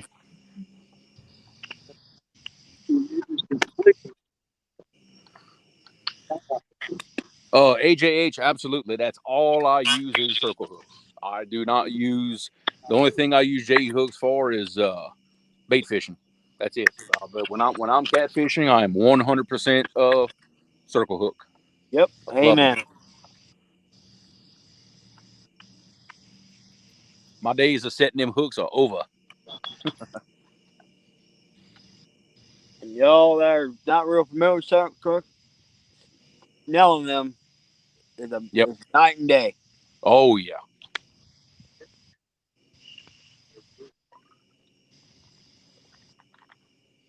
My absolute favorite, is a snelled straight shank circle hook. That is my favorite. I will use octopus hooks with the bent eye. I do have a couple out here tonight, but a straight shank snelled hook, that is my favorite. Absolute favorite. And I really like them. My hooks off and offset. Yes. Absolutely. Now I'm gonna ask you something, Jerry. I know some people do it because they say it don't hurt nothing. Some people refuse. Do you believe in taking a straight hook and actually bending it to make it offset? Yep, I'll take a cloth or something and a pair of pliers where I don't damage the hook and very just and I'll just tweak it just enough to where I give it an offset. Okay. That is put more fish on the bank, help me put more fish in the bank, especially when you get those light biting fish, get to fooling around with it, they end up hooking themselves a lot of times. So apparently you've never had a hook fail on you from doing that. No, Okay. not yet. You know, Yeah, because I've always wondered. I've never had to do that yet because every hook I've ever bought was already offset. I didn't have to do it. that's usually what I always do it. Even the ones that are offset, sometimes I'll make them just a touch more offset sometimes. But Gotcha. but that also goes back, spend the money that you can afford on the best quality hooks you can Yeah. get your Oh hands yeah. AJH, yeah, I'm circle hook, absolute 100%. It doesn't matter if I'm fishing for little eaters, trophies, everything in between. It doesn't matter. If I'm fishing for eaters, I will just go down to a smaller circle hook, maybe like a 5/0 is my favorite for eaters. But still, I'm circle hook, absolute 100%, no matter the size. Even when I catch those little bitty bullheads, we call them polywop. I'll catch them little 6-8 inches for bait, live bait. I'll use a very small 1/0 circle hook when I go catch those. So I'm absolute 100% on that. You know, you take an 8/0 silver hook by most brands, they'll catch everything from a little dinker Oh to yeah. you know. But Let's now see. G Style says, with circle hooks, is tight line important or having a slack line, or can you let it run? I personally like having a tight line tight line. simply for the fact of I can see what the fish is doing. I can see what's going on. A little bit of slack sometimes won't necessarily hurt anything, but it definitely won't help you. I can tell you now, having a slack line will not help you at all. I like having that tight line. I have 100% full vision, and I can control what that fish is going to do with a tight line. Because you want him to load up on it anyway and load that rod. That's what sets that hook for you. Is that power of that rod. I was just getting ready to say that you got to match your rod to the type of bait and water conditions you're in. Yeah. I mean, almost everything I run is medium heavy. Is what I run. Yeah. Oh yeah. Yeah. Me too. In fact, some of my rods are a little on the heavy side because I tend to fish strong currents with really heavy weights. Yep. I need that extra power in my rods. Whereas other people, especially in lakes and stuff, you can have a medium action rod and it'll be plenty good enough for you. But I'm in the same situation as you most time. I mean, heck, Yeah. on the 8/0 of lead is on the light side for most Yeah. places Exactly. fish. You know. In fact, tonight I'm in the main channel of the Atchafalaya, and I'm only using 5 and 6 ounces of lead on my anchoring rods. That is very unusual for me. The current is. Last time I saw current this slow in this river was last year when I fished a couples tournament. That's the last time I saw it this slow. And the thing about servo hooks too, if you get a fish that doesn't slam the rod, you can pick that rod up. Yeah. And just wait, and you can feel that fish eating, and just time it right, and just start cranking like a madman. And a lot of times you can hook them fish. Now, and Jerry brings up a good point because especially during the winter, I find myself doing this sometimes. He'll wiggle it, pull, let go, mess with it. I'll pick up that rod, I'll unlock it, and I'll keep my thumb on that spool. And every time he'll touch it, I'll give him a little bit. I'll give him a little. And when you give him just a little bit, it's like it gives him that confidence to take it. Mm-hmm. And you can actually feel him want to run you're under tension, but you let him run just a little bit with that thumb under your spool. And when you feel a good, steady little run, lock that reel down and reel down on him. Slam the door on him. Because even sometimes during these warmer months, even them big fish, sometimes they won't nail Yep. bait. They'll just lay there and just chew on it, and they won't hammer the rod. I had that happen to me 2 weeks ago. A lot of them they weren't hammering those rods. They take it, let go, take it, let go. It took them a little while to take the bait. Let's see. Bought a big box of circle hooks for my jugs. They are eagle claw, but they say they are for billfish. Jerry, a billfish hook. What are we dealing with there? I know you know better than I do. It's got a more of a aggressive bend, like at the point of the hook. Gotcha. It's almost my angle back. I mean, they'll work. I mean, they will work. Oh, okay. Well, that's the main. Yeah, as Yeah. long as they'll work. Yeah, because I've never heard of a billfish hook, but I know what you're talking about. Yeah, cause Eagle Claw, they Eagle Claw makes them. Actually, Oh yeah, eagle claw is a good hook. like I said, it's got the point of the hook is actually a little longer than a normal I hook. got you. You know. That sounds like those. That sounds like those Dale's tackle hooks that I used to use. They have that real long tapered point on them. Yes. Yes. Yeah, I know what you're talking about. And they got a really big barb on them, don't they? Yes. Oh, Extremely big okay, barb. that's okay. Well, if that's the case, when that fish gets hooked, he ain't kicking that hook. Yeah, he ain't getting unbuttoned. No, he ain't getting off. Not with those big barbs on them hooks.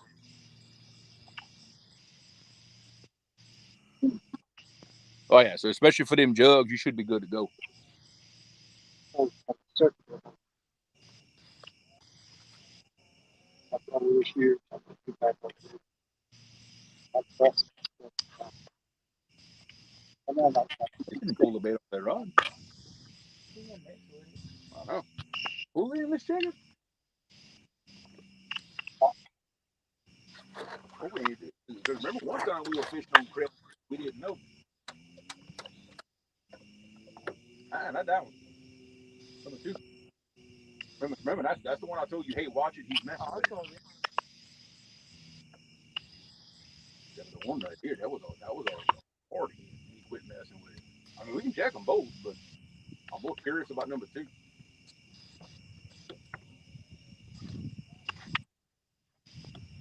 I think that's that one I hauled way out there. No, I threw that one kind of medium. The one on the edge is the one that I just really got out there. See the bait? Yeah, make sure it didn't hook in itself or something like that. Still bleeding?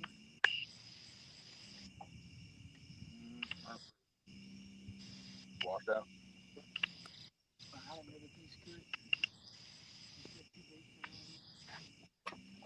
Right. Well, let's see how I'm gonna do this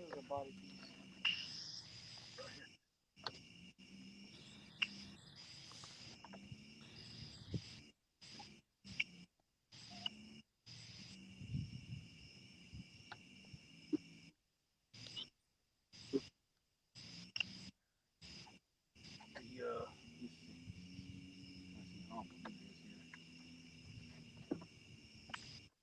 I'm gonna throw it like over this one.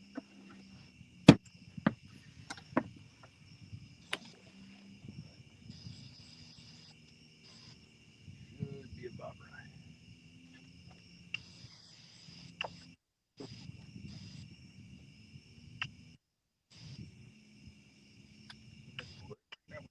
Let's check them.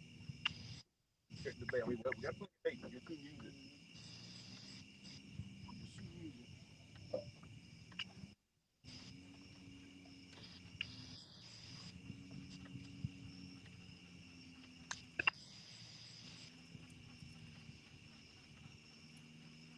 Sometimes put a fresh piece of bait. That's all the difference you need.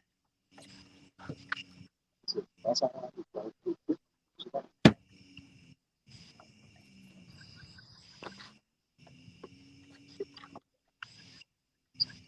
Got the headpiece too. Got a little left in it.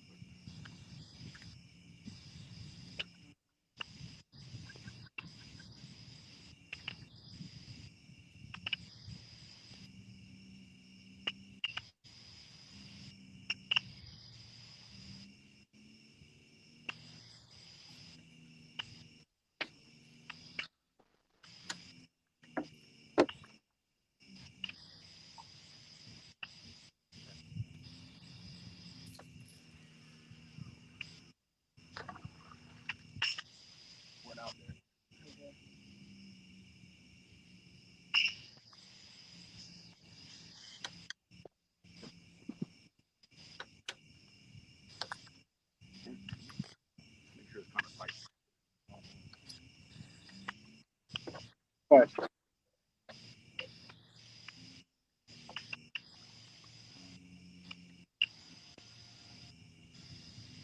I can check on Freddy right here too. Those are all washed out, and this one's probably used too. Oh, It feels so weird holding this little pot. Yeah, I know.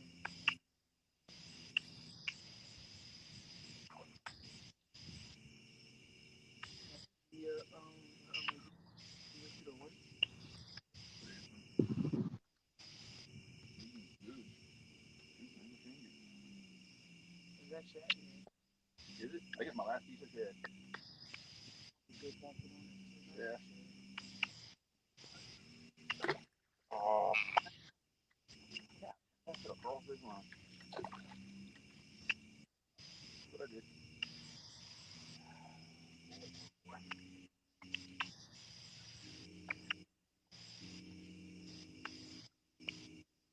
All right, again.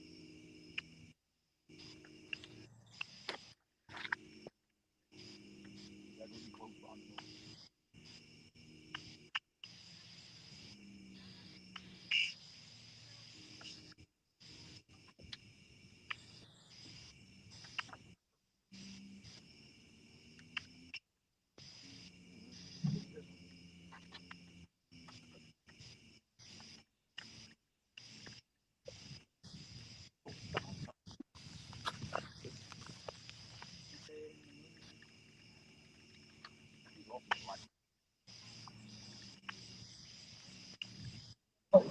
well, I did have a spool of 165 pounds, but I didn't like the way it cast. Now this is 50 pound saltwater drink.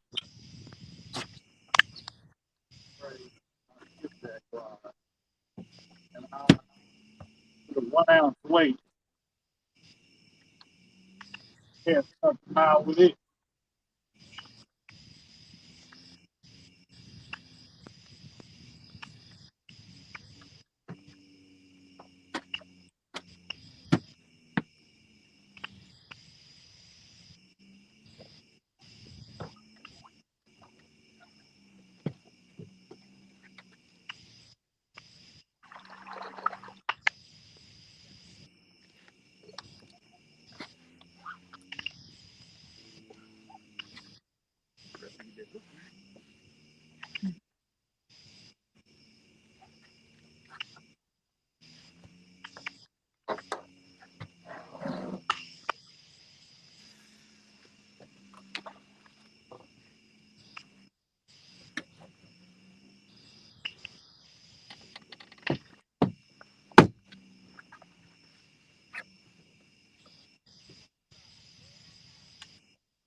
Oh, fishing again.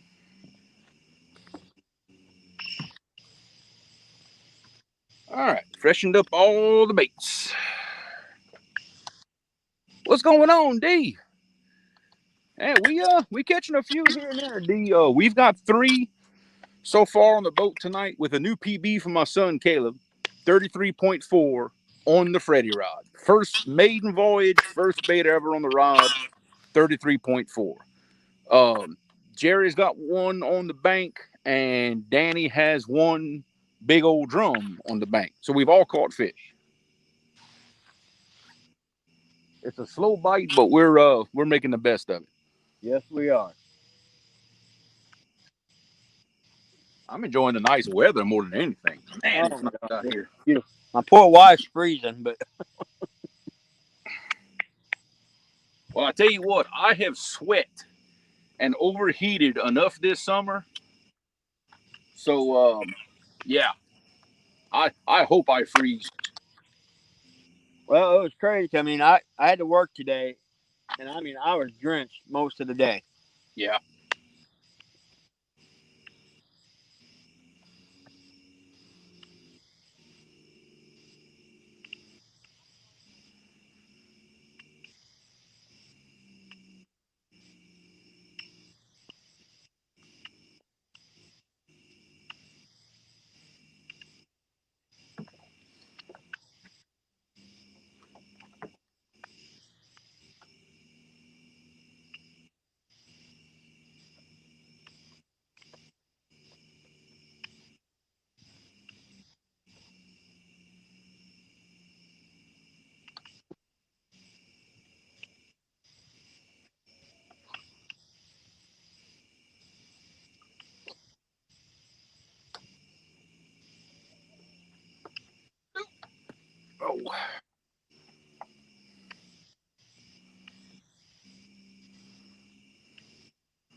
Our live is dying because Bobcat is the only one catching fish now. Yeah, well, that's hey, can't blame nobody for that, right?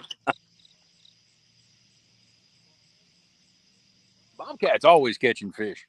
Yes, he is. That dude there, man.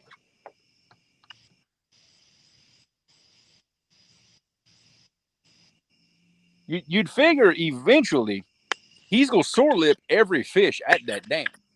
Yeah. Eventually, he's trying, doing a good job of it.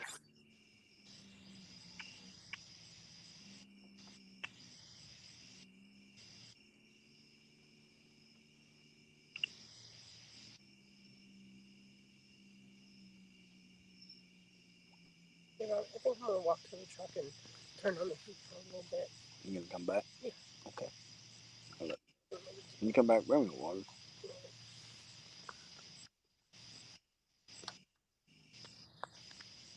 You want your long sleeve shirt or? Yeah, go ahead and give it to me. It's getting a little chilly. I'll give it back to you when you get back, babe. It'll probably be like 20 minutes. Okay. Yeah, that's for certain. He is. We just start calling him Bumpin' Bob. We got to Bumpin' Bob. That's his new name now. We got Bumping Mike Greenwell. We got Bumping Bob. Yeah. And that was my plan. I wanted to go bump at that hydro, but man, I made a couple of passes and I didn't mark a thing. And I mean nothing. And I ain't going out there and bumping unless I see fish. You know, I'm not just gonna go just to say I went. I don't know why they weren't there. That's a mystery to me. They should have been, but they weren't. Well, this stretch of river I'm on, when I eventually get around to getting a trolling motor installed in the kayak, I'm gonna try to come up here and try bumping this stretch of river. Yeah.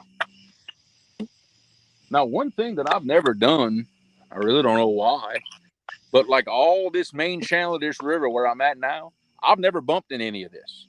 Really? I've always bumped just at that hydro. That's the only place really that I've ever bumped. I bumped in the Mississippi a little bit, but I've always gone because I've usually every time I go bump there, I catch fish. So it's kind of hard not to go there. Yes. Kind of like Bobcat and where he goes bumping at. It's kind of hard not to go. Somebody's coming down the river.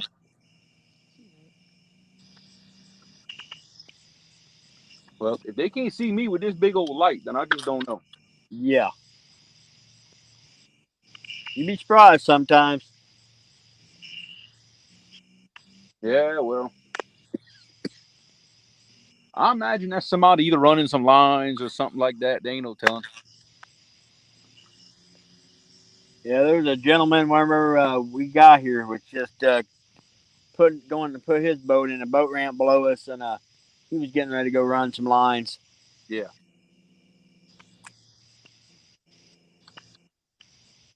I know one thing. Just I'm looking at where his light is.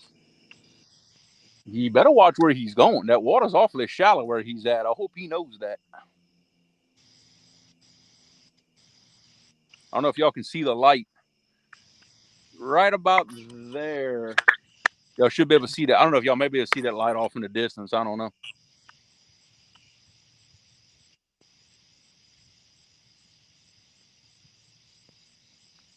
He's probably looking way over here, thinking a spaceship landed in the river or something. This big old light I got.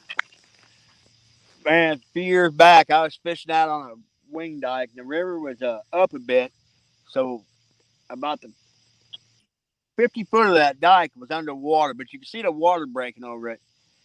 And it was at night, and I see this old boy. He's coming up here. He's clipping along pretty good. And I thought, man, he is going to hit that freaking dike. And I Yeah. grabbed my light I had. I started flashing at him. And boy, he hit me twice with a spotlight. Okay, he got me. Nope. Kept going. Bam! Ripped off his lower unit. Oh, hey, I had to highlight that comment right there. Check that out, Jerry. Waste no time. Who has their name as Danny Stoves Outdoors? Because obviously it's an imposter. He's way too quiet. Well, Dominic showed up. Yeah. He's chit chatting with Dominic. Yeah, he's over there with Dom. AJ, no, I normally do not use the bait clickers on my reels. On a rare occasion, usually when the water's very cold and they're biting extremely finicky, sometimes I'll turn the clicker on. I'll let them have it a little bit, but that's a rare occasion for me. Like right now, my rods are sitting there engaged. The second something hits, you can see that rod bow over. What? Why'd you do that? There's nothing wrong with that one. I know Danny that. getting fussed at now. Howdy, Creole. Hey, howdy, Jerry. Where's my manna? Fuss at him. Tired old crippling Craig, as usual. That's what it is. That guy's running this other bank over here. I guess he's checking some lines. Heck, I don't know. He's rolling though.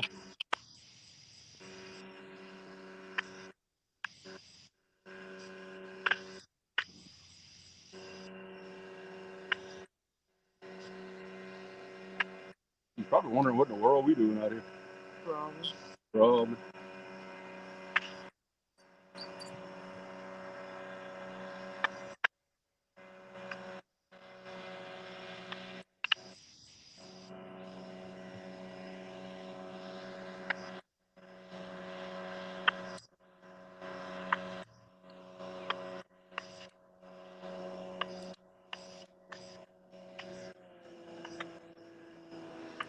He's gonna turn in. Huh? That's what I thought. I thought he was gonna turn in to be a little short though. Yeah, I thought they had a couple of jugs right there. I bet that's who's running them lines. That might be his line. Either that he's running somebody else's line. That could be happening too. Yeah, exactly. Well, it ain't my line, so whatever.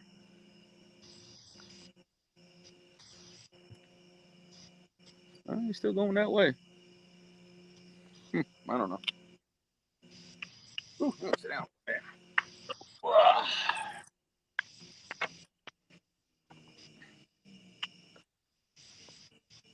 What time is it, Jay? 11:35. 11:35. Jerry, what you want to think, bud? You want to run it till we'll run it till midnight? We'll shut her down. Oh wait, Jerry's checking his rods. Yep, I think that's what we gonna do, folks. Think we'll run it till about midnight. I remember Danny saying something about he had to go something like at midnight, so I think that's in about 25 more minutes.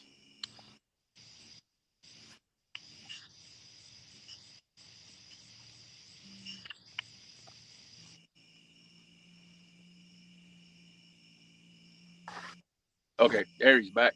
Hey, Jerry. Yeah. You wanna run the stream till about midnight? We'll shut it down about 25 more minutes. Sounds good to me. Okay, I remember Danny saying something about he had to go like at midnight. So Yeah, the bite's definitely not, hot enough. Like no, I said, I'm not on the Mississippi, so I'm kind of, I don't know if I just not digging this spot. But don't get me wrong, I've caught some really good fish here. I ain't digging this big old moon. That's what I ain't digging. No, that's yeah. Now it does make it very nice to be able to run down the river. I will say that. But as far as the fishing goes, no, I'm not a fan. I will say, it seems like when we have a bright moon like this, I do better with the daytime bite. Yeah, especially towards the middle of the day. Yep. Yep. I would agree. In fact, the last time that I fished with y'all on a full moon, that's that day I went in the morning. I took my son. We caught them couple of fish in the Mississippi. Then I came fish at night with y'all right here. Yep, that's what it was. And I caught those fish like at 9 o'clock in the morning. Well, it's starting to get that time of the year where I have some really, really good luck during the middle of the day on the river.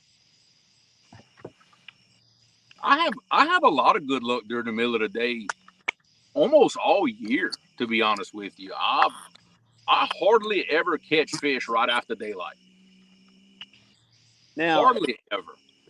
our the Battle of Rivers that's a daytime deal, right? Yes, that's good. Yeah. That's going to be pretty much your standard daytime thing. I think we go run that. I don't know. I'm going to say 7 in the morning till maybe after lunch sometime. I don't think we agreed on exact times. I don't think so. I need to ask Haz and Brian and them about that. Well, like you were saying, like seems like the time I don't ever have like around early morning like that. I don't have that great luck, but it starts getting on around 10, 9, 10, 11. Yep, me too. I do really well when it Yep, starts getting the fall of the year like this. yep. And for me, if I catch fish early, they're going to be smaller. My bigger fish are later on in the morning. My fish tend to get bigger as the day goes on. I've caught more. Most of the fish 50 pounds and over that I've caught has been in the middle of the day. Well, two of my biggest fish came I think around I think it was around like 11 and noon. Yep. I mean, Gabe's 60 this year. We caught that fish. It was like what, 1 o'clock in the afternoon, Gabe? About. It was in the middle of the day. A bunch of my PBs in the past has been close to the middle of the day, 10, 11 o'clock in the morning. Like I said, it wouldn't hurt my feelings. We can, getting on late October like that. We started like around like 8. Well, the only thing is, remember, we're an hour behind them. So if Yeah, we start at 8, that means they start at 9. that is true. So I have a feeling what it may be. It may be a 7 o'clock start for us, and maybe an 8 a.m. start for them. But we definitely need to talk about it with them and see. As long as it runs till past 12 o'clock, I'm good on start time. Yeah, I'd like to run. If it run at least at like 1, I'd be Yeah, tickled. yeah. So I can do some damage up till 12 o'clock because I have 2 spots that I'm saving specifically for this challenge that I have never fished on camera before.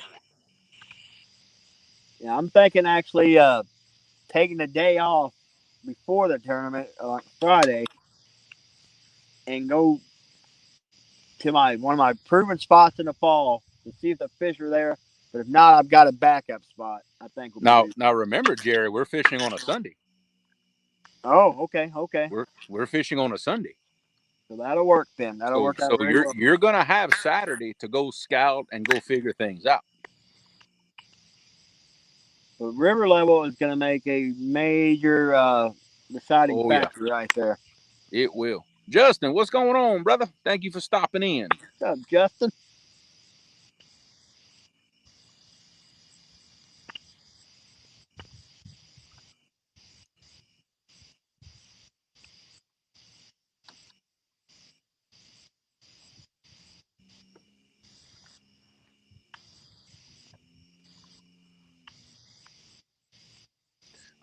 Justin, the bite's been a little bit slow, but between all of us, we have managed to catch a few fish. I've got 3, Jerry's got 1, and Danny's got a big old drum. But we have been catching a few fish. It's slow, but we're still making it happen. Them guys stopped on that sandbar, yeah. I think so. I bet they might be fishing right there. Maybe so. I don't know. We'll find out when we pass, I guess. Yeah.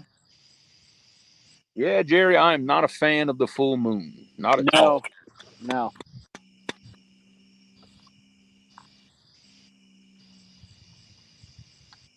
Or even on like a hunting aspect, I'm not fond of a full moon. Oh no. But I am. But with that being said, though, I am a firm believer if the moon is in daylight hours, it was directly overhead or directly underfoot. Those are peak hunting times if you have high pressure. Yeah. Yep. I believe that.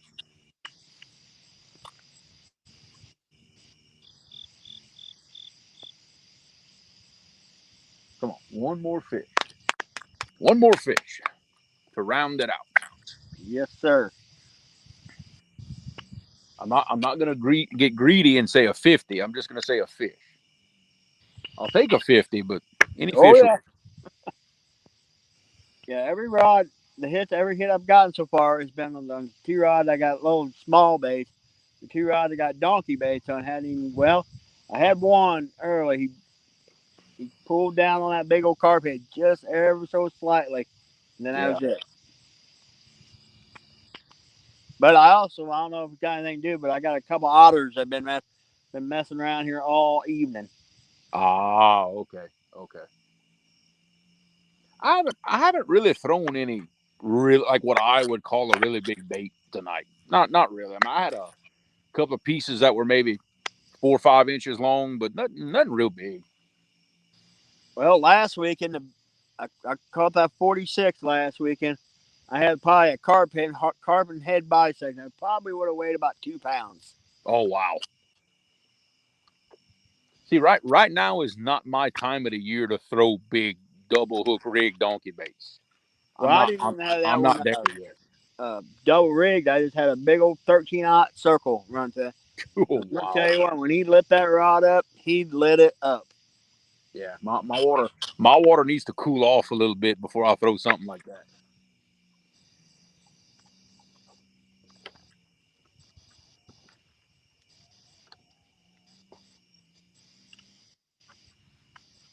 Even after all this rain and all this stuff, my water temperature is still 84 degrees. Really? Yep. Wow. Yeah.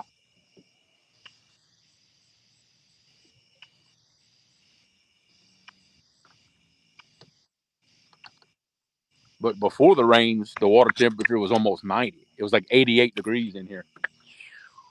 Yeah.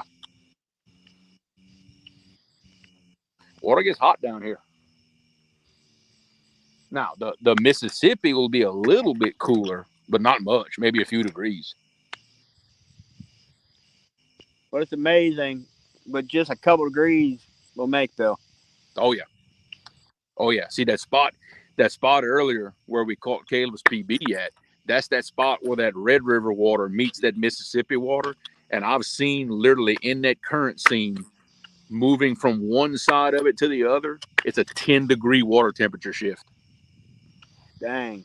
Yeah, I've seen that many times. It's that certain time during the spring that happens because the Red River water warms up a lot more than that Mississippi water does, and that's when you get that big change.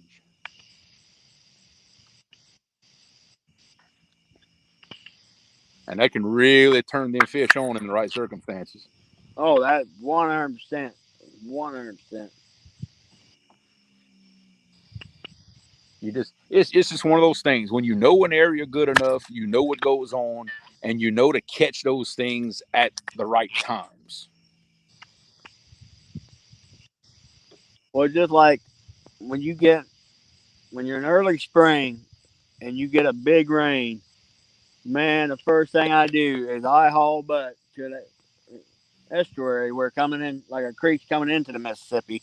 Yeah. You get that warmer water coming out of that creek, dumping in the river, Yep. and them fish will be packed in there like crazy. Yep. And see, that's actually exactly where I'm fishing right now. Now the river is so low that there's nothing coming into it, but just over here, there's a big ditch, almost like a little canal that comes out of all these fields, and it dumps into the river right here. And if you catch it at the right time when it got water flowing out of there, this is a really hot spot to be.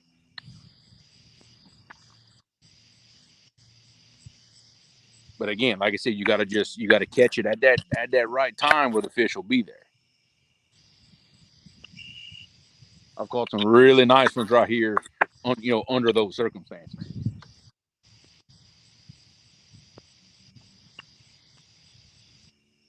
Time on the water. That's what it's all about. You got to spend time to learn all them things.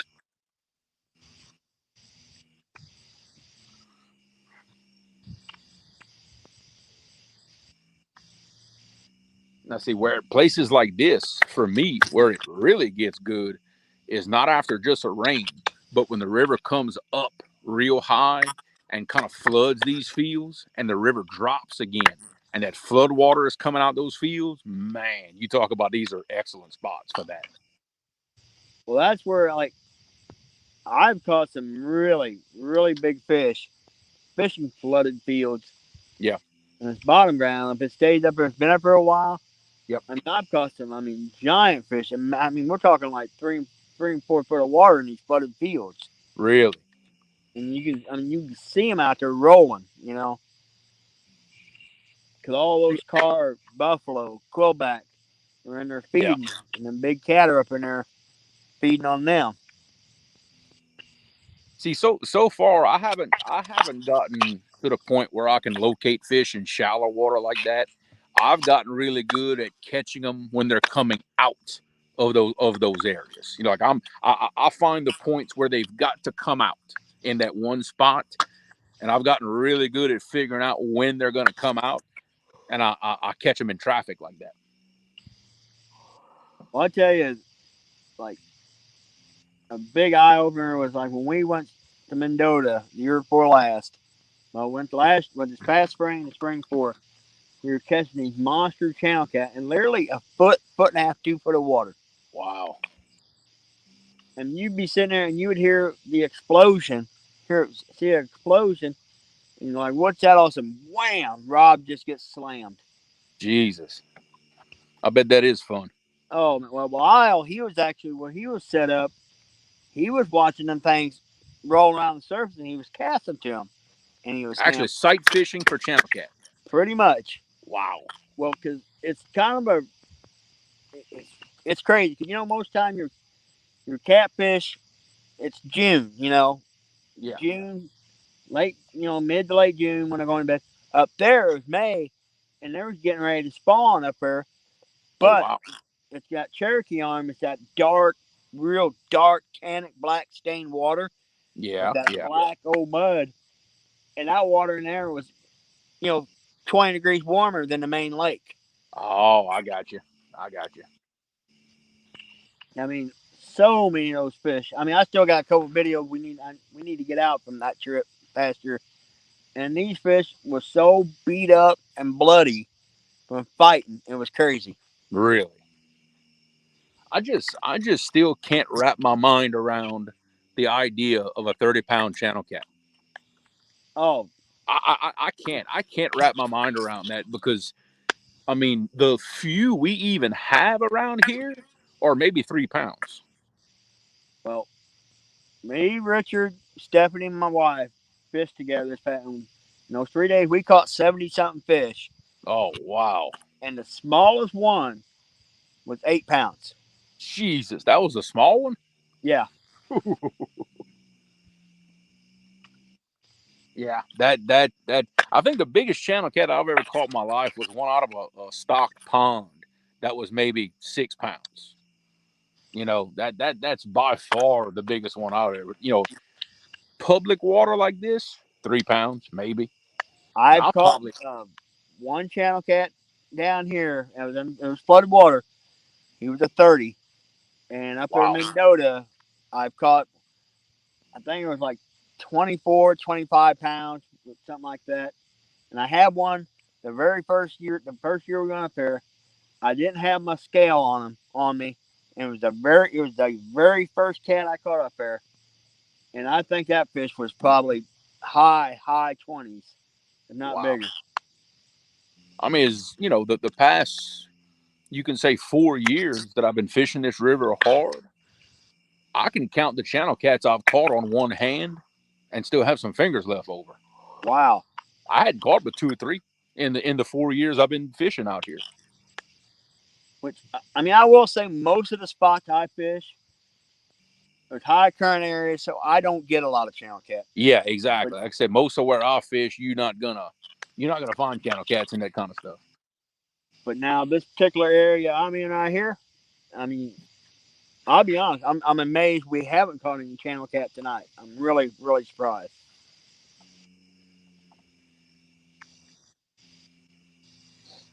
Oh man.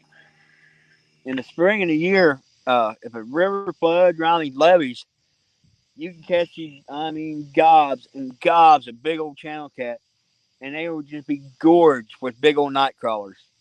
Oh, okay, I see. Yeah, because it's flooding areas and then worms come out the ground. Yep. I remember one night, me and a couple of my buddies had took the boat out. The river was like high. I mean, just really high, like it was up in the brush. And we had ran upriver, and we caught a couple blues. It was a rough night. Well, we come back to the boat ramp. There's an older gentleman sitting there right there on the boat ramp and throwing literally right up in the weeds. And he had a stringer of channel cat like I've never seen before in my life. I mean, he couldn't even lift it. Really? And he was catching them on big old wad, putting a couple big old wads of crawlers and just pitching it, right, literally probably 2 foot of water right next to the bank. See, earlier this year, Gabe and my dad actually had gone fishing. There's a little lake if you go up this river about I don't know 4 or 5 miles. Actually, a lake off in the woods. They call it Grand Bay, and the river goes in it every year and floods it, and the water comes back out. They had gone in there looking after some to go catch some brim, and they found a pile of little channel cats, probably a pound or two, but they were catching them on those jig poles that they use for the brim. Oh man, They talk about had a blast. and that's some good eating right there. Oh yeah, oh yeah, and that's exactly what happened too. They got eaten. I wasn't there for that trip, but boy, I bet that was fun. How many y'all caught, Gabe? No, like 16. They caught like 16 in what, an hour? Not even. Not even an hour. Oh yeah, they found a pile of them and just they were smoking them on them big jig poles. There is a lake I'm sure you've heard of Reelfoot Lake in Tennessee. I've heard of it. Yeah.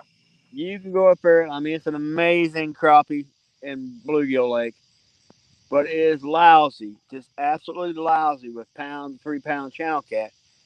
And you'll catch them in that shallow water. But what you look for is the uh, blue heron colonies, like the nesting. Oh yeah, yeah. And you get in there, and them things. I mean, it's just one right after another. I mean, it's absolutely insane. Yep. Remember, Chad Ferguson did a video on that a few years back. Remember?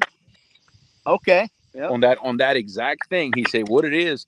He finds where those cormorants nest, and they'll nest, and when they poop in the water, it's half digested shad, and them channel cats just pile up under those nesting grounds to eat that.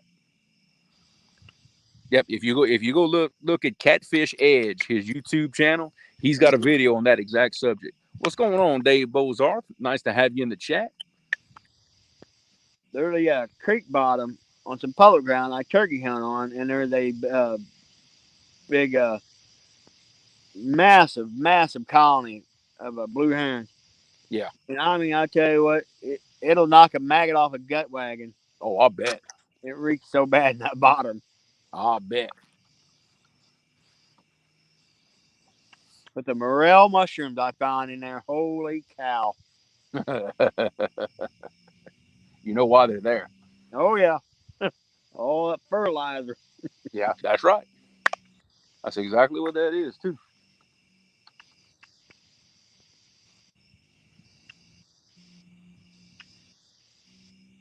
Come on, one more fish before we shut this down. Come on, man. One more. I'm getting greedy now, I guess. Yeah. I tell you what, if it wouldn't be to have enough light to run this live stream, I wouldn't need a light to fish out here. I mean, I'm looking out like it's like daylight out here.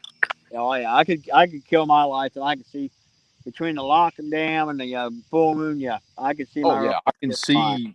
I can actually see because the river's so low, it's exposing like some of the sandy banks, like where the revetment is. It's like that sand is glowing in the dark on each side. I can see it the whole way down the river. It's crazy. That's pretty though. That's moonshine. I mean, it's pretty, but yeah, it's a bear for fishing conditions, but yeah, it is pretty. I mean, to be honest, from what I saw and what I knew was going to happen, I'm pretty fortunate to catch 3 fish. To be honest with you, I'm my blessings. I've been over hanging out with Dominic. I forgot all about y'all. Oh, come on now. Hey, Dave Bozarth came in. He says, "Hey, Creole, Danny, and Parker." Oh yeah, man. You late to the party. We shouted him out 5 minutes ago. Yeah, we've been over here talking. Yeah, we're definitely going to have that HR meeting. Yeah. I need to call that bait shop HR guy. I really do. I need to get a hold of that dude. He's gonna cast over here and look at this monster.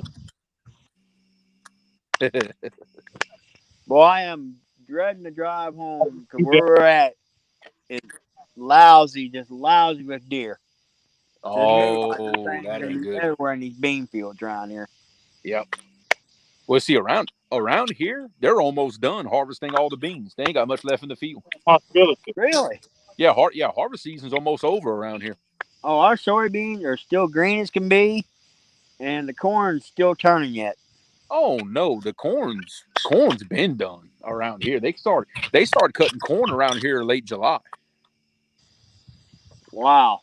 Of course, you got to figure too. We're planting in March. Yeah. You know. I mean, everybody got a late start with all the spring rain we Yeah. had. I was Yeah. gonna tell So, about you gotta cut out body fat. In fact, right now they're planting sugarcane right now, and right after they finish planting starts the harvest season. Like usually around like the latter part of September, first October. So they fix and start harvesting sugarcane around here. which with the beans still being green, I think it's great for cause our bow season opens in just a few days. Ah, okay. So it's great for the bow, for bow hunting on the deer just absolutely hammer those green soybeans. Oh yeah. I remember growing up, we had fields, that would go back to the tree line, and the first 200 feet out from the tree line, you swear you passed over it with a lawnmower. Yeah, they just strip them. Oh yeah, especially when they were first coming up, when the little beans were tender, when they were small. Oh man, they destroyed them things.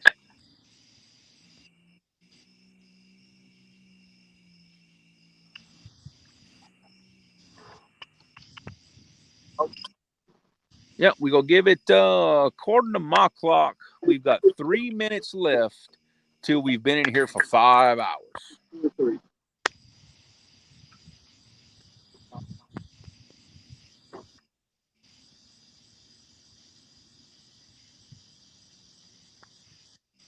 I guess eventually Danny will figure out that we're not live anymore. Yeah. He'll figure it out. He'll start trying to read chat, be like, "Wait, where'd everybody go?" Well, I got something chewing on one of my donkey baits. Oh, okay.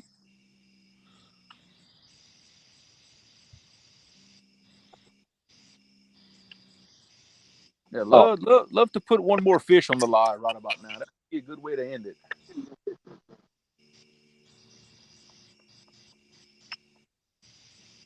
Yeah, we got rain coming in later to like. Oh, hang on. Well, one of the dink rods is getting hit now. Uh oh.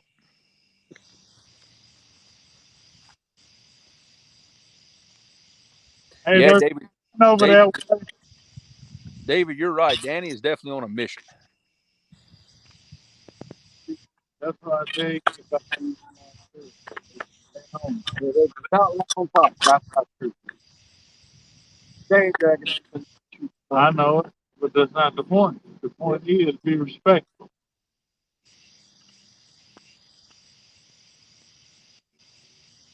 Hey, Dominic's getting on these people in the boat because they're driving across my line. Get on him. That's right. Get on him. Oh, he yelling at them. You need to be respectful. Yeah, they got that. Look here. They lit up. They lit up trying to shoot them carp. Look at that. Oh yeah, I see him. See, Look. they don't do that much around here because the water is so muddy. You can't hardly see down in the water to do that. They're so thick over here. I was casting out, catching 2 or 3 at a time on the Wow. sneaky rig Yeah. in the mouth. Oh yeah, I caught 3 this morning. Carp. They hit the Sabiki rig. It was in the lip.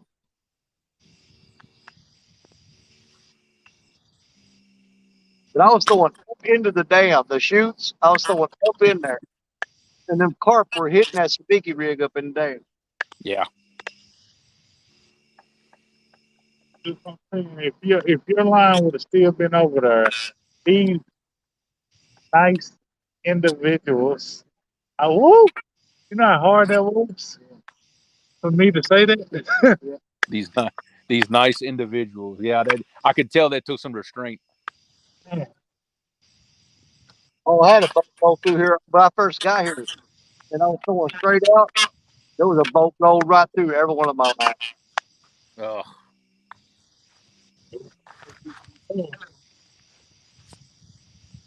Well, you start slinging arrows. I mean, start slinging sinkers at people in a boat that's got bow and arrows. They can shoot back. yeah, but them bow fishing rigs don't shoot very far though. They're restricted on how far Yeah, but I don't want to test the limit of it. they're restricted. Bertha's not. What's Parker doing? Trying to give everybody a seizure? Yeah, I like he's trying to put on a disco show or something. I don't know what he's Well, doing. my battery is He ever gets since he that gets up, starts taking his shirt off. I'm out. Yeah, yeah, me too.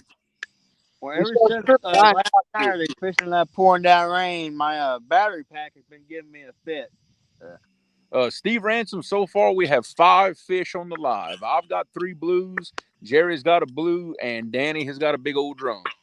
Yeah, got a big old drum. Big old drum. Yeah, I'm getting feedback from my hearing aids again. Oh, it might be my phone because I'm on the. No. It was doing it when you got here. Yeah, I know that, but I'm actually on the chat. Oh, no. This is my hearing aids. It's a different sound.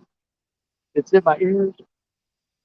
Yeah, but I heard what you was Yep. referring to. Well, Danny, you go stay live a while longer? You fixing to pack it in? No, actually, I was supposed to be back at the camper at 12 o'clock, and it is 12:01. So, Oh, yeah, I got some explaining to do. okay. Well, I was telling Jerry earlier I was gonna call it at 12 o'clock. You good with that? Yeah, but Yeah. I mean, look, we had a good night. We caught a few fish. We had a good crowd for a while, and can't ask for no better than that. I'm covered because I'm blaming everything on Dominic. There you go. I'm okay with that. I don't remember being here. You can go back and watch the video. Dominic come down there and he wouldn't let me leave. That's what it was. There you go. Well, everybody in chat, thank y'all for over to see you. thank y'all for hanging out with us, and we'll see y'all next weekend. Bon Be on pêcher, the everybody. channel, right? Hey, listen here. I'll be at the house next weekend. I'm on Call City, but I'll be there with y'all. Okay. That'll work. But I can't leave Y'all. the limit, so Everybody have a good one. Thanks for coming in. All right, everybody. Thank y'all. All right. Bye, y'all.